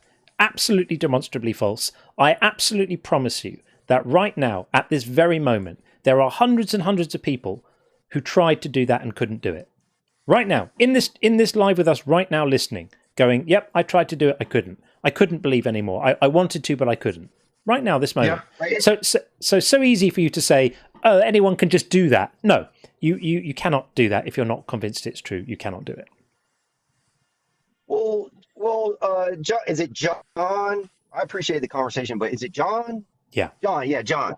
John, no, yeah, and you and me have had that conversation before, and I mean, we're gonna get to a yaha nah, but I would just say that it's not about trying; it's about doing. I mean, if you don't believe you believe, then you're not trying to believe. That's not how belief works. That's just not how belief works. That's delightful. That's like something off a greeting card, but it's just not how belief works, unfortunately. Yeah. Can you try right now? Don't try. Just do. Believe Superman exists in reality. Can you do it? I mean, I could just believe. Yeah, I could just believe it exists. But all right, do it. Change life. But I'm saying. Well, believe that your signal is going to work. It's not. Right, and fair enough. And I've had this conversation over and over with Deconstruction Zone. But you can believe in. You can you hear me? Yeah, you can profess anything you like, but you can't believe something unless you're convinced it's true. You cannot put your faith in Christ if you're not convinced Christ exists. You will just be role playing, which, by the way, is what a lot of people are doing. It's akin to saying, don't try to jump to the moon, just do it. So that's your problem, is you were trying, just do it. Historical. Unfortunately, this is an untenable it's signal. Also going to come down. Your signal's really bad, so. You can hear me? Yeah, we can't hear you. Unfortunately, we're. Can you hear me now? I'm driving. I mean, in and out. So probably. Oh, he just said he's driving. You're driving? Oh my God! Okay, all right. Don't call us from the car. Call us another time, not from the car, my friend. That's not a thing at all. Okay, we will move on swiftly from that nonsense. You can't just decide to put your trust in Christ if you don't think Christ exists. And if you don't think Christ exists, there's nothing you can do about it until something persuades you he does. So otherwise, any alternative to that is literally just role play. You can do role play. You can perform faith like you're pretending, but presumably that wouldn't fool God. So, with that said, I'll do a couple of super chats, and then we'll get our next guest in, who it looks will be Rabia. I think will be our next guest. But we're going to have a few of these first. Requisen said, "Got to be comfortable just dropping fools like this." And that was why we were speaking to MHG. Yeah, it was time to drop that one. Yeah, it was absolutely horrific. And Buzz said LSD is cool, but don't call in while on it. That was while we were speaking to Billy, I believe. And then Anina said, are tapeworms beautiful or bubonic plague? Absolutely right. Yep, everything is beautiful stuff. No, lots of reality is very much not beautiful. Very much not beautiful. Ebola, not beautiful. Dancing chipmunk, beautiful universe, therefore God exists. Wait, what? Stupidest argument ever. I know, it's dumb. Absolutely asinine. And ontological shock, always a pleasure to see you, friend. I think hooray and boo are my new favourite synonyms of good and evil. Primarily because how you used them in the conversation. Crack me up, John. Plus it adds some levity to some heavy topics. Thank you very much. I can't claim originality here. So these come from A.J. Ayer in his book Language, Truth and Logic. And I had a very charismatic philosophy professor many years ago who was telling us about this. And he was a very kind of old school Oxford Don type person. And he used to say, when he was teaching us A.J. Ayer and Language, Truth and Logic, good, hooray, bad, boo. And so we all did it. So I'm just passing that on to you guys. But yeah, I can't claim it for myself. Okay, brilliant stuff. Let's get in Rabia next. Coming in right now. Hi, Rabia. Hi. How are you? You know. Well, you don't know, but I'm okay. Good. I'm very relieved to hear it. What would you like to say? Well, your slogan, which has changed from the other day, says God is evil and silly. It's comical to write that God is silly. It's just the language that you're using is comical. Well, That's the only word I have for it. It's meant to be slightly comical. It's meant to elicit perhaps a subtle grin or a moment of mild amusement, because I'm really saying here that the whole idea of God is silly.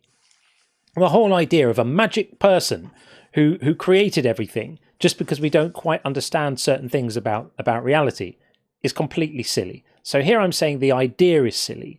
And then at the same time as I'm saying that, I'm also saying that the character of the God as portrayed in our religious texts is pretty evil.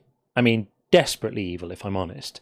Absolutely horrendous. So I'm kind of saying two different things at once. And the reason I'm doing that is I would sometimes run God is evil would be the topic of the day, and sometimes I would do God is silly is the topic of the day. And one day I wasn't sure which one to do, so I put out a poll to the audience. I said, which one shall I do?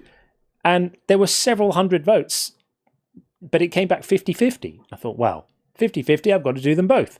And since that time, I've never run one without the other. And I like the way they combine. I think it's fun. So my claim is God is evil and silly. What do you think? I mean, hearing those words, it's offensive, of course, when you're a firm... I don't like the word believer. I like the word sealer. When people say, do you believe in God? I say, no, I feel God. Oh, you've got a relationship. You can't believe in God, you must feel him. You've got a relationship with him. You guys get down. Oh, stop that. You like to play with words. I do. I love them. I love them. So yeah, you said not a religion, it's a relationship. Which God do you have a relationship with? I believe that every single human on earth is a Muslim. That's my belief. Oh, wow. I believe. Every single human is a Muslim. So does So am I a Muslim? Duh. How are you defining Muslim? Somebody that submits to the will of God. I don't. Wow. That's wild. Because you have your own will and you have decided to go on your own. Yeah, I decided not to give up my own humanity, and I keep my own morals and ethics because that's part of what makes us human, and I value them. So I don't defer to whatever God says. I don't care if it's Thor, Allah, Shiva, or which God in question. So I do not meet your definition of Muslim, right? So you said you value your ethics and your morals. That's good, and that's what makes you human. Of course, that's what God would want you to do. That's why he's giving you the knowledge of what a moral is and what ethics are. Right. Really? And so, hold on. So, did God give me my ethics that women should not be required to have to cover their hair, or that men and women are equal? One doesn't naturally have authority over the other in a relationship. That gay relationships are moral. Did God give me those values, or do I have those values myself internally? So you're going off the hair thing, which I'm just saying. eternally we all have them. Yes, it's in your DNA. You have it. I have it. The ants have it. We all have it. The ants don't know about the hair stuff, of course. Yeah, I'm just saying, did God give me all three of those values? He gave them to you, but you have to find them.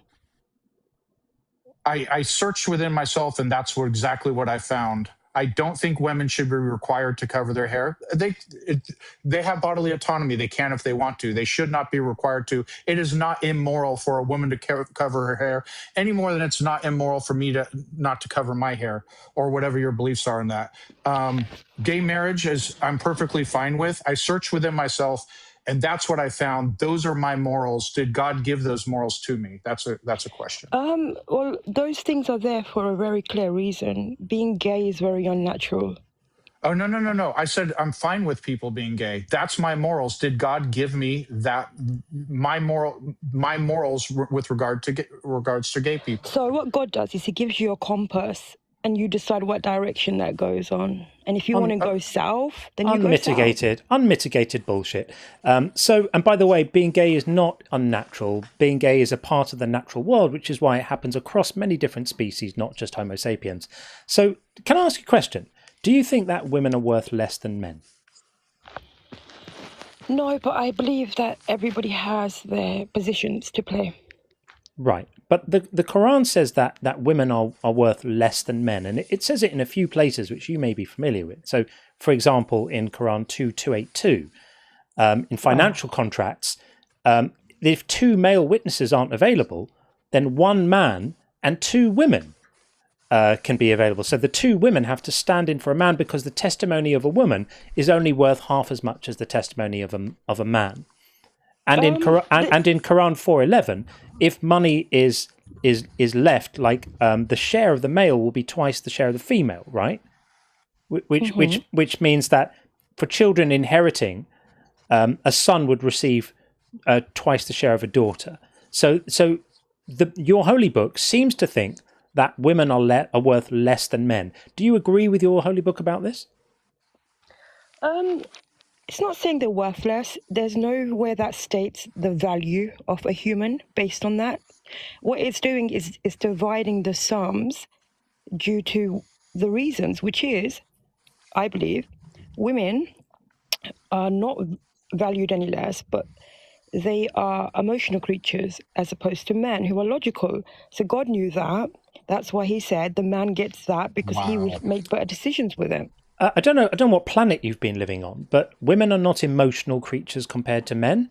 There are very emotional men, and there are women who are very lacking in emotion. And of course, what you're saying is contradiction and differences. Isn't what you're saying is, well, we have a word for it. It's a technical term. It's called bollocks. What you're saying is bollocks, and also the idea that you would need to have two women to do the work of one male witness because the witness of a woman is inherently unreliable. Is that an idea that you agree with? I just think biology is biology. And so you think that there's something in the biology of women that makes them unreliable witnesses?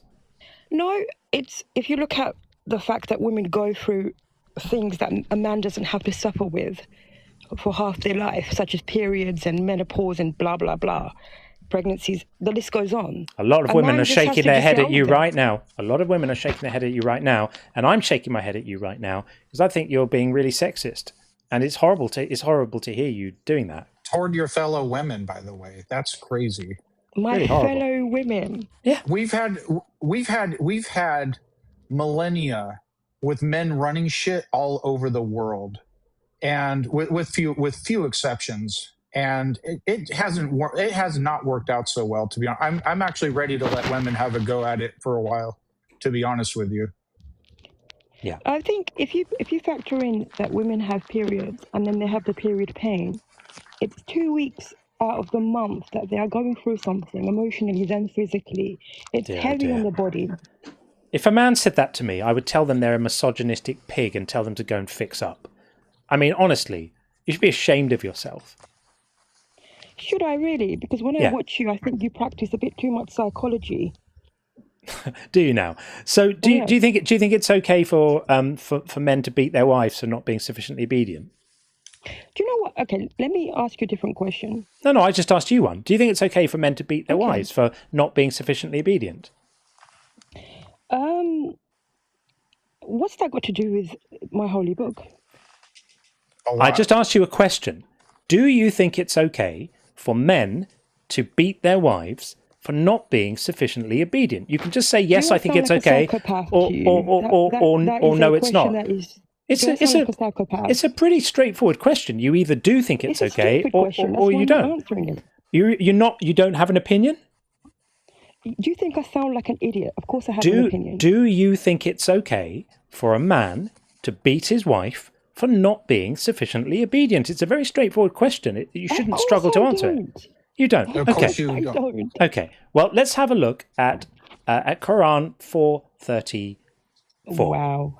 It says, men are in charge of women by right of what Allah has given one over the other and what they spend for maintenance from their wealth. So righteous women are devoutly obedient, guarding in the husband's absence what Allah would have them guard. But those wives from whom you fear arrogance, the ones who aren't obedient enough, first advise them, then if they persist, forsake them in bed, and finally strike them. It says here lightly, but there's no text in the Arabic that says lightly. This is inserted here in the English translation to try and sanitize it a bit. So if they finally strike them. So there is the Quran telling men that they can, sorry, forgive the noise, it'll stop in a second. There we go. There is the Quran telling men that the correct way to deal with wives who are not sufficiently obedient is to strike them. Do you agree with the Quran that this is a good way to behave? I think discipline is discipline. Discipline is discipline. Okay. Can I finish? For goodness sake, everything's sarcastic with you. Please tell us about how discipline is discipline and how that permits domestic violence. Please carry on. If you stop your British quirkiness for 1 minute, I might be able to. Okay, so years ago in England, you could hit your child and it was okay. Nobody could call child line. Now you cannot do it. Rules have changed. Good. And just to check if you're a psychopath, how do you feel about that change? A good change, or you preferred it before when people were beating kids?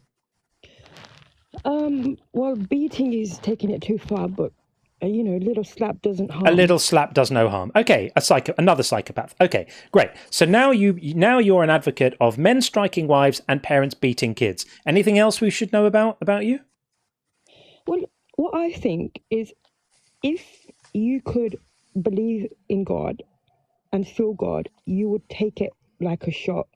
I think you love God more than most people who believe in God love God. So just a change of subject to crazy, fantastical rantings rather than engaging with the thing we're talking about. So I'm asking whether you think it's okay for men to strike women. And I'd like you to answer this, please, with a straight answer. You think it's okay or you don't think it's okay? I personally don't think it's okay, but I do see why it might be necessary. So the Quran says something that you don't think is okay. Can something be necessary and not okay? Like if something is necessary, that by definition makes it okay, does it not? No. Sometimes things are needed. Give us an example of something which is necessary but not okay. If you put your child on a timeout and you make them stare at a wall for 10 minutes, that's also quite psychopathic, some may consider. Well, you probably consider it to be psychopathic. I wouldn't consider that to be psychopathic, but if you think it's necessary, then you think it's not. Then you think it's okay, don't you? If you don't think it's okay, you wouldn't consider it necessary. You're just tying yourself up in silly language games here to avoid dealing with the actual issue, which is men striking their wives for not being obedient. I've had this conversation with quite a number of men. This is the first time I've had it with a woman. It's an interesting experience having this conversation with a woman. I'm just looking at it logically. No, Sometimes you're honestly not. else. You're doing everything other than looking at it logically. That's the last thing you're doing, I assure you. It's a pretty logic-free zone at the moment. Is it ever necessary or okay for a woman to strike her husband? I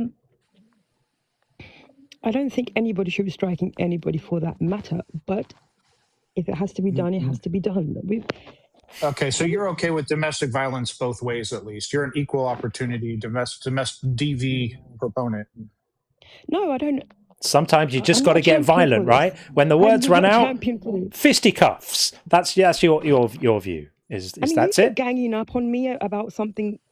I don't know why you're still rattling on about hitting somebody.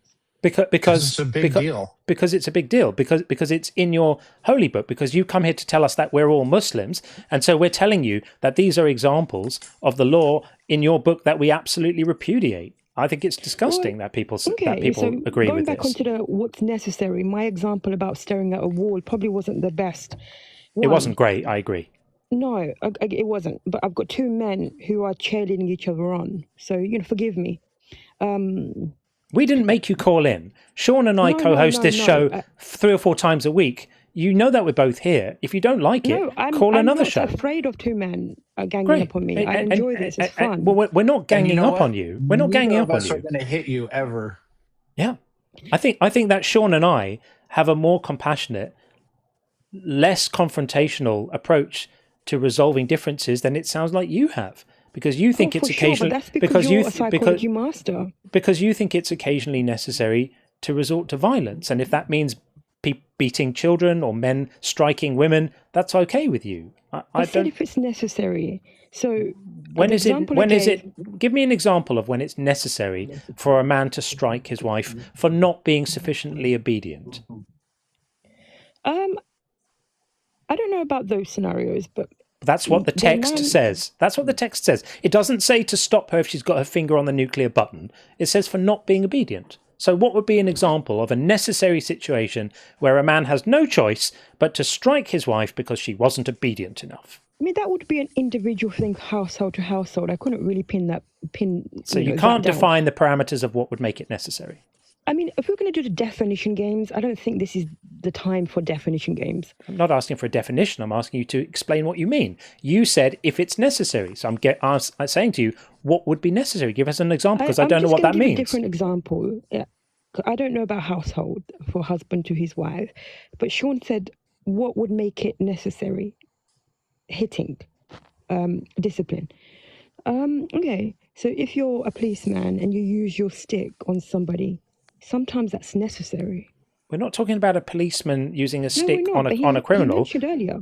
We're talking about a husband and a wife. My position is not that there are no instances ever where the application of violence isn't necessary. That's obviously not true. There are instances where violence is the only thing to do. Hopefully it's a last resort and you do everything you can to avoid that. But at home with your wife ain't one of them when she's being a bit disrespectful. That's what the text says. If she's not respectful enough, then first you try and reason with her, then you withdraw from the bedroom, and then you strike her. Okay, it's not saying to strike her on step 1 now, is it? That would be psychopathic, my friend. It's all psychopathic, my friend. No, my friend, it's not. It's saying to walk away. It doesn't say walk away. It doesn't say walk away. It doesn't say walk away. It says first you let's look at it once again, so we can just make sure that we're saying the right thing. First, you advise them. Then you forsake them in bed, so you withdraw then you strike them. Okay, well, I guess you think that's moral. I didn't say it was moral. I said there's an understanding. It's immoral. Is it not moral? I gave a perfect example about the children thing. It used to be a thing until it wasn't. So what you're saying is that these commandments in the Quran used to be moral and now you don't think they are? Just like the children thing. how people do things in their houses is very private. There's many people who still hit their children today because they believe it works. If you can hit Immoral your things, child, whether something's moral or immoral, is independent from whether it happens in private. Hitting a woman in public or in private is both atrocious acts. So sad. So sad to hear a mind so corrupted. Rabbi, I think we'll leave it there, because when someone says something absolutely terrible, what I quite like to do is end the conversation there, not because I can't bear the person, but because I think often the thing we remember about a person is the last thing they said. And if we carry on speaking, if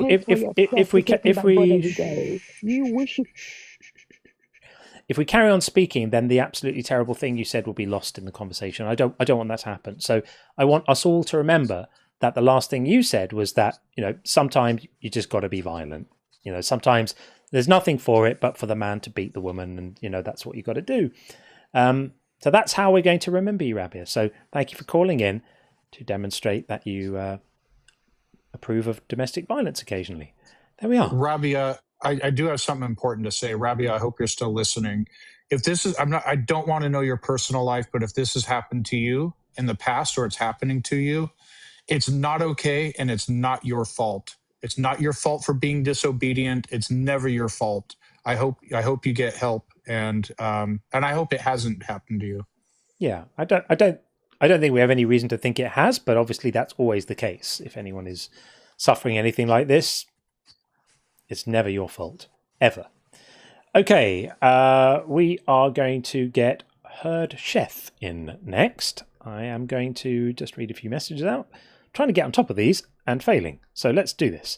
So, Ontological Shock says, Isaiah 4:57. Oh, I meant to read this out. This is I create evil, isn't it? I form the light and create darkness. I make the hooray and create the boo. I, the Lord, do all these things. Excellent. Yes, and thank you, Buzz, for pointing it out. It was an absolutely appropriate thing to point out earlier. And I knew the verse from somewhere. It's like, what is that 45:7? It's God creates evil. God creates evil. The Hebrew word there, I think, was calamity. It meant calamity. But basically, all the terrible things that happen, God creates because, reasons. And I can never pronounce that. I'm not even going to try, but thank you so much for your generous super chat. If God is all loving, then hell does not exist. Within the spectrum of love, unconditional love precludes the possibility of God willingly inflicting eternal torment. I completely agree with this. FPVTYP. Thank you so much. I really appreciate that. And Indentured Cervix says, realize that Christianity is an androcentric cult. Agreed. Totally agreed. And Nick Willits says, aka Namis Ninja, depending on the mixture and ingredients used in the ink, even a small amount would cause severe metallic toxicity and nausea, possibly causing painful death. This was when we were speaking about the Numbers 5 holy abortion ritual. God's favorite abortion method is to poison the woman so that her uterus falls out or something. Absolutely horrendous, disgusting text. I don't know how anyone can carry a Bible under their arm and not feel a sense of shame. Absolutely disgusting. Smy Guy says, plan on joining the inner circle this week. Hopefully this tides you over. Until then, keep it up, guys. Thank you. That's very, very kind. Look forward to seeing you in there. That's absolutely brilliant. Thank you. And Hitoenly1 says, thank you for doing this. John and Sean, you guys are great. Thank you very much. That's super, super kind. I'm going to do 3 more and then we'll get Herd Chef in. Pagan Footsteps says, so can we use the God told me to kill them, so it's okay? Yeah, I mean, that would be the standard theological defense, right? It's the same defense that people would have used about all sorts of horrendous religious violence over the centuries. A divine mandate. And Scruffy Mans said, so Muslims is right when they say God told them to kill infidels. It's morally okay. What the fuck? If it's not Muslims, what about a Christian God? Scary. Exactly. It's all the same. It's all just religious violence. And also, while we were speaking to Killmonger earlier on, Jamnik said, porridge up to their necks reminds me of a milk bath I took at a spa. They asked, Would you like it pasteurized? No thanks, just up to my nipples. Fair enough. I've never had a milk bath. It's not something I massively want to do because I'm not a big fan of milk. But yeah, I'll take a normal bath instead. Okay, let's get Herd Chef in. Coming right now. There we are. Yo, what's up? Hello, how are you? Hello. I'm hanging out. Can you guys hear me? We can perfectly hear you. Welcome in. Cool. I'm new to TikTok Live, so I don't really know quite how this works. Well, you're here now, and you're speaking to Sean and John, and our claim is Cool. God is evil and silly. So all you have to do is tell us what you think about that, and then we're off. I don't think God is neither evil nor silly, nor necessarily the idea of God that anybody thinks that God is. I think God is more or less a parent that created and then ran away. More of a sort of deistic thing. So when he created everything, did he have full control over how things were created? That's the thing. I also don't necessarily think God is a he or a she. I think God is an entity, as well as God is our universe as a whole. When it created everything, did it have full control over how things were created, or was it constrained by other physical laws or anything like that? I think God just kind of created one thing, and then evolution took from there, whether it was evolution from the cosmic to life or evolution from the universe's creation leading to life on other planets, leading to life on Earth, leading to the creation, a man-made creation of a deity. So what you're because we describing don't isn't quite really a god understand. then. You're just describing some kind of sort of starting point, like a singularity or a thing. That's not really what we're talking about. We're talking about gods. When most people use the word God, they mean a conscious agent of some sort, a being that has intentionality and thinks thoughts and has desires. You mean Big Sky Daddy up there, number one. That's not necessary. Not necessarily. Not necessarily. I mean, there's all kinds of different varying God concepts, including people like Thor, right? But generally speaking, if it's not a conscious thinking being of some sort, at minimum, we would not consider that to be a god. You know, some people will say like God is love or God is energy. I would just say God, or I'm sorry, just say like love or energy. It just comes with a lot less baggage. But if you think that's so valid. yeah, that's all. But yeah, if it's not a thinking agent, it can't be evil. It's silly to apply evil to like gravity or some force or what have you, right? Okay, so God can't be evil because things that are fiction aren't evil. Okay, so what we mean there, we understand that obviously, but it would be a little bit like if we had a claim that said something like Luke Skywalker is a hero, discuss. We wouldn't say, well, we can't possibly discuss this because Luke Skywalker doesn't exist. We would still be able to have the conversation understanding the character that we're talking about. So we're most of the time, we're talking about the character of the biblical God. You're saying you don't believe in that God. So that precludes that whole avenue of conversation. And so then we say, okay, well, if not the biblical God, we're talking about a more kind of generic theistic God. Well, you're saying you don't believe in that one either. So, all right, it just sounds like maybe this isn't the right... quite the right discussion for I think I misunderstood the assignment when I hit join. That's on me, and I'm sorry for wasting your time. No, it's all good. No problem at all. Thanks for coming up. Take it easy. Hey, you know what? Those are nice glasses. You have a wonderful day. Thank you very much. Thank you. I used to not need them. I had absolutely perfect eyesight until about 5 years ago, and then it went off a cliff. And now I'm fine long-sighted. I like driving and walking around in normal everyday life. Just if I need to read anything, struggle a little bit like that. On that note, John, actually, I got these. These are reading glasses. So when I have to look at text or what have you, I put these on. I've been looking for glasses. Yours stood out. Like those would look nice on me. But I find these at Walmart, and they're all ugly as sin. Just these plain clear ones were the best I could do. Yeah, I mean, these are like frameless. They're just the lenses with a little bit of metal attached. Yeah. They're probably flimsy as hell. But yeah, they kind of work. They kind of work. And yes, Bert Russell says presbyopia happens to all of us. It does. First you start off doing that, and then eventually your arm's not long enough to make it work. At that point, you just need a little leg up in the optics department. Okay, let's get Chronicler in next. Let's get rid of this off the screen, and we will do this thing. We just passed the 8-hour mark, folks. Awesome stuff. Thank you for everyone who's been here for a while. We much appreciate that. Hey, Chronicler, how are you? Howdy, I'm doing good. How are you? Yeah, very good indeed. We have spoken before. In early July we spoke, but welcome back. Whoa, how do you know that? I keep a record of everything. So, whoa, I like that. Thank you for acknowledging that. That's very special. Of course. What would you like to say? Well, I'm agnostic, so is this the right place for me, or should I go? I didn't have that on my note here, funnily enough. I keep little notes as well. I mean, it's really the right place for you is if you disagree with our prompt, because that's really what we're looking to have discussions to sort of test whether we're saying something wrong. So we invite people to come in if they disagree with us and to kind of stress test the claims we're making. If you kind of agree with us, then I would say if there are specific things you want to talk about around the area of belief and religion, we definitely want to talk to you, but just not today. Call us back on one of the after hours shows. And when we talk about anything with anyone. Absolutely. Thank you, and have a wonderful day. You too, friend. All the best. Thanks. There we are. Simple, straightforward. In and out. I like it. Simple. Okay.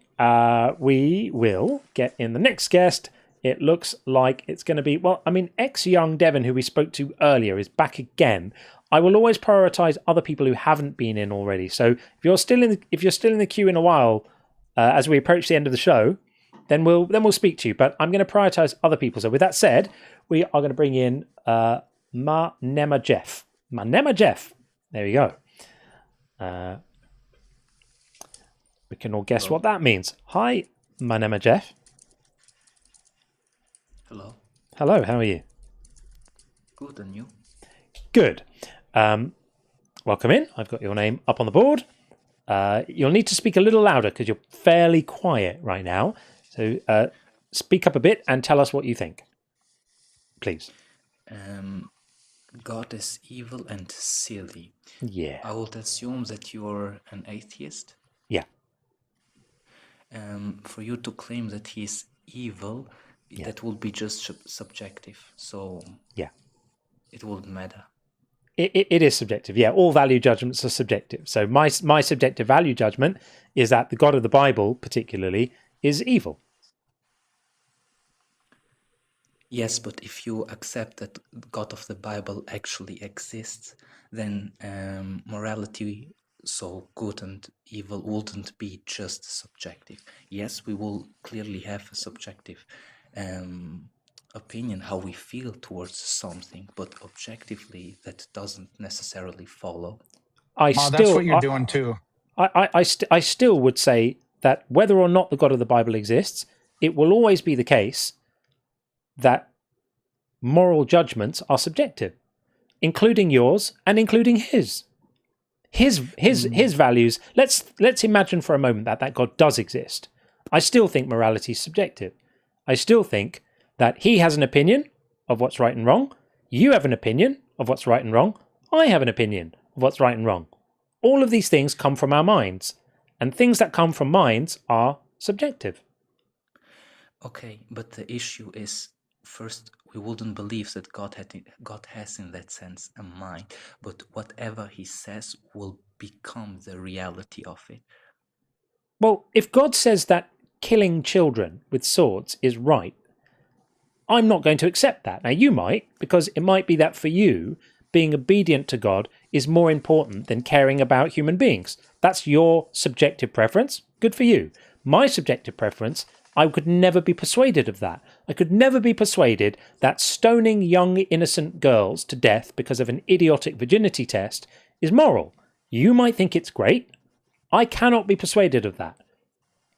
The issue is, but you, based on your own worldview, you never can claim that it's objectively wrong either. Correct. So I don't think anything is objectively wrong, and you can't claim it's objectively wrong either. And well, you can claim it, but what you won't be able to do is demonstrate it. All you'll be able to demonstrate is that it fits in with the subjective preferences of the particular Middle Eastern war deity that is the one that you like the best. No, it doesn't necessarily follow what I like the best. Maybe that I'm based on the evidence more convinced of. So this is just an assumption on your part. It's just whichever one you feel persuaded has got the authority to make these judgments. You're subjectively then aligning yourself with that based on. I agree with you. You can't choose what you find convincing, but you can choose how you think about your own ethical instincts compared to the commandments of that God. So when that God says something that your own human instincts tell you is disgusting, you can override them and go, well, I feel it's disgusting, but he's the boss, so I'm going to say I like it. You're allowed to do that. You do that. No, that doesn't necessarily follow. It doesn't follow that I have to like it. I just have to accept it that it's objectively not wrong. Yeah, so objectively not wrong, for example, to stone innocent young girls to death. I don't know.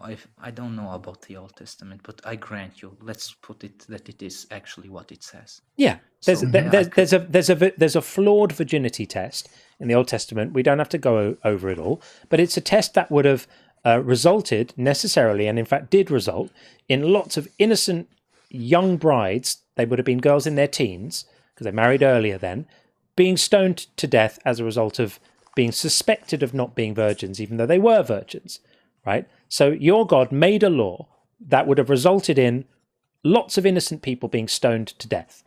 I'm very capable of just going, well, that's wrong. I think that's wrong because it offends me morally. I think that's wrong. You're not capable of doing that because...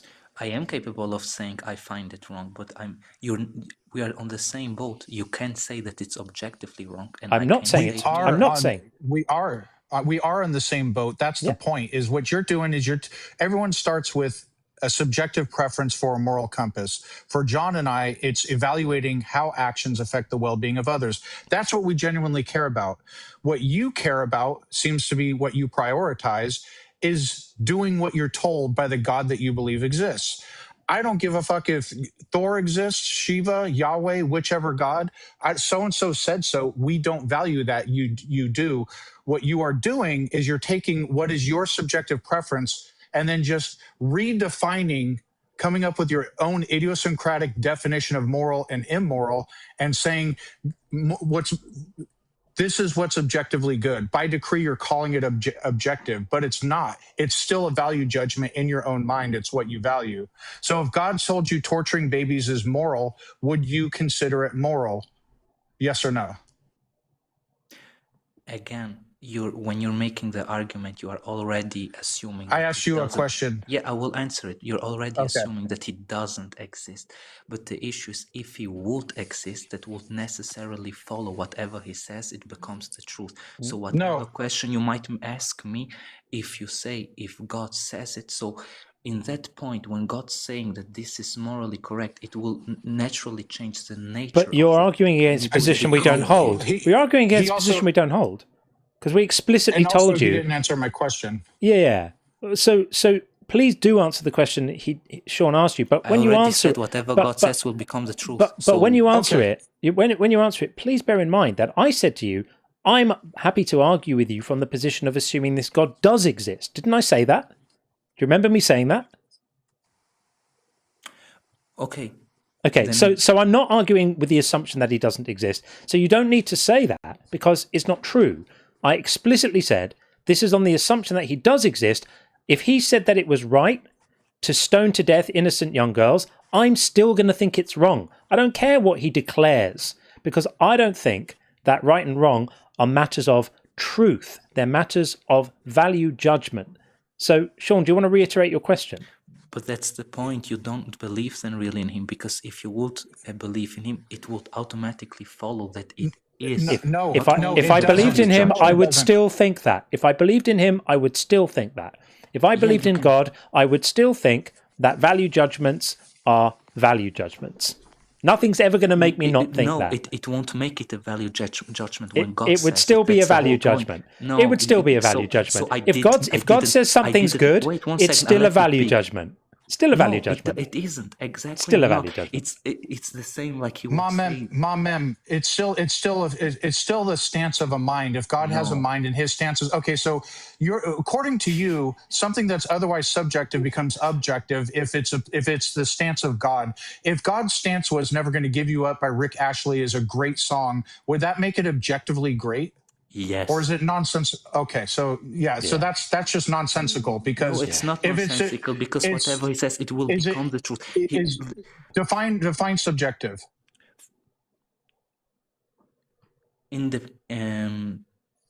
Independent. What subjective is or objective? Subjective. Dependent on the subject. No, give a definition of objective or subjective. It doesn't matter which. No, he said that's the definition of subjective is dependent on a subject. Oh, okay, dependent on a subject. So a subject meaning a mind, a thinking agent, right? We don't believe that God has a mind in that sense. Oh, so God doesn't have a mind. So the being that knows everything doesn't have a mind. The being is all-knowing.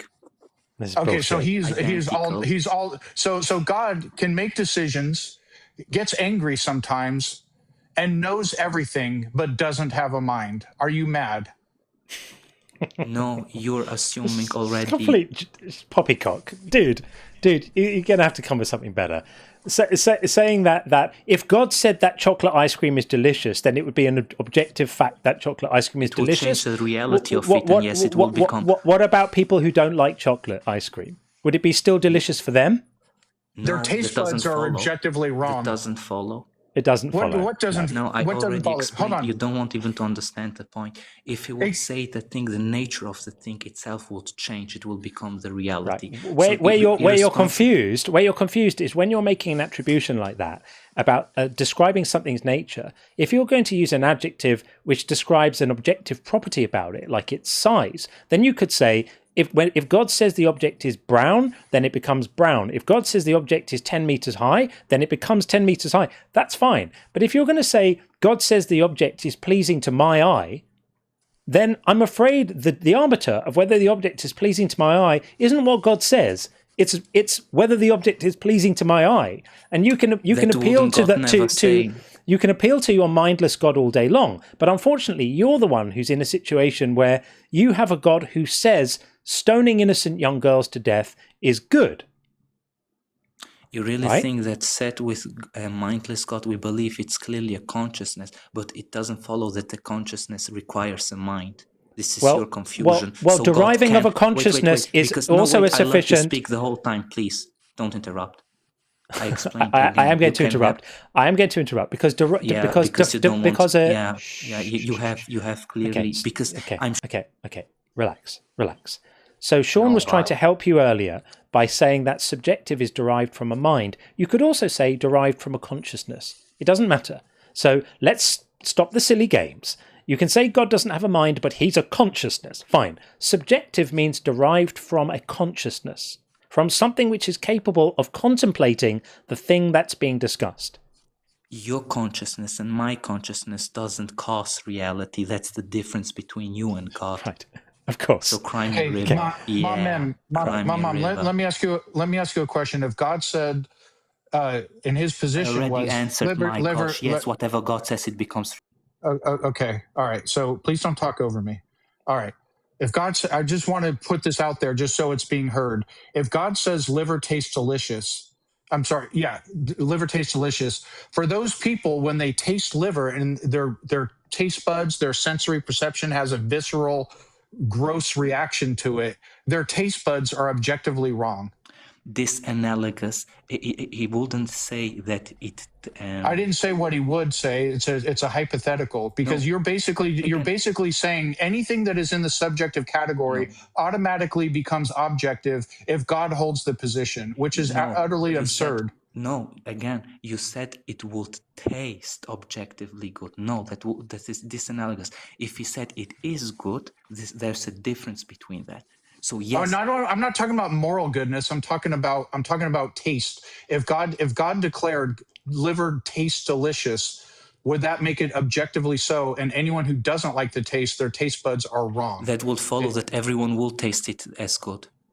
Okay, so does God say gay marriage is bad or good? Bad. Okay, so by your logic, if God let's back up a little bit. If God says liver tastes good as a declaration, then everybody's taste buds will like the taste of liver. You're but making God a said, categorical mistake. Stop talking over me, John. Please don't let him talk. Yeah, all right. So let's back up. If God said liver tastes delicious, then everybody will like the taste of liver. God says, so it would naturally follow, if God's moral stance is that gay marriage is bad, that everyone would believe gay marriage is bad, but that's not the case. So why is it not the case for one, but it is the case for the other? Can I answer now? Yeah. It's a categorical mistake. Like I said, God doesn't say gay marriage will feels bad. He's saying it's objectively bad. So there is again a difference, and this analogy doesn't follow because, like I said, when you're talking about the taste, you're saying that it will that it tastes good. So then it will follow that everyone will taste it good. But when you're saying, then it's still subjective. Wait, Position. don't interrupt me like I didn't to you now. Okay, go. So when you have to say, God has to say that the gay marriage should feel bad. Or feels bad, not should feel bad, then your analogy would work. But that doesn't follow because you're just saying the gay marriage is bad. So it is for everyone bad. It doesn't matter if they find it this way or not. The thing that you're missing here, the yawning chasm in your argument, is that value judgments are actually much more like whether you think chocolate ice cream tastes nice or not than they are like factual statements about, for example, the dimensions of an object. And what you're doing is you're actually, ironically enough, you're the one making a category error here by treating descriptions of ethical judgments as if they're matters of fact, and saying that when God says that something is morally good, it becomes a fact about that thing that it's morally good. Our position is there is no such thing as a fact about something being morally good. All moral judgments, including yours and including God's, are just expressions of preference. That's all they are. Gay marriage, hooray! Slavery, boo! That's all they are. You can appeal. You can appeal to all the objectivism you like. You're not going to be able to demonstrate that they're anything more than that, ever. You try to get out by literally saying God is mindless. Like you said, like that's literally what you said. God is mindless. Yeah, he's a consciousness, but not a mind. Yeah, sure. A mind will imply. Meanwhile, back on planet Earth, when we say that we think something's good or bad, what we really mean is that we agree that that's how we ought to behave, or we agree that's how we ought not to behave. That's what those words mean. So when God says that he thinks we ought to behave in a way which involves stoning young girls to death, and I say, I disagree with that, you don't get to say, well, God makes it true because it's a fact. Everyone is agreeing with you. Hurrah! Wow, you're such a brave person, for real. I couldn't believe how brave you are.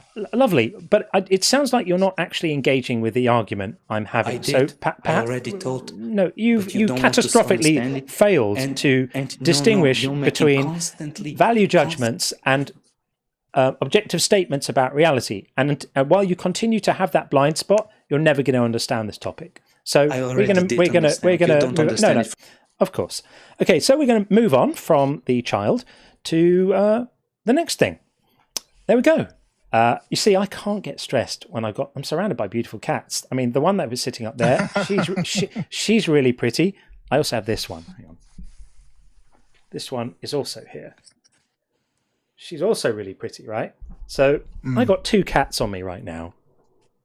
A fool like that's not going to flap me. Of course not. I'm super chill, just listening to the guy misunderstand the basics, like real basics of like philosophy, ethics, morality, the difference between subjective statements, moral preferences. Yeah. This is really, really like basic stuff. It's vaguely amusing to find someone with such a catastrophic misunderstanding of it. But there we are. There we are. Okay. I feel like we might be drawing towards the close of things at the 8-hour, 20-minute mark. I'm going to read these super chats. We've got religion and right-wingers suck. waiting to come in. So I'll just read a few super chats and then we'll see where we are at, because I want to make sure that we're all neat and tidy here. Falkenhoof, when we were speaking to Kaiser, said, look at the trees, roots. All of that funny stuff about trees communicating with their offspring. I don't think that was really a thing.